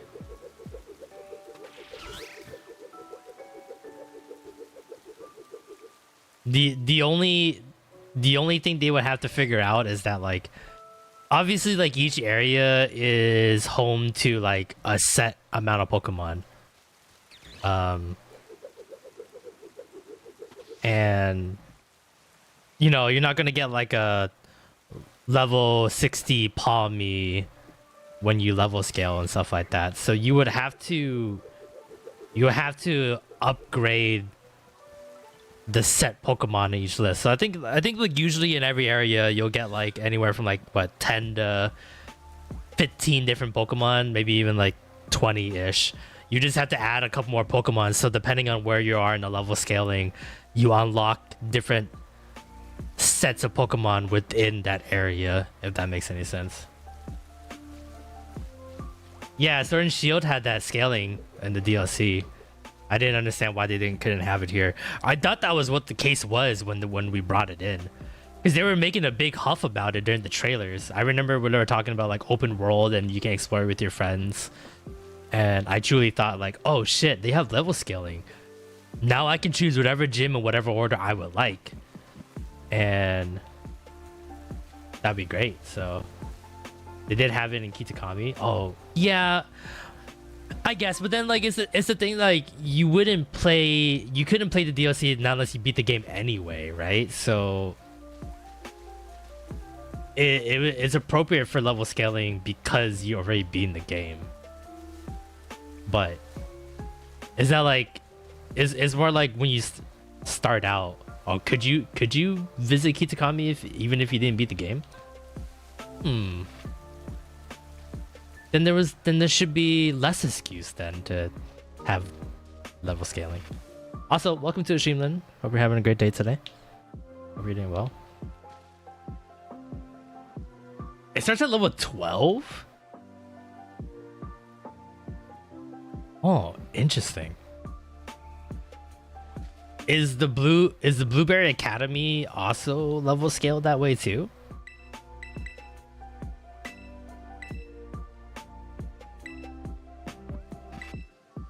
Oh no, like Route 1, it would still have level 80 Rattata, but you can also count on level 80 Eradicate. Maybe there'll be a menace there as well. Level 80 Kangaskhan might have invaded. That would be kind of cool. Yeah, I was thinking the same thing, but like, I don't know. A level 80 Rattata just seems like a waste of time to me. You catch Ogerpon at level 20? Oh, Blueberry starts at 70. Oh, interesting.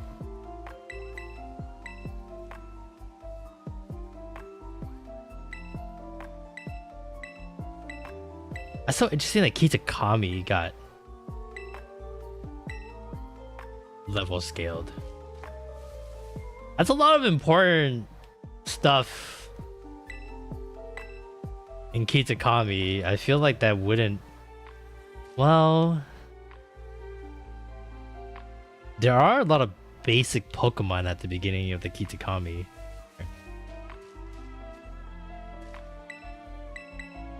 That's so weird.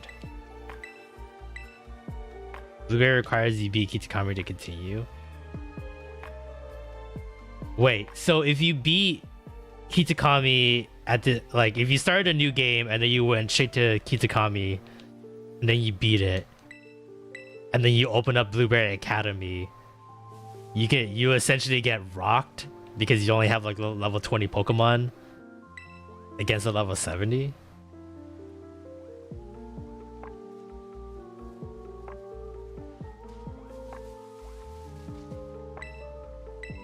Is that how it goes?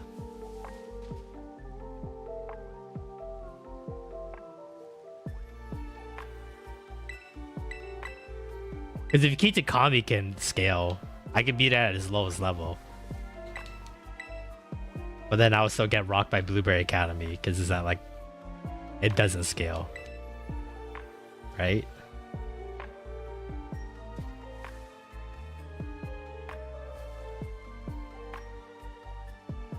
You can go there, but the story continues only when you beat Kitakami.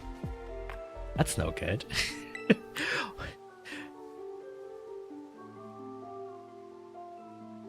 You can go there before the first gym, get rocked by the intro fight, then you get to enter, but everything's high level and you can't catch anything because the enemy's too powerful, I believe.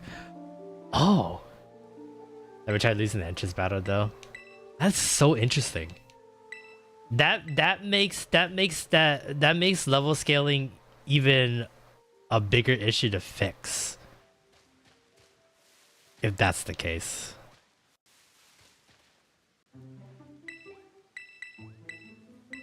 The same thing in Sword and Shield? Okay, I never knew that. It never occurred to me that you can just jump straight into the DLC if you start the game over like that.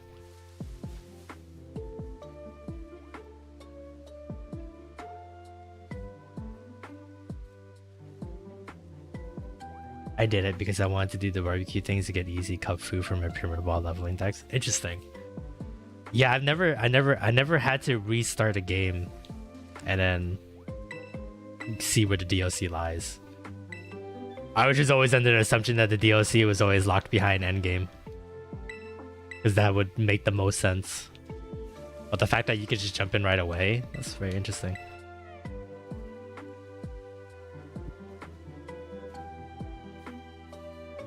I don't restart, just start a new profile on my Switch. Oh. But your Nintendo membership only works on one profile, right? Unless you have the family plan.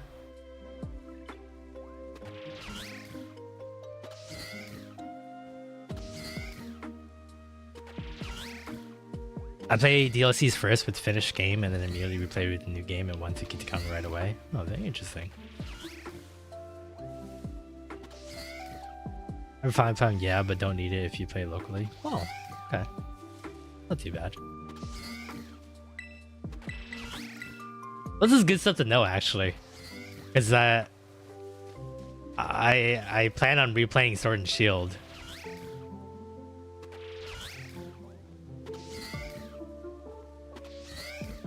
Because if I want a shiny living dex, I need the Pokemon exclusives from each game. So I'm gonna have to buy a second Switch and the other copy of the game. But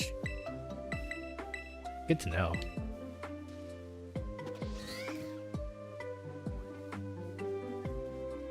About the DLC, it works on all profiles, but online doesn't. Oh, interesting. I didn't know that.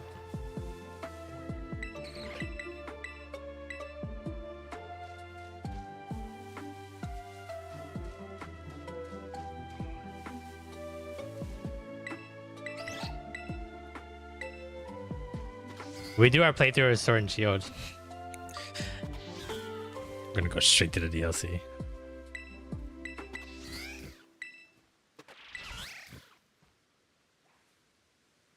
Let's say you have 4 switches to do the D-Max adventures. You can do that with 4 copies of the game and you just do everything yourself. Also means you have 4 chances on the shiny. That would be kind of nice. Hey guys, let's make me a really popular content creator so that I can afford 3 more switches. Because all I was gonna do was that when the Switch 2 comes out, I would just buy a Switch 2 and then trade Pokemon that way. Or trade them in the Pokemon Home.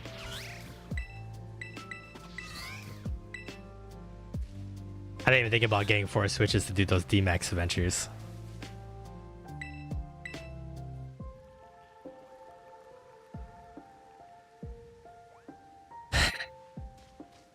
I gotta figure out how those streamers do it, where like they have like one one controller for like 4 switches, and they just press a button and it just does everything for them. I have one OLED, one Scarlet and Violet OLED, Switch Lite. I'm getting a Switch 2 as well. Damn. I wish I had that kind of money. No, I wasn't talking to you. Trading is easy when you have an audience of players too. Yeah, but I don't know. I feel like I can trust you guys, but I can't trust everybody, right? Not everybody is gonna be like, hey, you need your shiny Pokemon traded to evolve? I got something I can do for you. I can do it with you, and then steal my shiny and run away with it. It just seems safer to just buy another Switch, buy a different copy of a game, and then fucking get it myself. I think I'm going to drive 7 hours home next weekend. Just have a cheesesteak and drive 7 hours back home. Feels like it'd be cheaper to fly, no?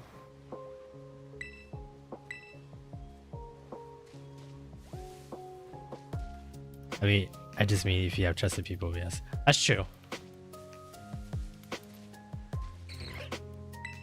Well, I'm trying to do that whole content creation thing, you know, and it looks cooler and more badass if I do it all by myself, like a lone wolf or whatever. So I gotta be like those Poke YouTubers that have like 16 DSs and they have like all 16 screens on display, and they're like fucking hard resetting for like a Pokemon, or like 10 switches and resetting for like Manaphy or like Arceus or something like that. That's why I always trade with security. Like if I trade my box legendary for a touch trade, I require them to trade me the box legendary security deposit. True. The like the trade code setups that they do for like Scarlet and Violet and Sword and Shield was like really cool and really smart. I like that, but that doesn't equate to shinies, it feels like. So Yuma's also out of the hospital. Yeah, I think he told me that last week. Now that she went back to the hospital, pretty sure she was good to go.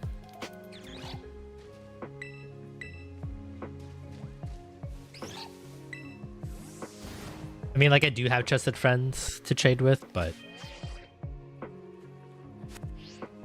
the same time, I don't want to bother them. Because I'm weird like that.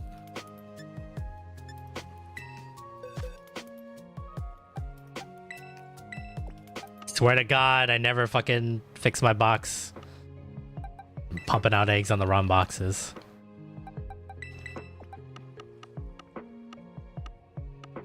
Alright, I don't know if this will be the last batch of eggs for the night.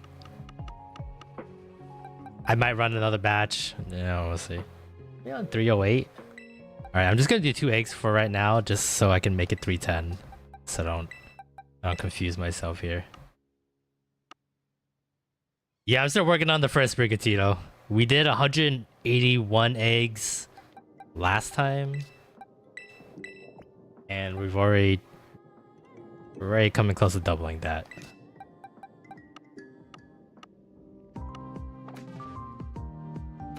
One of 3, because I want a shiny Living Dex.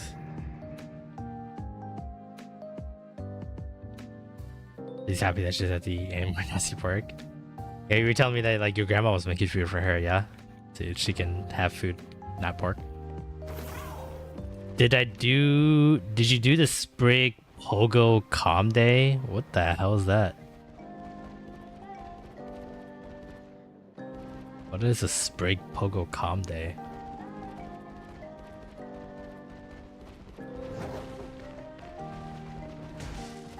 Oh, fuck.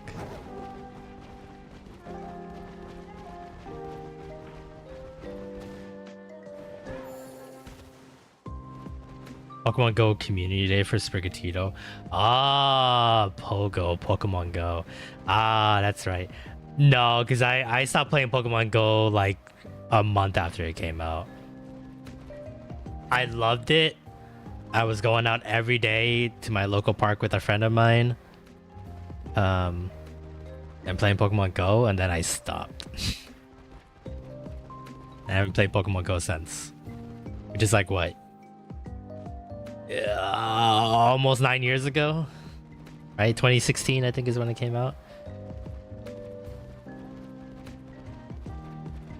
I was really into it at the beginning. I even bought a new power bank so then I can Pokemon Go to the polls longer, but yeah. Too much effort that I just couldn't deal with.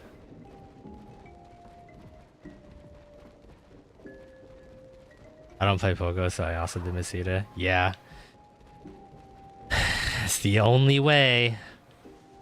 I mean, it feels like Generation 10 is gonna come out sooner than we think. And then I could just waited then. But I thought, hey, you know, I haven't had one of these egg hunts in a while. I can talk to chat more when I'm doing these egg hunts. This might be a good idea.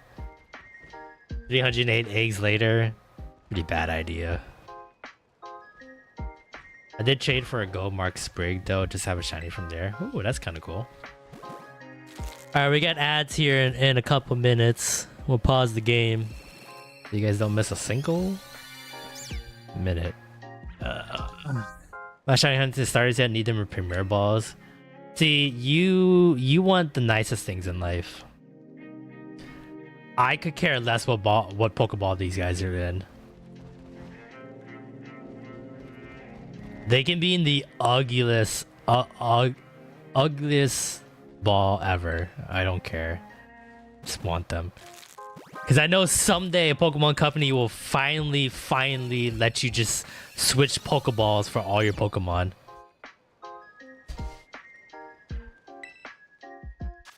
When that happens, I don't have to worry. Then I can finally color code the right balls to the right Pokemon. But until then, it's that time.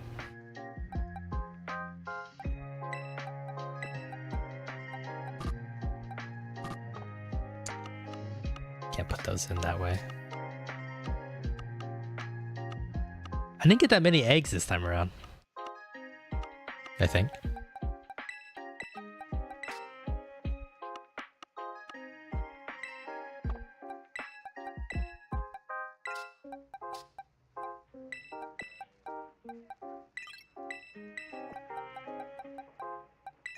Oh, I've been running around with the wrong Pokemon.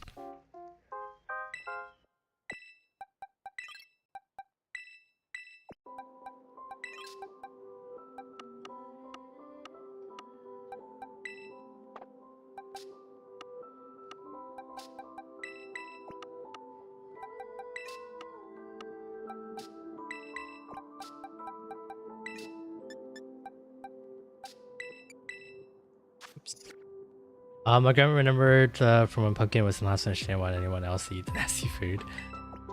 Yeah, I remember. I think it was either you or Mimu that said your grandma was cooking food, and that was really sweet of her.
I was contemplating my life there for a minute.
Oh, okay. Ads are done. Welcome back, everyone, from the ads. If you had to go through them. Everybody else, thanks for waiting with me. Yeah, new batch 5 ready to go here.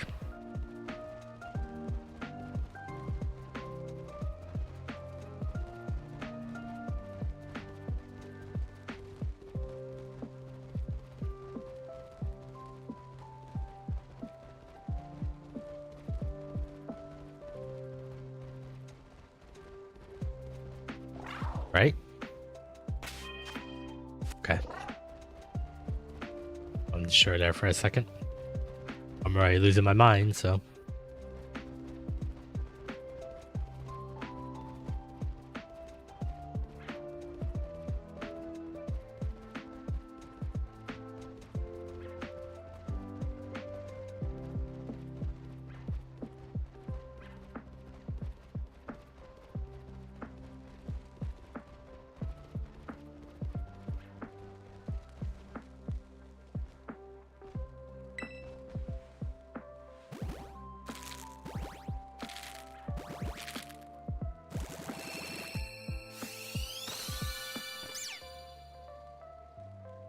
Pink eye motherfucker.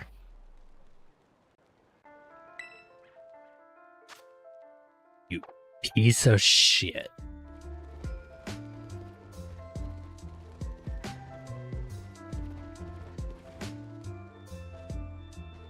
On the green square. I'm on grass, baby. Where's that shiny? Not here. Not here. Not here. Definitely not here.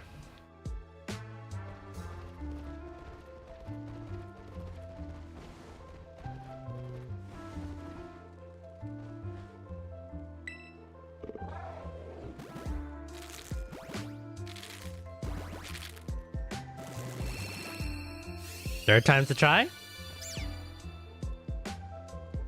Pretty sure third time's the charm. I fucked that up and I didn't get the shiny.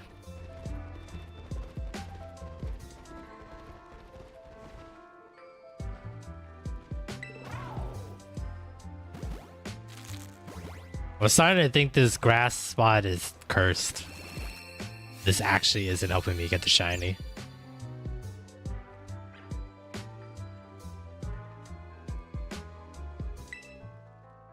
I need 3 of these guys. That's the inevitable doom I have to think about.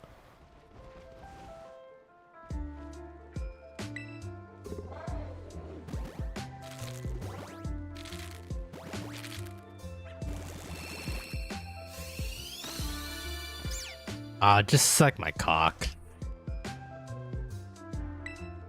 Just suck a fat one.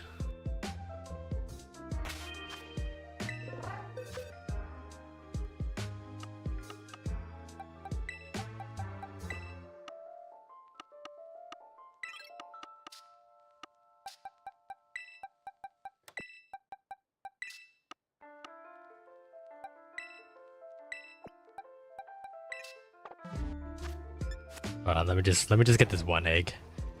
My box is all over the place. It's starting to bug me. Maybe this is the one egg I needed.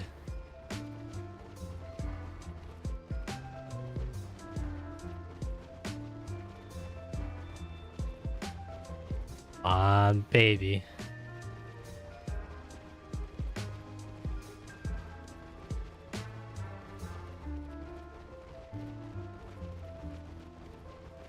I'm feeling it. I'm feeling this one. I'm feeling this one. This one's gonna be a good one.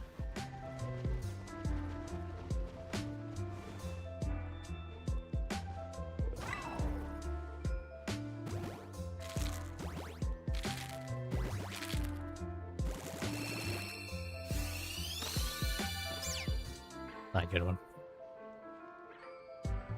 How am I off? I thought I was going in multiples of 5 here.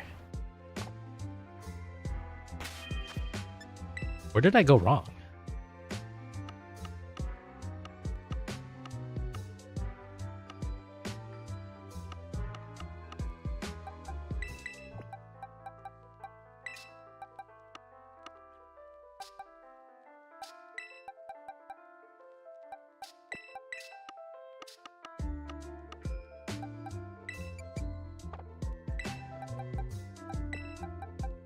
Did I count wrong?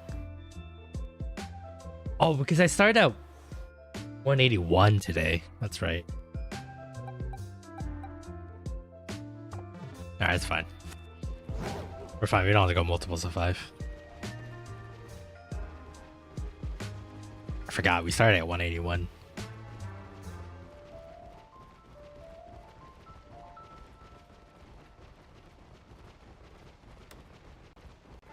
Oh.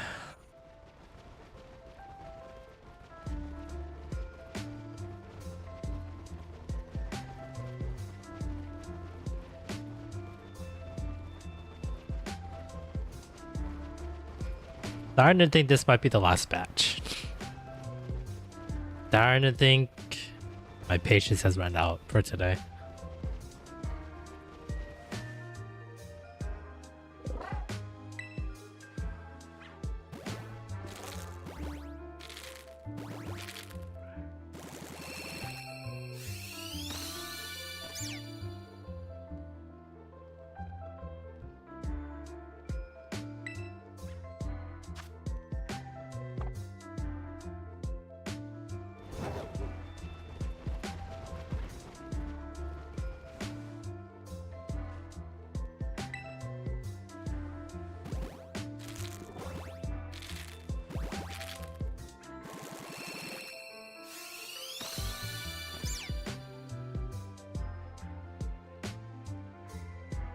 This weed catch is fucking...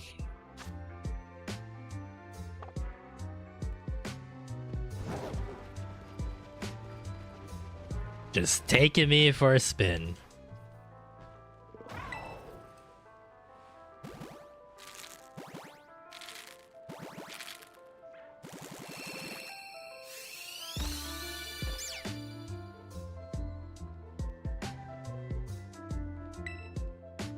I'm gonna get gray hair before the end of this. I just know it.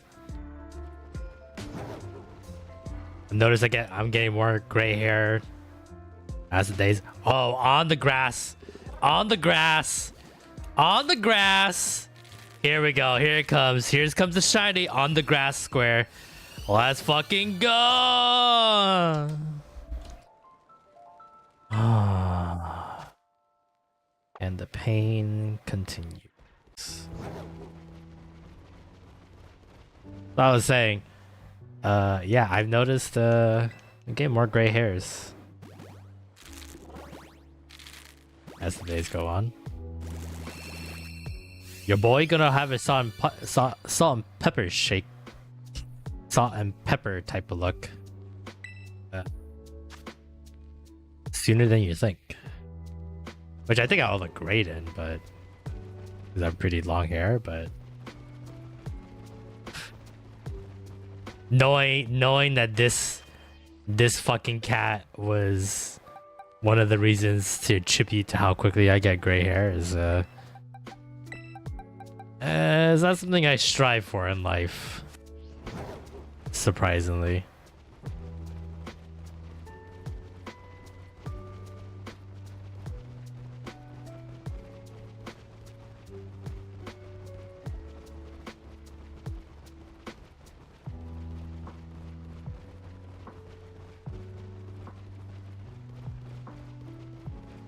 Dude, I'm fucked. Over. I'm not getting it tonight. Come on, reverse psychology, work your magic. I don't believe I'll get a shiny tonight. I don't need all 3 tonight. God, would it be fucking nice though. But just 1? Just 1 would be nice.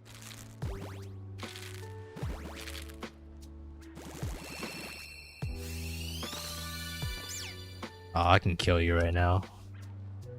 Kill you right now, God. I know you're just fucking with me.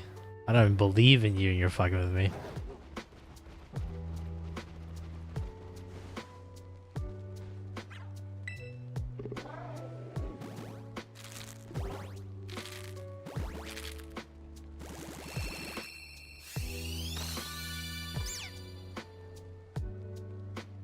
Ah. Can't you see? What this cat is doing to me? I don't even know why I said it like that. I don't know why I said it in that accent. Ye old cat is driving me insane. Captain Barbosa here. Hey, I'm losing it. I'm fucking losing. We need shiny weak cat. We do. We need 3 of them. But for now, I'll take 1. For now.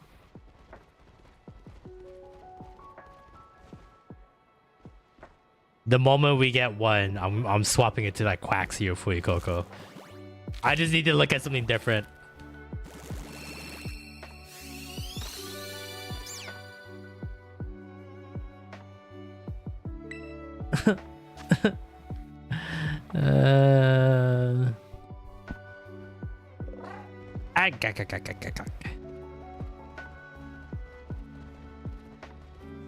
Haven't really lost it though. Yeah, but this is like a further loss that like if I'm starting to do random voices and accents, I think we truly lost control of the wheel.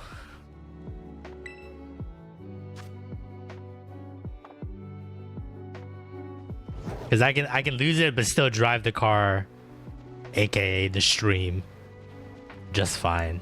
But I think we're getting to me just saying almost anything random in a different voice. Kind of insanity. Exactly. Everything's getting derailed. and you're getting railed tonight. But sorry, that was a really poor taste in jokes. You can blame the weed cat for that one. That was totally the weed cat's fault.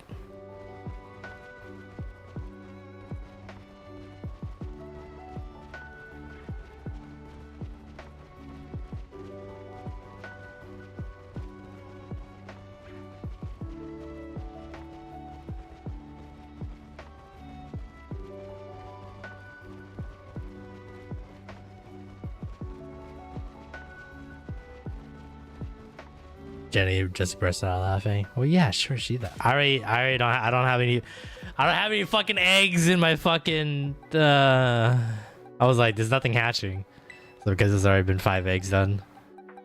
Fuck. Well, of course, Jenny laughed because she'll be the one. She'll be the one derailing you. It's always funny when you're the derailer and not the derailee.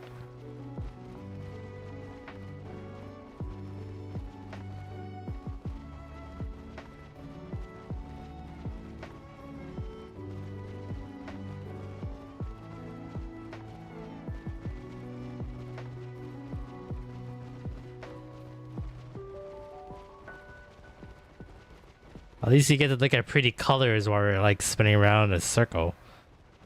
I guess that's something. I'll be derailing here too, you know. I'm not really keen on trying to figure out if you're a top caboose or a bottom caboose, you know what I'm saying? Add your Funko. I probably don't need to know that.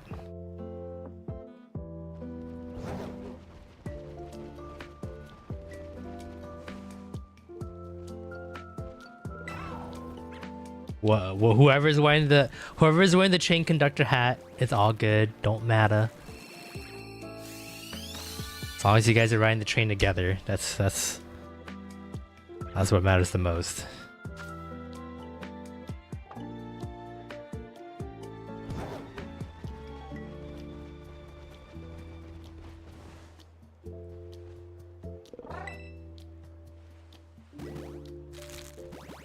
Not it. It's not it. The egg hatched differently than what I wanted to hatch. Not it.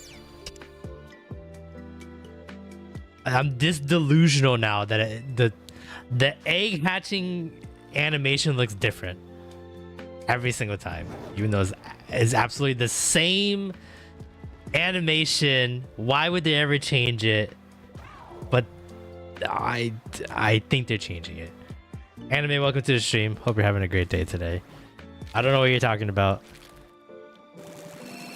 I'm already experiencing memory loss, so I don't even know what I was saying 10 seconds ago.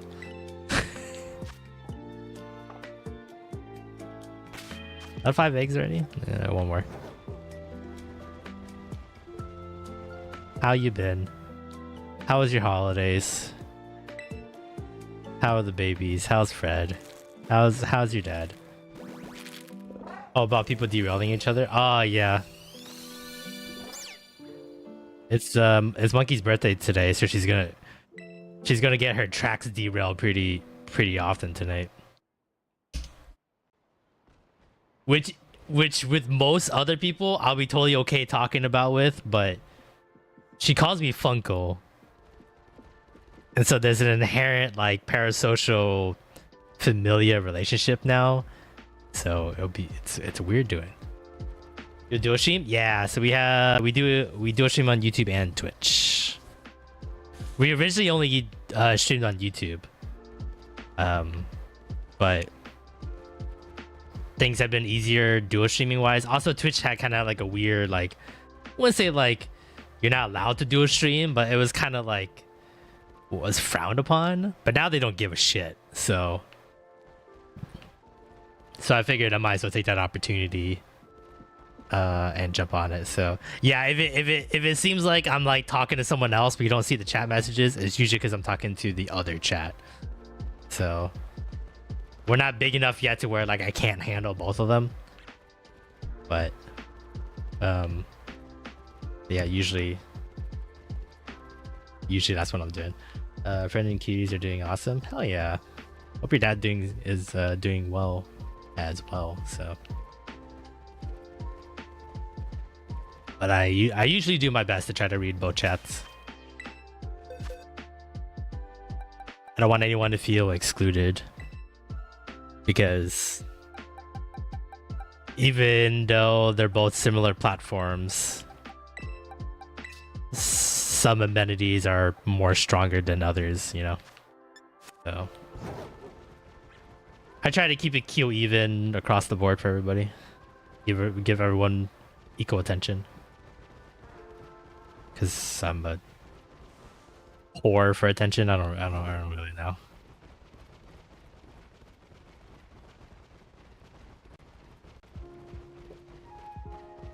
I'm pretty sure that's something my therapist can unlock in me.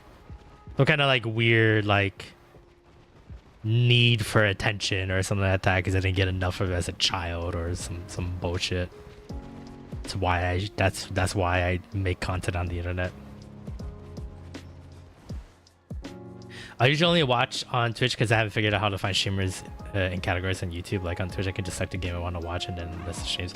Yeah, YouTube doesn't do that, but that's only because that's not a priority for them. Streams on YouTube is like they don't give a shit, right? Because that's not what they're competition for. Like Twitch is like beyond competition for them. They like YouTube eats that shit for breakfast in terms of money. What they fall apart on is TikTok and the fact that no one wants to watch long YouTube videos anymore. They just want to watch a minute dance on TikTok. So except for streaming, they push more for like YouTube shorts. That's how they push. They still prioritize long form videos, but they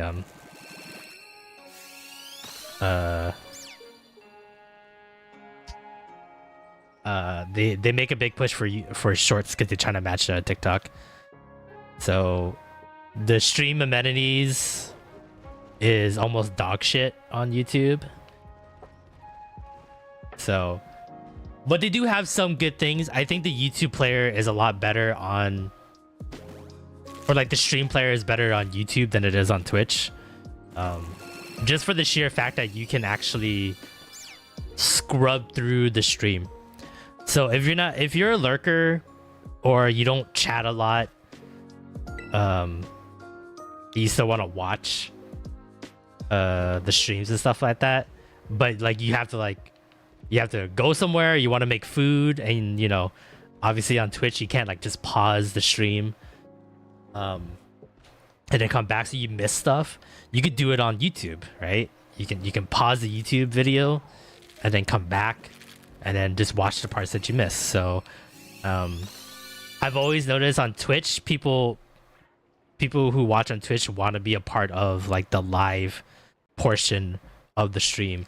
Where on YouTube, it's give or take. They don't mind watching the VOD, or they don't mind, you know, they don't participate in chat, so they don't have to worry about being there live to consume the content. So, but yeah. Also, it just makes things easier on YouTube in terms of like having the VODs, because Twitch can't store the VODs for more than 7 days or whatever. So, you know, if you miss a part, you miss a stream, you really want to watch it, you can always watch it on there. So, but yeah, discoverability is like dog water. So I'm not surprised you have a hard time finding any streams on YouTube that way. Most times than not, what you just have to do is like organically find a channel if they post videos, and then go from there. And then you know, if they stream, then you can jump on their jump on those streams that way. It's pretty hard to find someone live at the moment. Not unless they're like big on YouTube streaming as well, then they get priority. But it's pretty hard. My friend and I were testing it a long time ago where like I played a really niche game that I was the only person playing it live on YouTube, and they still couldn't find me.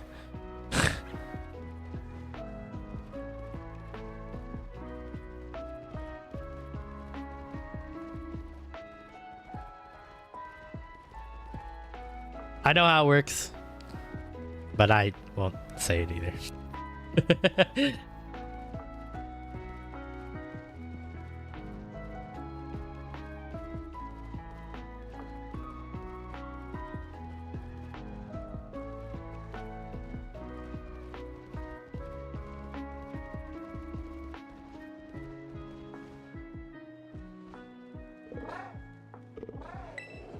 So I don't know how some stuff works. Yeah, you know. It is what it is. YouTube needs Twitch categories, and Twitch needs to put clips into YouTube Shorts scrollable format. Yeah. It's funny how if you put them together, they can be like the ultimate platform for content creators. But they also essentially don't really need each other. Because they may seem similar, but they're not. Like YouTube is not in the streaming.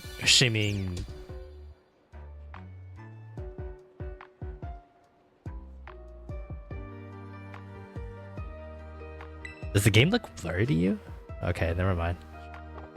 The game looked blurry to me. I don't know if that was the same on your guys' side. I'm just fucking losing it. And Twitch is, you know, they're not for long form contents or short form formats either, you know. They're totally okay existing in the space that they're in, and there's no other platforms that will push them that way, push them to innovate. Because like I thought that YouTube would have been like at a point where like they saw the potential in YouTube streams and would want to push Twitch, and then Twitch will have to start innovating and stop being lazy. But yeah, that's not the case. They are totally in cahoots. Not cahoots.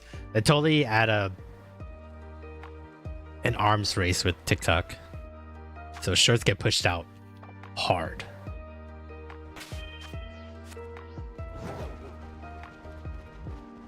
Along with long form content, so it's weird. But overall though, That's kind of the vibe I get. Everybody on Twitch loves to interact, and you know, it's a really like live community. They love using emotes a lot. You know, they try to participate as much as they can. They really try to be a part of the stream. YouTube on the other hand, a lot of people just like to lurk, which is totally fine. I love lurkers too. I'm a lurker. I don't really chat a lot. Yeah, the stream player is really nice. Just the fact that I can pause it and not miss a single thing if the person was streaming. So kind of give or take. But to me, there's no downside to dual streaming. If anyone was interested in becoming a streamer someday, that I have experience. I've been almost dual streaming for like almost a year now, and there's really no downside. The only time I ever see people like have troubles dual streaming is because it's 2 chats, but it's not that big of a deal, honestly. Especially since there's programs to combine your chats together. So I only need 1 chat box to see everybody's messages. It's never that big of a deal. But I've seen like a lot of the big streamers have that problem where they're afraid of having 2 chat boxes, which never made sense to me because you're a big streamer that has like a couple thousand people watching at any given time. You're not gonna have like a full-on conversation like I'm having as a small streamer. So I don't really see a problem with you having double the audience. It's just not like you're gonna read every single chat message. Do I already have 5? God fucking damn it, I did again.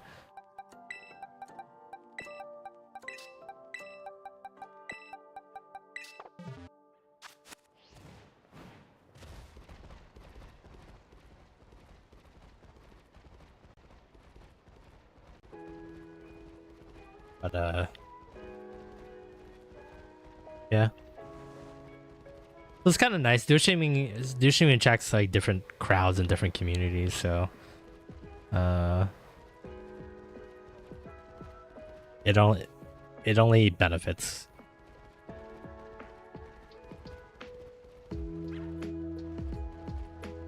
I do have to say though, if YouTube ever upped their emote game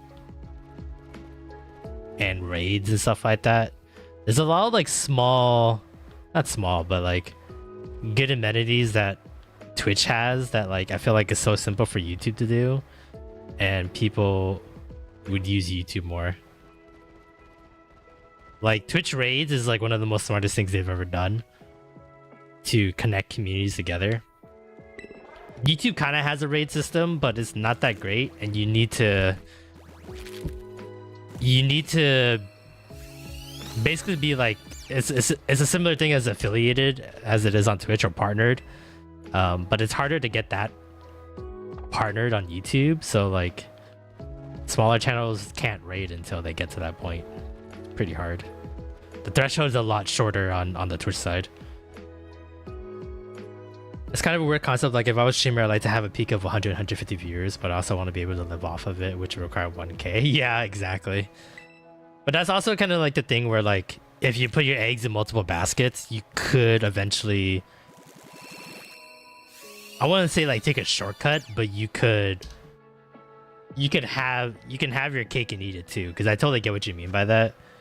Or like when you're in that like small triple digit range, you have that like small tight-knit community that it feels like you're hanging out with your friends, but once you get past that point, then it's just like a larval mess of people just trying to get your attention and just start spewing off over and over.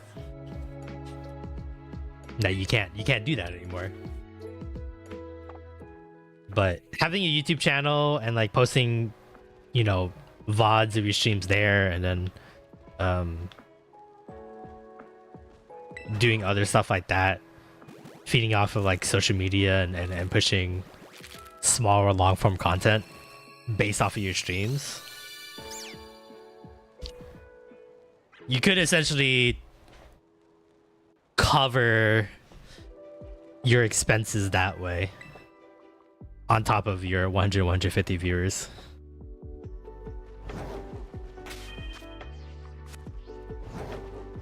Because repackaging your streams as long form, short form content is like the name of the game.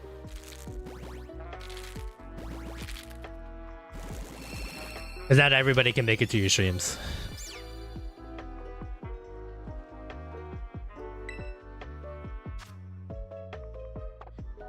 You can essentially bypass that requiring 1K of people watching every stream if you just have it residually happen over time.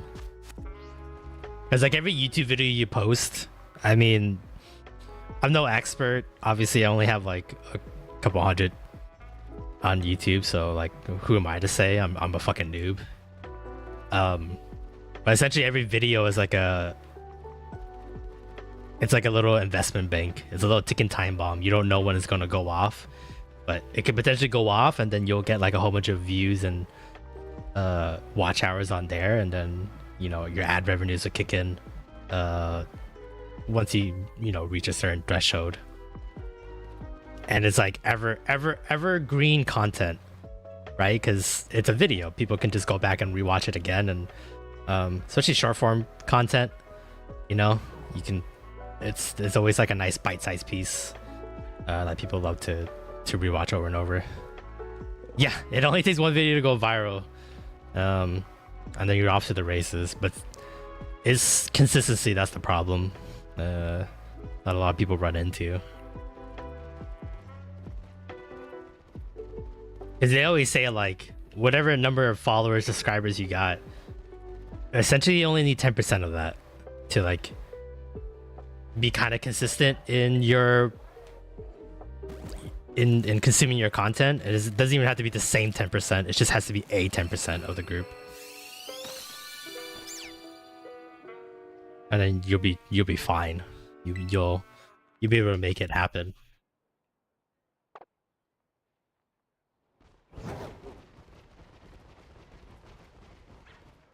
So I'm pretty sure that number still holds up to this day, but we'll see. Fingers crossed we break that threshold and we can finally get the ball rolling, and then I can finally see if these numbers actually hold up and it's true, or other content creators are just making up numbers. So alright, sounds good, Roxy. Ooh, have a safe trip to the bread store. Forgot it's morning for you.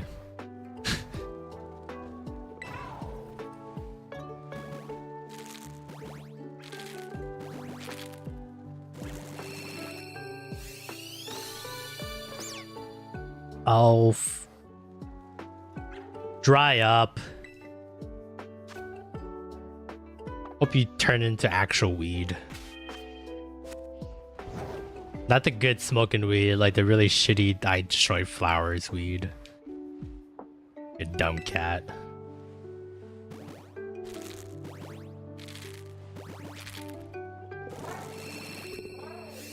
$350. Over, guys. We're gonna hit full odds on this. It's over. And I don't even think that's how it's calculated too.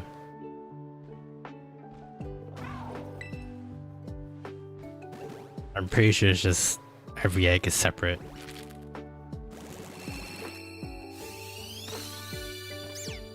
Doesn't stack. There's no guarantee I get it after 512 eggs.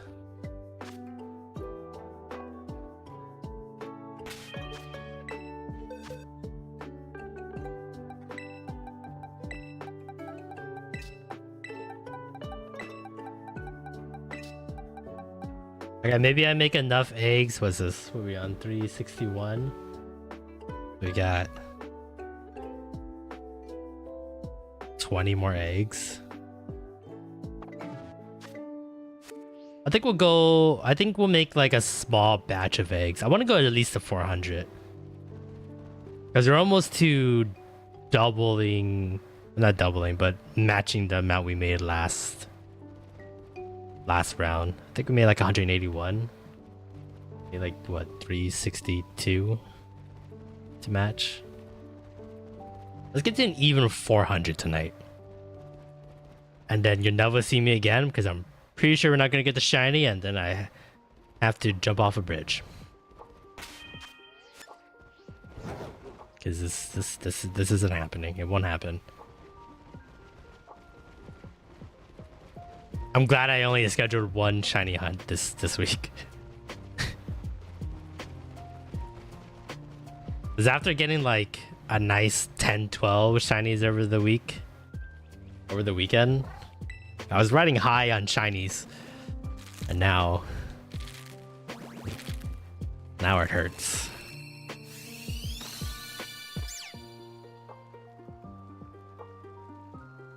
Ay, ay, ay. I just want this Spanish cat. What is cat in Spanish? How to say cat in Spanish?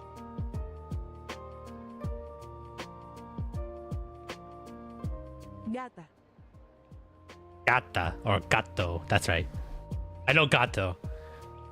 I didn't know gato was like female cat. Whatever. This gata or gato gotta come out of this egg. Shiny gata. Shiny gato.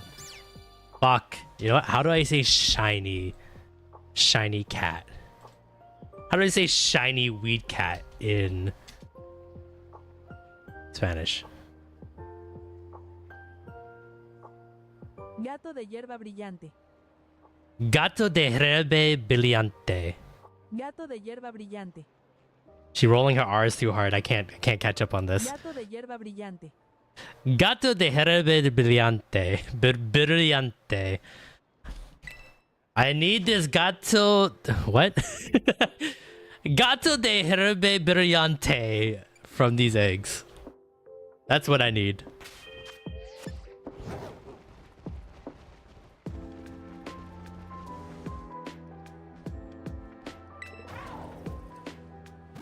Come on, my gato de hierba brillante. I really wish I could roll my R's. Now, I've heard a rumor. I don't know why I'm bringing this up. I've heard rumors that, like, if you're really good at rolling your R's, you are naturally a good kisser. Now, I don't know if that's true. Never dated a Hispanic person, because usually most Hispanics are good at rolling their R's. But if anyone out there knows. Now, if you practice kissing or you kiss a lot, obviously you're gonna get better at it, so that doesn't count. But I need like fresh new kissers to let me know if rolling your R's. Well, actually, how would you scientifically conduct a research like that? Would people who roll their R's need to be new kissers, and they need to kiss veteran kissers? Because if they kiss a new kisser, then they wouldn't know if it's good or not. But a veteran kisser would know if it's good. But then they need to kiss a new kisser, because if they're a veteran, then they've already trained to be good, so you don't know if rolling your R's make you a naturally good kisser. Am I making any sense? I'm not really sure anymore. I need a control group for this.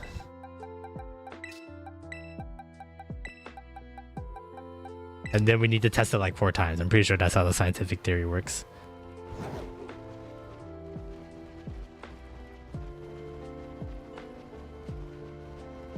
So essentially what I'm saying is I'm a bad kisser. Because I can't roll my R's. And that's why I would be forever single. I think that was the point I was trying to make, but I kind of got lost there in the middle. I'm not really sure where I was going with that. Jesus Christ. Why are you walking in my fucking egg running track? Egg hatching running track. Yep. Plebeians.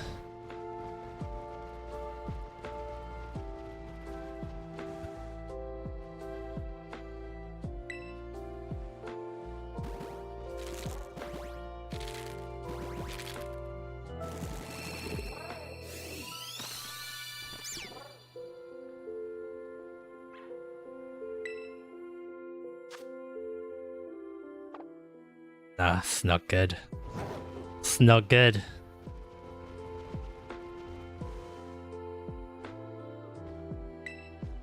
It's no good.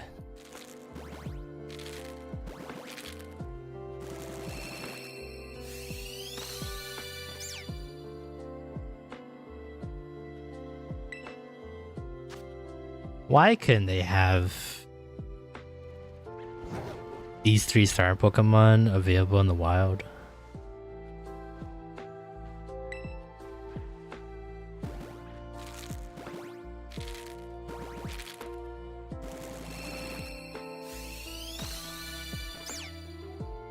I think they're shiny locked if you start from the beginning of the game.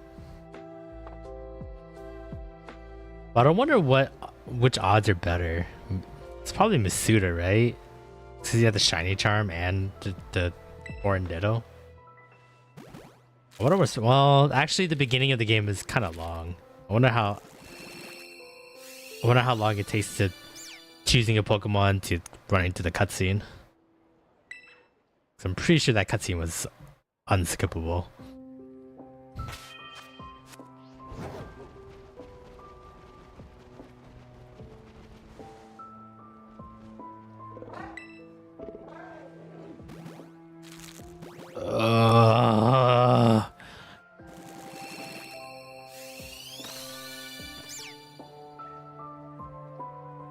I don't even know I'm gonna be happy when we find one.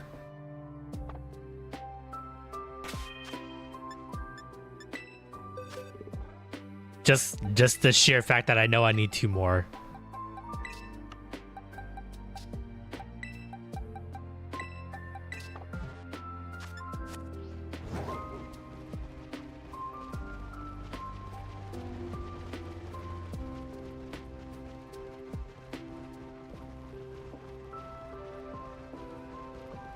So I need to hatch another 24 eggs, even out to 400.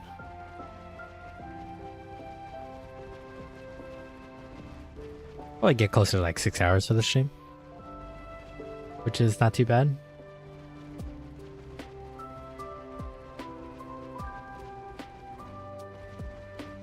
Pretty decent size stream. I'll have to edit later tonight. I was like, I get to relax after this. Yeah, I forgot I have stuff to edit tonight. I can't relax. If anything, this just continues my pain.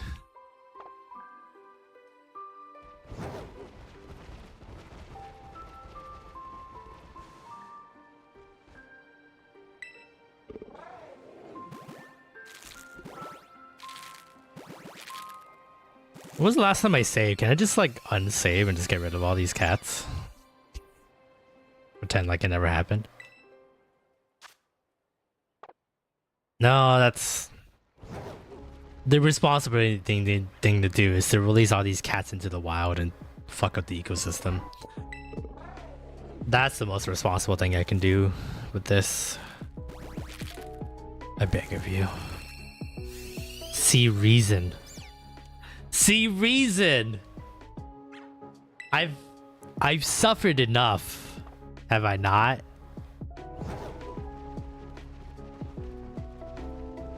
Alright, next time we do shiny hunting, we're just gonna regular shiny hunt. Just gonna do something else.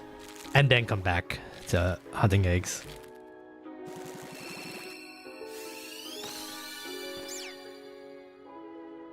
I need to switch things up. We'll do like 5 regular. No. Hold on. Let me think. We'll get 5 shinies the regular way. Yeah, that sounds like quite a bit. And then we do like 100 eggs.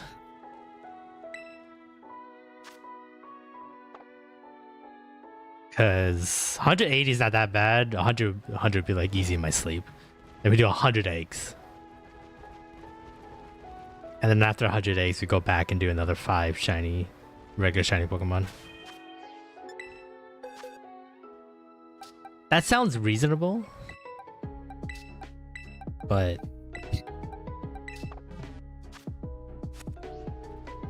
I don't know. At the same time, not reasonable.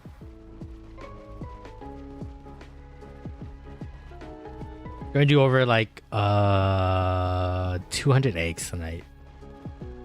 A little under 200 eggs actually. 199. To even out the 400.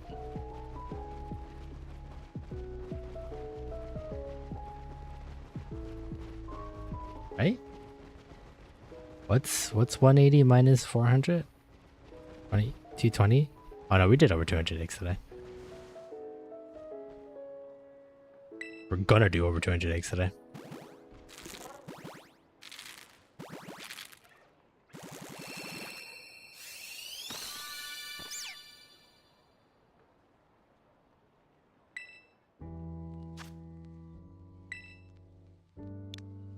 God damn it. Alright, that's 3 Spriga tits that I've named. I already forgot what the over-under is. I think I said 6. I had the under. I felt like I was paying attention. I felt like I was gonna pay attention more this hunt, this night. Yikes.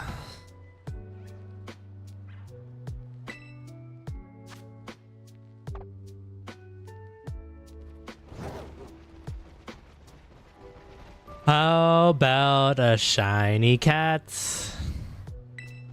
Can I get me one of those? Gato de hierba brillante. Yeah, one of those. Fuck. Gato de hierba brillante, please. Por favor.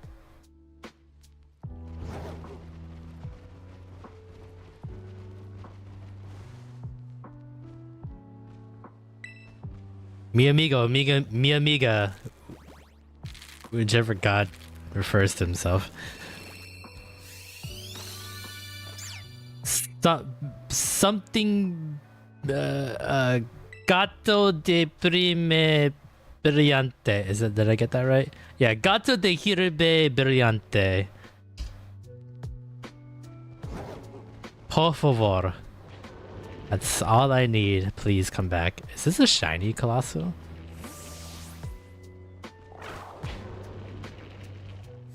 I think that's my regular Colossal. I think I put the shiny one away.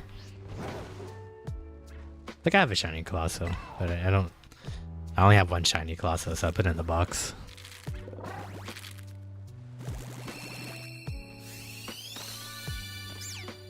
Gato de Brillante. Maybe this is how I can learn Spanish really quickly. In my poor attempt to try to catch or trying to hatch a shiny cat.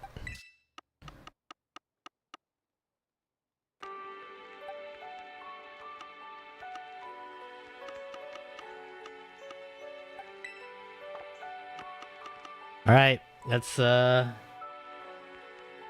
I missed one. All right, let's go hatch ourselves 29 eggs.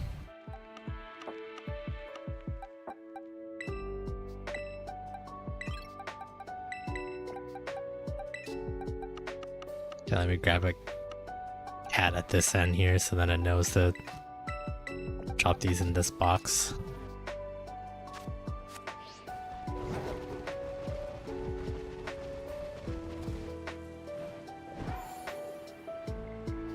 I wish I could make picnics in here. But I can't, right? Yep. Kind of nice though. Wait, 29 eggs. We probably don't need to spend all 30 minutes on the picnic. I usually get around like almost 60 eggs. So I have to count.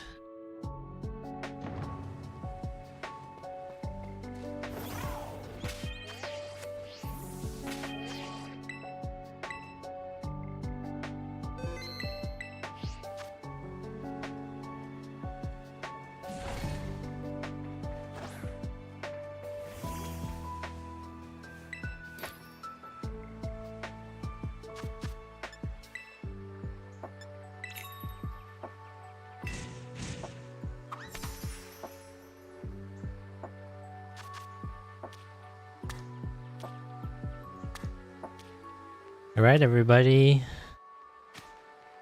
Last batch of eggs we gotta make. We need 29 more eggs for even 400. Come on, everybody, let's go. Something, vamonos. I don't remember the Dora the Explorer songs.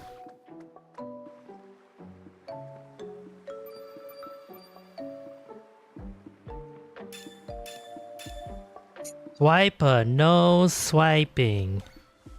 I don't know why that's the only thing that popped in my head.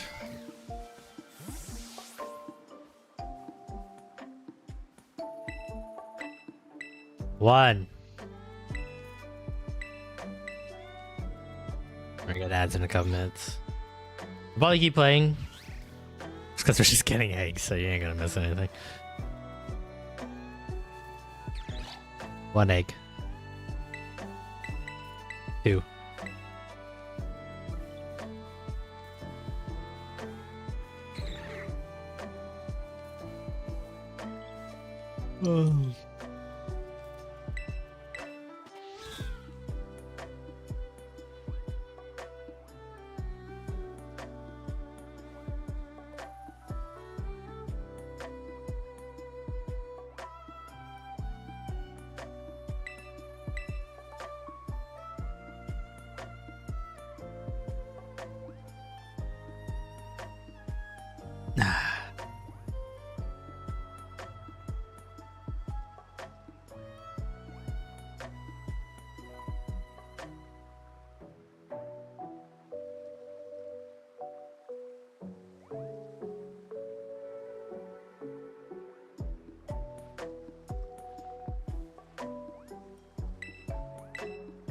Oh my god, stop sleeping. Start fucking. I beg of you. 3.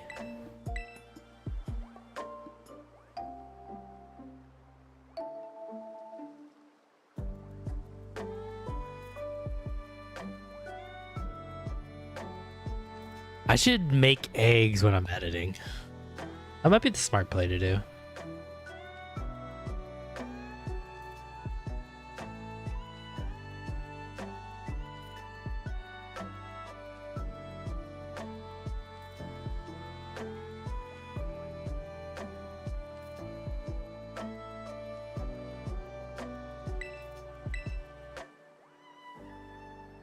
Then I'll just edit for like 5 minutes and then check the basket. Then grab all the eggs in there and then keep doing it over and over. Might be the smart play to do. I might do that. I might make a whole bunch of Sprigatito eggs. The next time we come back to this, we just hatch eggs like crazy.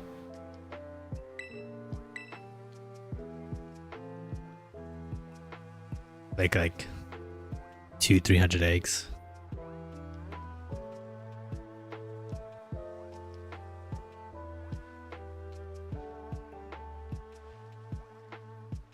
As this is like brain dead enough that I can still focus on editing and then still make sure I'm doing what I'm supposed to be doing. Are we on 4? It's hard to count, guys. I'm not gonna lie to you. Where's on my Twitch? Getting error codes on this. Good Twitch? You chill?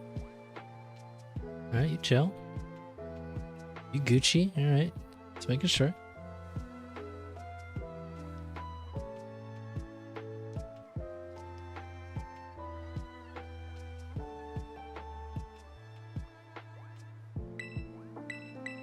Five. 6.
Are we on 6?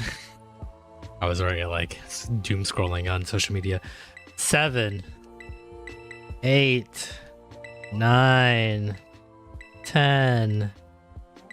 Alright, 10 eggs.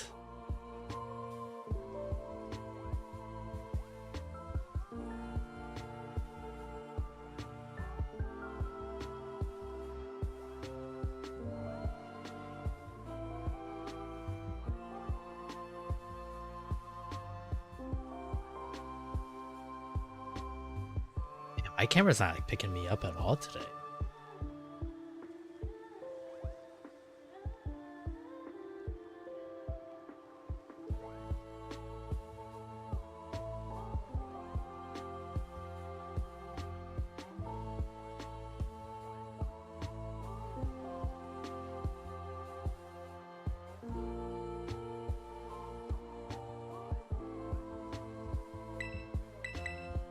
Seven.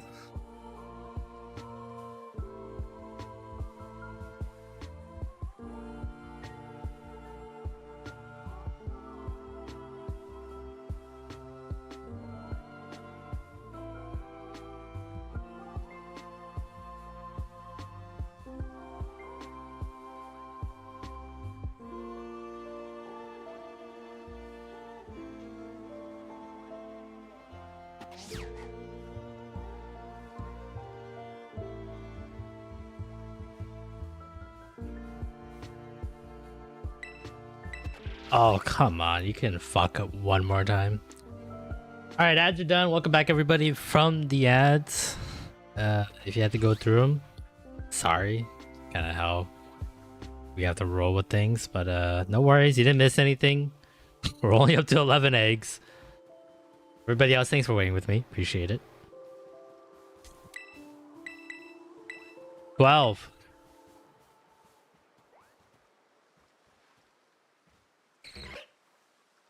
I feel like this is more painful than hatching the eggs. It's crazy to think.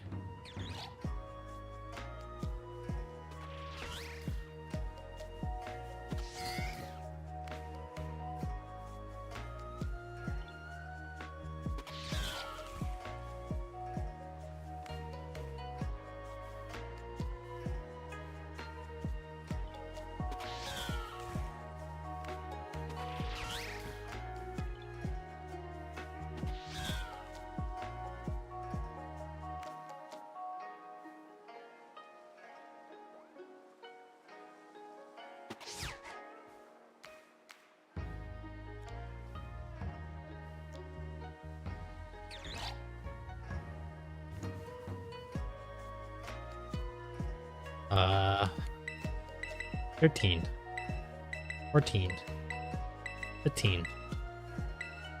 Sorry, just looking at basketball scores. Thinking what teams won today.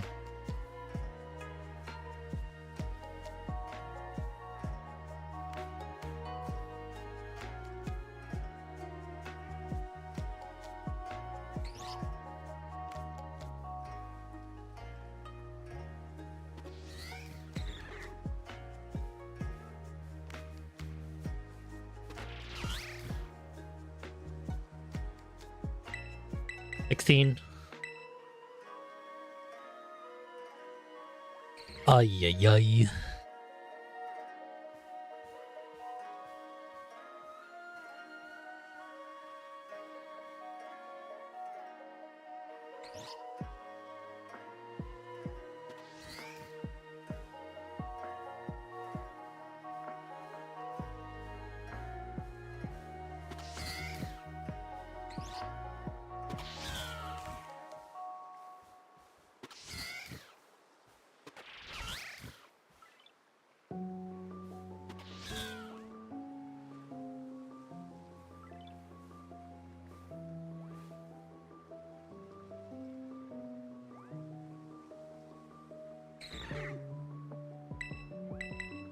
$17, $18, $19, $20. Alright, 9 more eggs. And then we can try to make an even 400. Weak hat luck, thanks. I appreciate it. I don't know if there's enough luck in the world to reverse my fortunes, but I appreciate it. It's reverse psychology.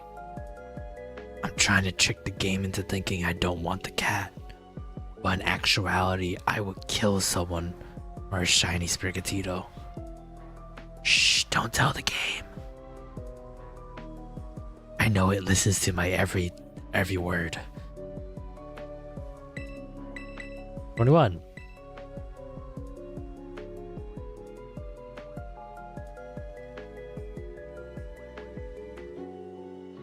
Yeah, I think I'm just gonna make eggs off stream. I got like nothing to talk about when I'm trying to birth eggs. Don't take that out of context. Please, I swear to God, don't take that out of context. 22? 23? I'm pretty sure we're on 23.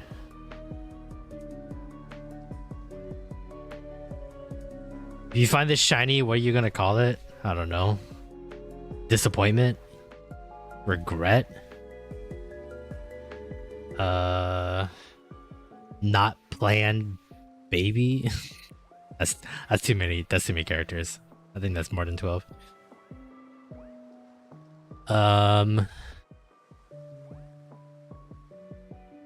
Gato de Brillante, which is shiny cat.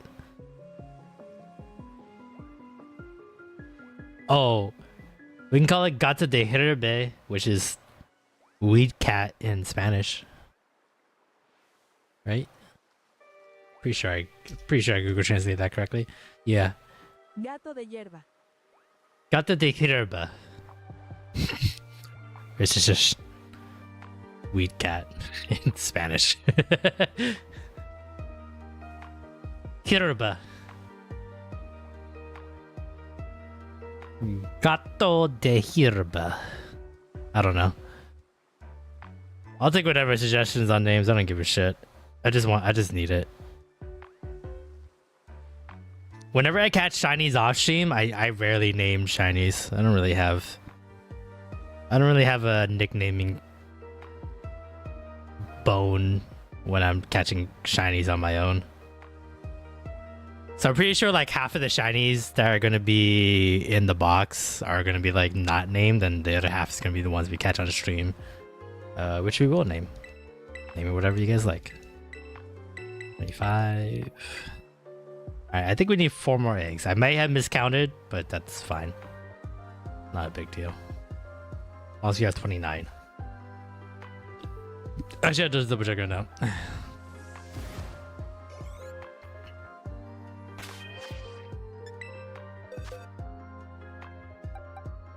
What is this? 16? No, 20? 5x4, 20, 24. Alright, so we need 5 more eggs. For an even, to make this an even 400. Why did my table flip? Why is it on the other side now? Rude.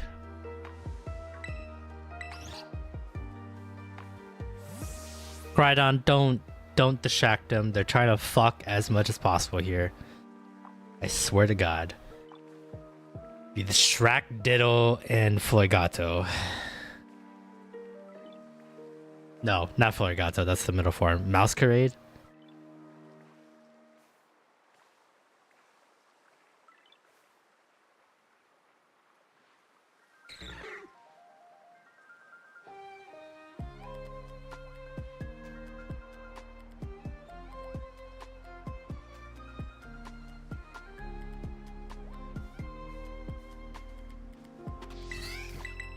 $45, $26.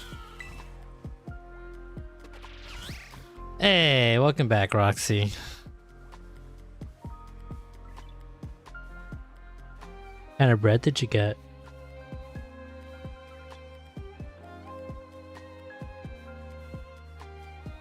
It's kind of sad. I was hoping I could end the stream before you came back and you didn't have to look at this disappointment. 2 chocolate rolls and 2 chocolate croissants for breakfast with a Monster Energy Ultra Peach. Ooh. Sound good. I wonder if your chocolate rolls and your chocolate croissants are... I wonder if they taste different than they do here in the States.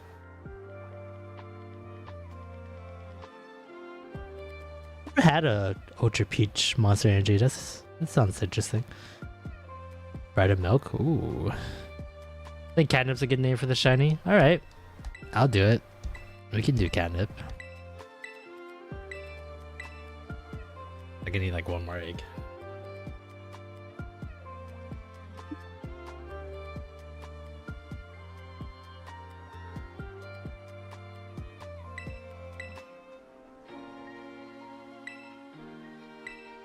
I just want to do 400 and then cry myself to sleep. All I ask. I think they taste different. The taste depends on the recipe. True. I think for me it's more like the quality of the ingredients. I don't know how your farms are in Hungary. If they're more, I don't know what's the right word for it. Industrialized, I guess. That's not the right button. It's here in America. We just produce like a motherfucker. All right, 26, 29. Okay, cool. We did it.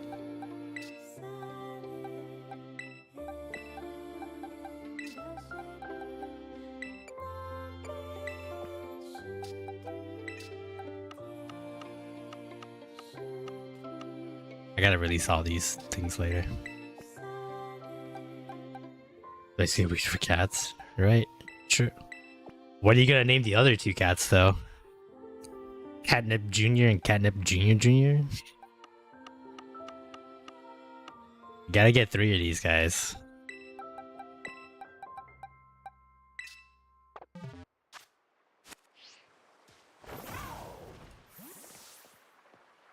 I know we don't have to run inside the city, but the pretty colors on the floor helps mentally. So some... I don't know. I don't know. I don't know. I just want this nightmare to end. And then start all over again when we have to get the other two beat cats. Gato de premne brillante. Por favor.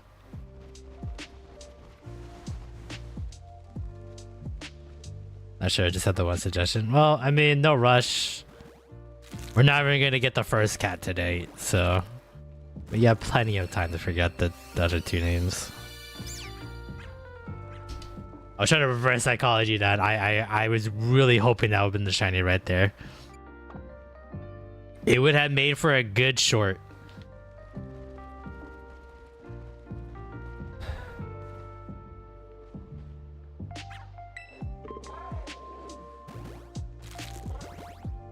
I hate shiny Sprigatito. It looks stupid.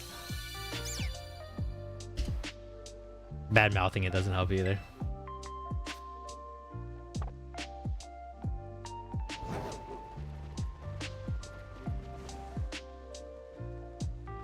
I love shiny Sprigatito. It's one of my favorite shinies in the entire Pokemon franchise. You're a piece of shit. You know that? You fucking ugly ass. The hair not even tucked in nicely. Weed, red eye motherfucking cat. What do you even do? What do you even fucking do? You're not even like the best starter cat in the game. No one loves you. Whatever, I don't give a fuck.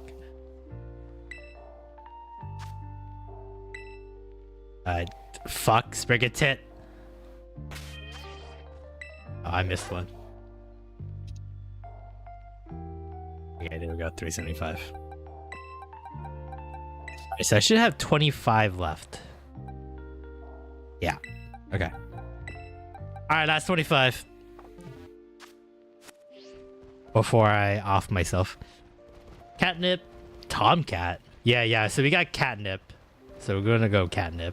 The first one. Tomcat, that's a nice one. Baron Von Fluff. That's very regal. Very undeserving for any of these cats for making me wait this long, but I don't hear any other suggestions, so I'll take them. Oh, also, I forgot to mention, Roxy. If you notice, like next to me on the bottom here, we got like these Pokemon avatars. Basically that's you guys in chat. If you wanted to change your Pokemon, exclamation point avatar space and then the name of the Pokemon, and 85% of the time it will change it. If it doesn't change within like a couple seconds, then the avatar is probably broken. I'll have to fix it later. But if you wanted to change what you look like on stream, you're more than welcome to. And then we have like a whole bunch of other commands for the stream avatars. So you can like jump with them, you can duel other stream avatars, you know, stuff like that. So okay, so you've seen it before. So you're more than well aware. So yeah. I'm pretty sure I downloaded a pack for all the Pokemon, even the newest generation. So, like, quite a few of them are broken already. I'm too lazy to fix them.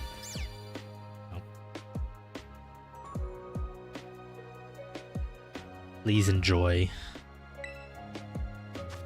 The more you guys play with it, the more the $15 investment was worth it.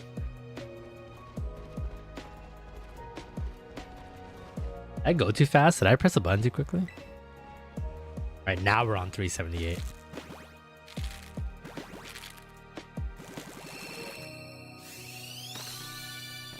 Son of a bitch.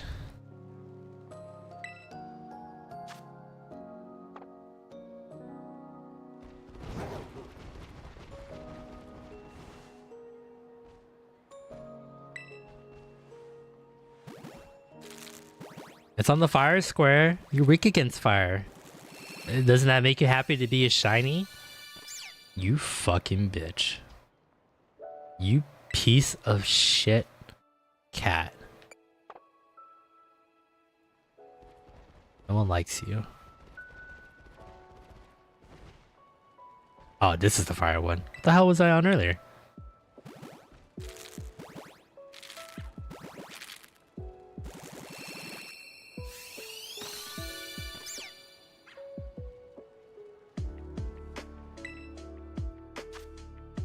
I could never do these kind of hunts if it's not streaming, guys. I hope you guys know that. You guys are the only reason. What the hell was I on? Oh, that's not red. That's fucking pink for psychic. So you only get this kind of quality content. I would never make you guys miss a Masuda hunting stream. I would never do this off stream. I wouldn't deprive you guys of this high quality like thrill seeking on the edge of your seat entertainment. This is like watching a Tom Cruise movie. That's how so fucking pumped up I am, excited to show to you guys.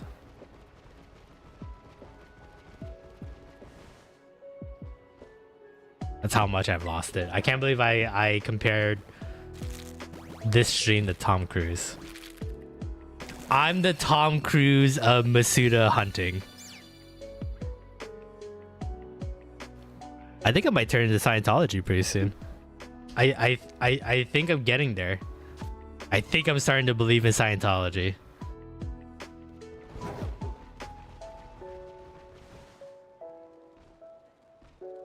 Some people say it's a cult. I say it's a lifestyle. But it's a cult. Wow. It's not funny, but watch me just say like only good stuff about Scientology, and someone new and naive is like, yeah, you know, Scientology does sound like a cool thing to be in. I actually don't even know what Scientology people do other than cult-like behavior.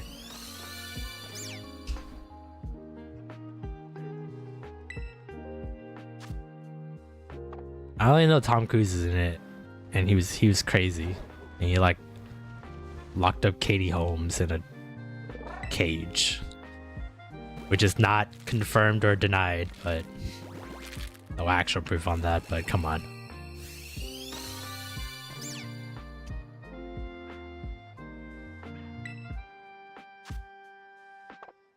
I do have to say though, Tom Cruise has not aged. That guy is like, I want to say he's like in his mid to late 60s, and he looks exactly the same like he did in his 30s and 40s. It's wild. That motherfucker don't age. Keanu Reeves is another one too. He's in his 60s and he looks almost exactly the same. Like obviously you can see like a couple of wrinkles here and there, and the face is like a little more droopy. But he looks great for his age.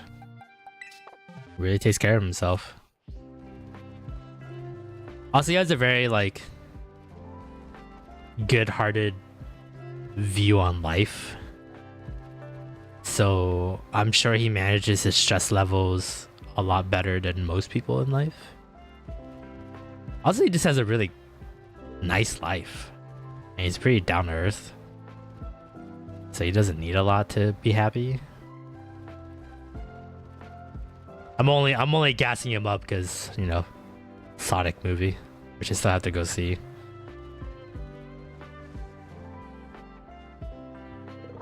Weed cat hunt getting derailed. No, you got that wrong, Jenny. It's weed cat hunt derailing my asshole.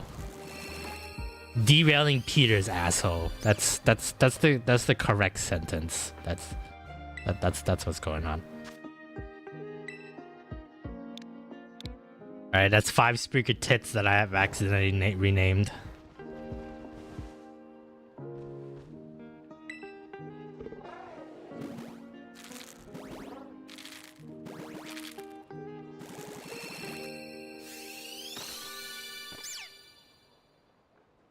Yeah, I can't. I'm not even gonna be happy when we get the first one. I don't even know if I'm gonna be relieved.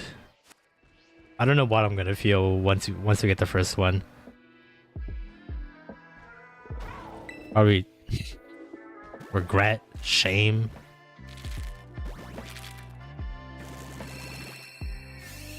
Dirty. I don't know why I'm explaining everything what you feel like after a disgusting one night stand, but this thing's 9 pounds. Not gonna lie, that's pretty fucking heavy. Yeah, pain. Everything to associate with a regretful one night stand. That's what I'm feeling. You know, you got that walk of shame when you're walking into your apartment complex or your apartment room and your roommate's like, hey, that's the same clothes you were wearing yesterday. And you're like, yeah. It's like, were you out being a little slut last night? And you're like, yeah. And then they were like, was it even good? And you're like, no. And then why'd you do it? Your guess is as good as mine. That's where I'm at right now.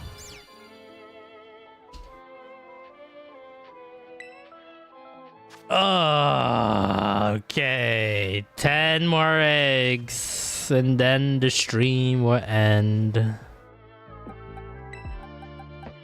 And then I jump off a fucking cliff. Wait, is it really 10 more eggs? Yeah, 10 more eggs, okay.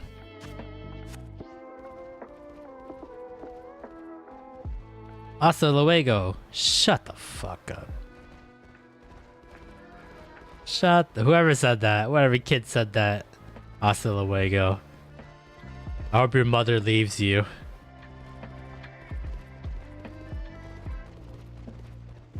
I don't even know where that kid went. I don't know which one of these kids said hasta luego.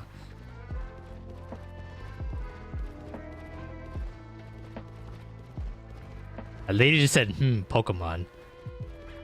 Like she doesn't live in the Pokemon world. And she's baffled by all these 1,000 mysterious monsters with special powers.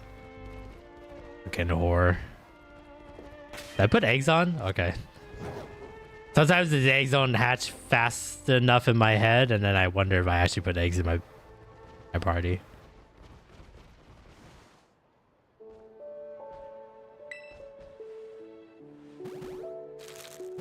Don't feel it. I don't feel it. I don't feel it in this one. It's not it. Not fucking it. Not fucking it.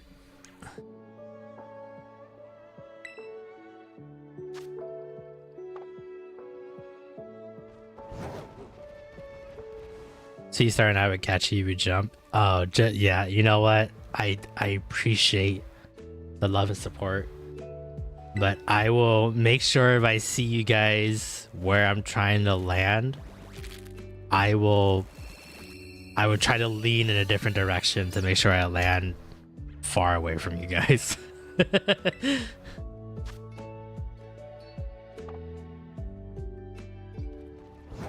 And then I'll point my body downwards, so then I'll go down faster and harder into the ground.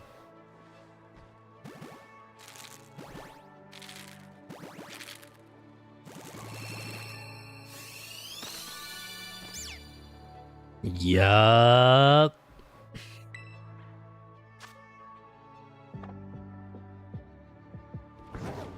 You know what sucks more is that like I'm wide awake now. The pain of not getting this shiny is gonna keep me up until like 6 in the morning today. And it's only 11 p.m. I'm gonna stay up for like another 7 hours now because this cat is gonna fucking haunt me if I close my eyes for even more than 10 seconds. Granted, I was gonna stay up anyway because I have to edit. Edit some videos later tonight. So it was already gonna be a long night for me anyways. But this doesn't help.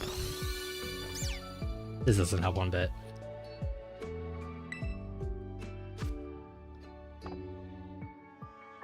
Alright, Weeb and Weebettes. We are down to the final 5.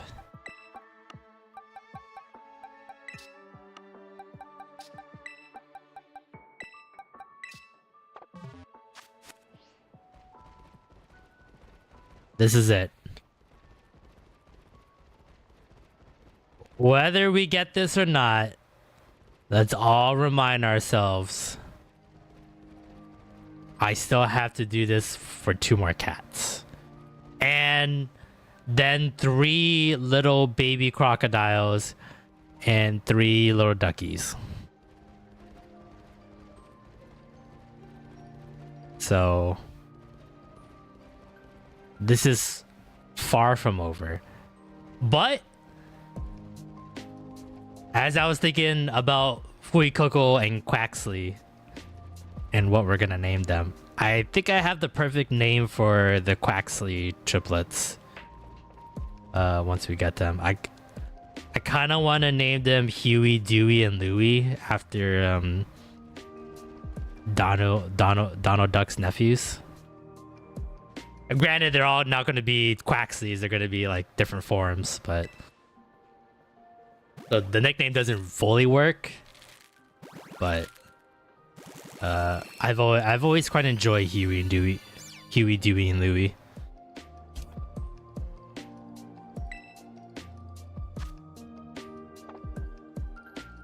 I think those would be pretty good names for them. And then we're named... Actually, I don't even know what we're named for Coco. Coco, Boko, and Doko.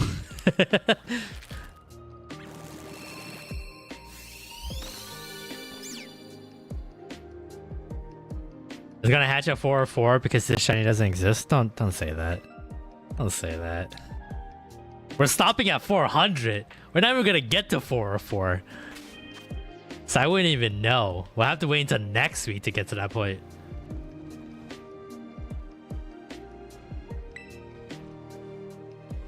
I should have stopped at 420, huh? That would have been a good number to stop at. Like a wee cat number. Oh well, too late for that.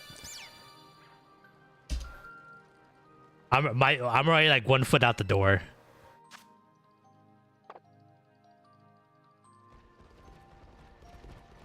I didn't even think about the 420 blaze it.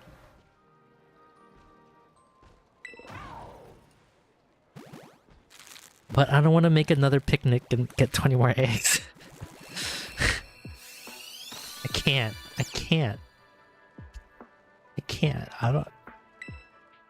I feel like I can still stream. I can stream for like another like 5 hours. But I have nothing else planned for tonight.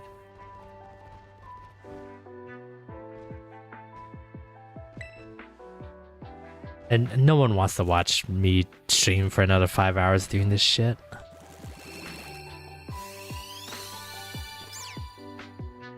Oh yeah. Yeah.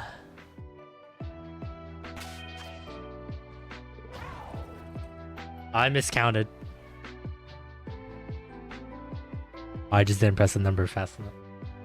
Alright, I got 400. That's all my cats.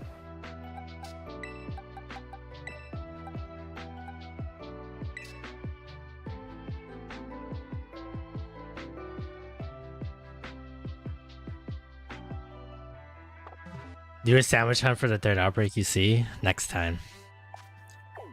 Or shiny hunt next week. I think what I'm gonna do, I'm gonna make a whole bunch of eggs over the weekend while I'm editing videos. And then we'll go back and forth. We'll hunt for a couple of shinies. Easy shinies. And then so I can feel good in life. And then go back and hatch like 100 eggs and then go back and forth. I do need more shanks. I think I only have 1 shanks. Ooh. I always try to double check for starter Pokemon outbreaks so that I can get them, or water Pokemon. They're always a pain in the ass to try to isolate. All right, I think it's time to wrap things up here.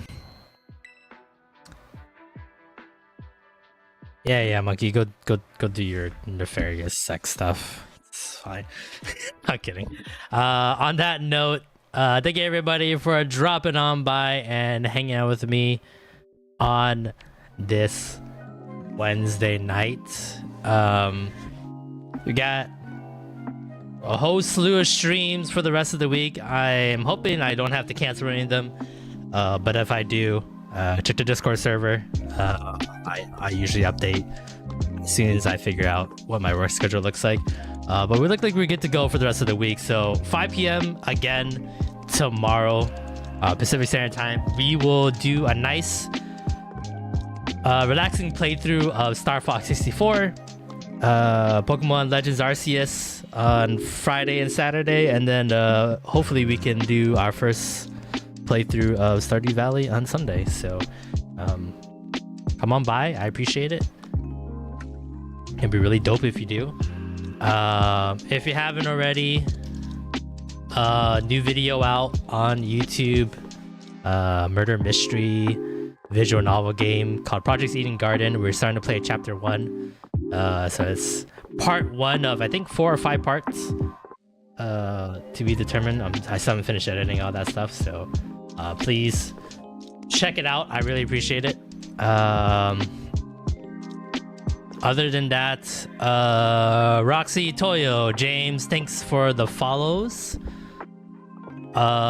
Tiki, Eden, thanks for the resubs as well. Appreciate it. So 92 followers, 8 more, and then we'll hit the goal of 100, and then I either play a bad Sonic game or a bad Zelda game. I still haven't really figured out which one we'll do, but maybe I'll leave it up to you guys. We'll do one of them. But other than that, if you're on YouTube, give this stream a like. I really appreciate it. Feeds the algorithm, lets other people find the channel, and hopefully they will enjoy what we're doing, and they'll subscribe to the channel. Twitch peeps, I think I'm just gonna send you to the bunnies. Yeah. Dad, I didn't know you were still here. Have a good night. If only you were streaming, I would have rated you. Wait, what am I waiting for? What am I waiting for, Dad?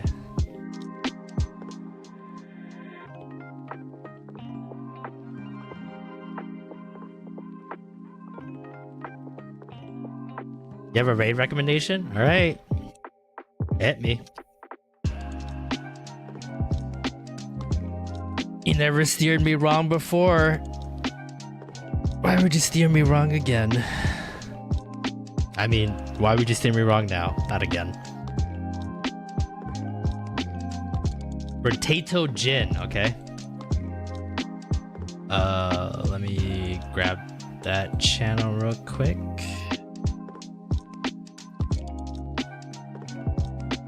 Alright, looks like Potato Jin is playing some Metal Gear Solid. He's a potato. Yeah, I can see that. If anyone is curious, this is what I'm looking at right now. He is a potato. Alright. Per Dad's request, because I can never say no to Dad. Let me do it again. Here you go.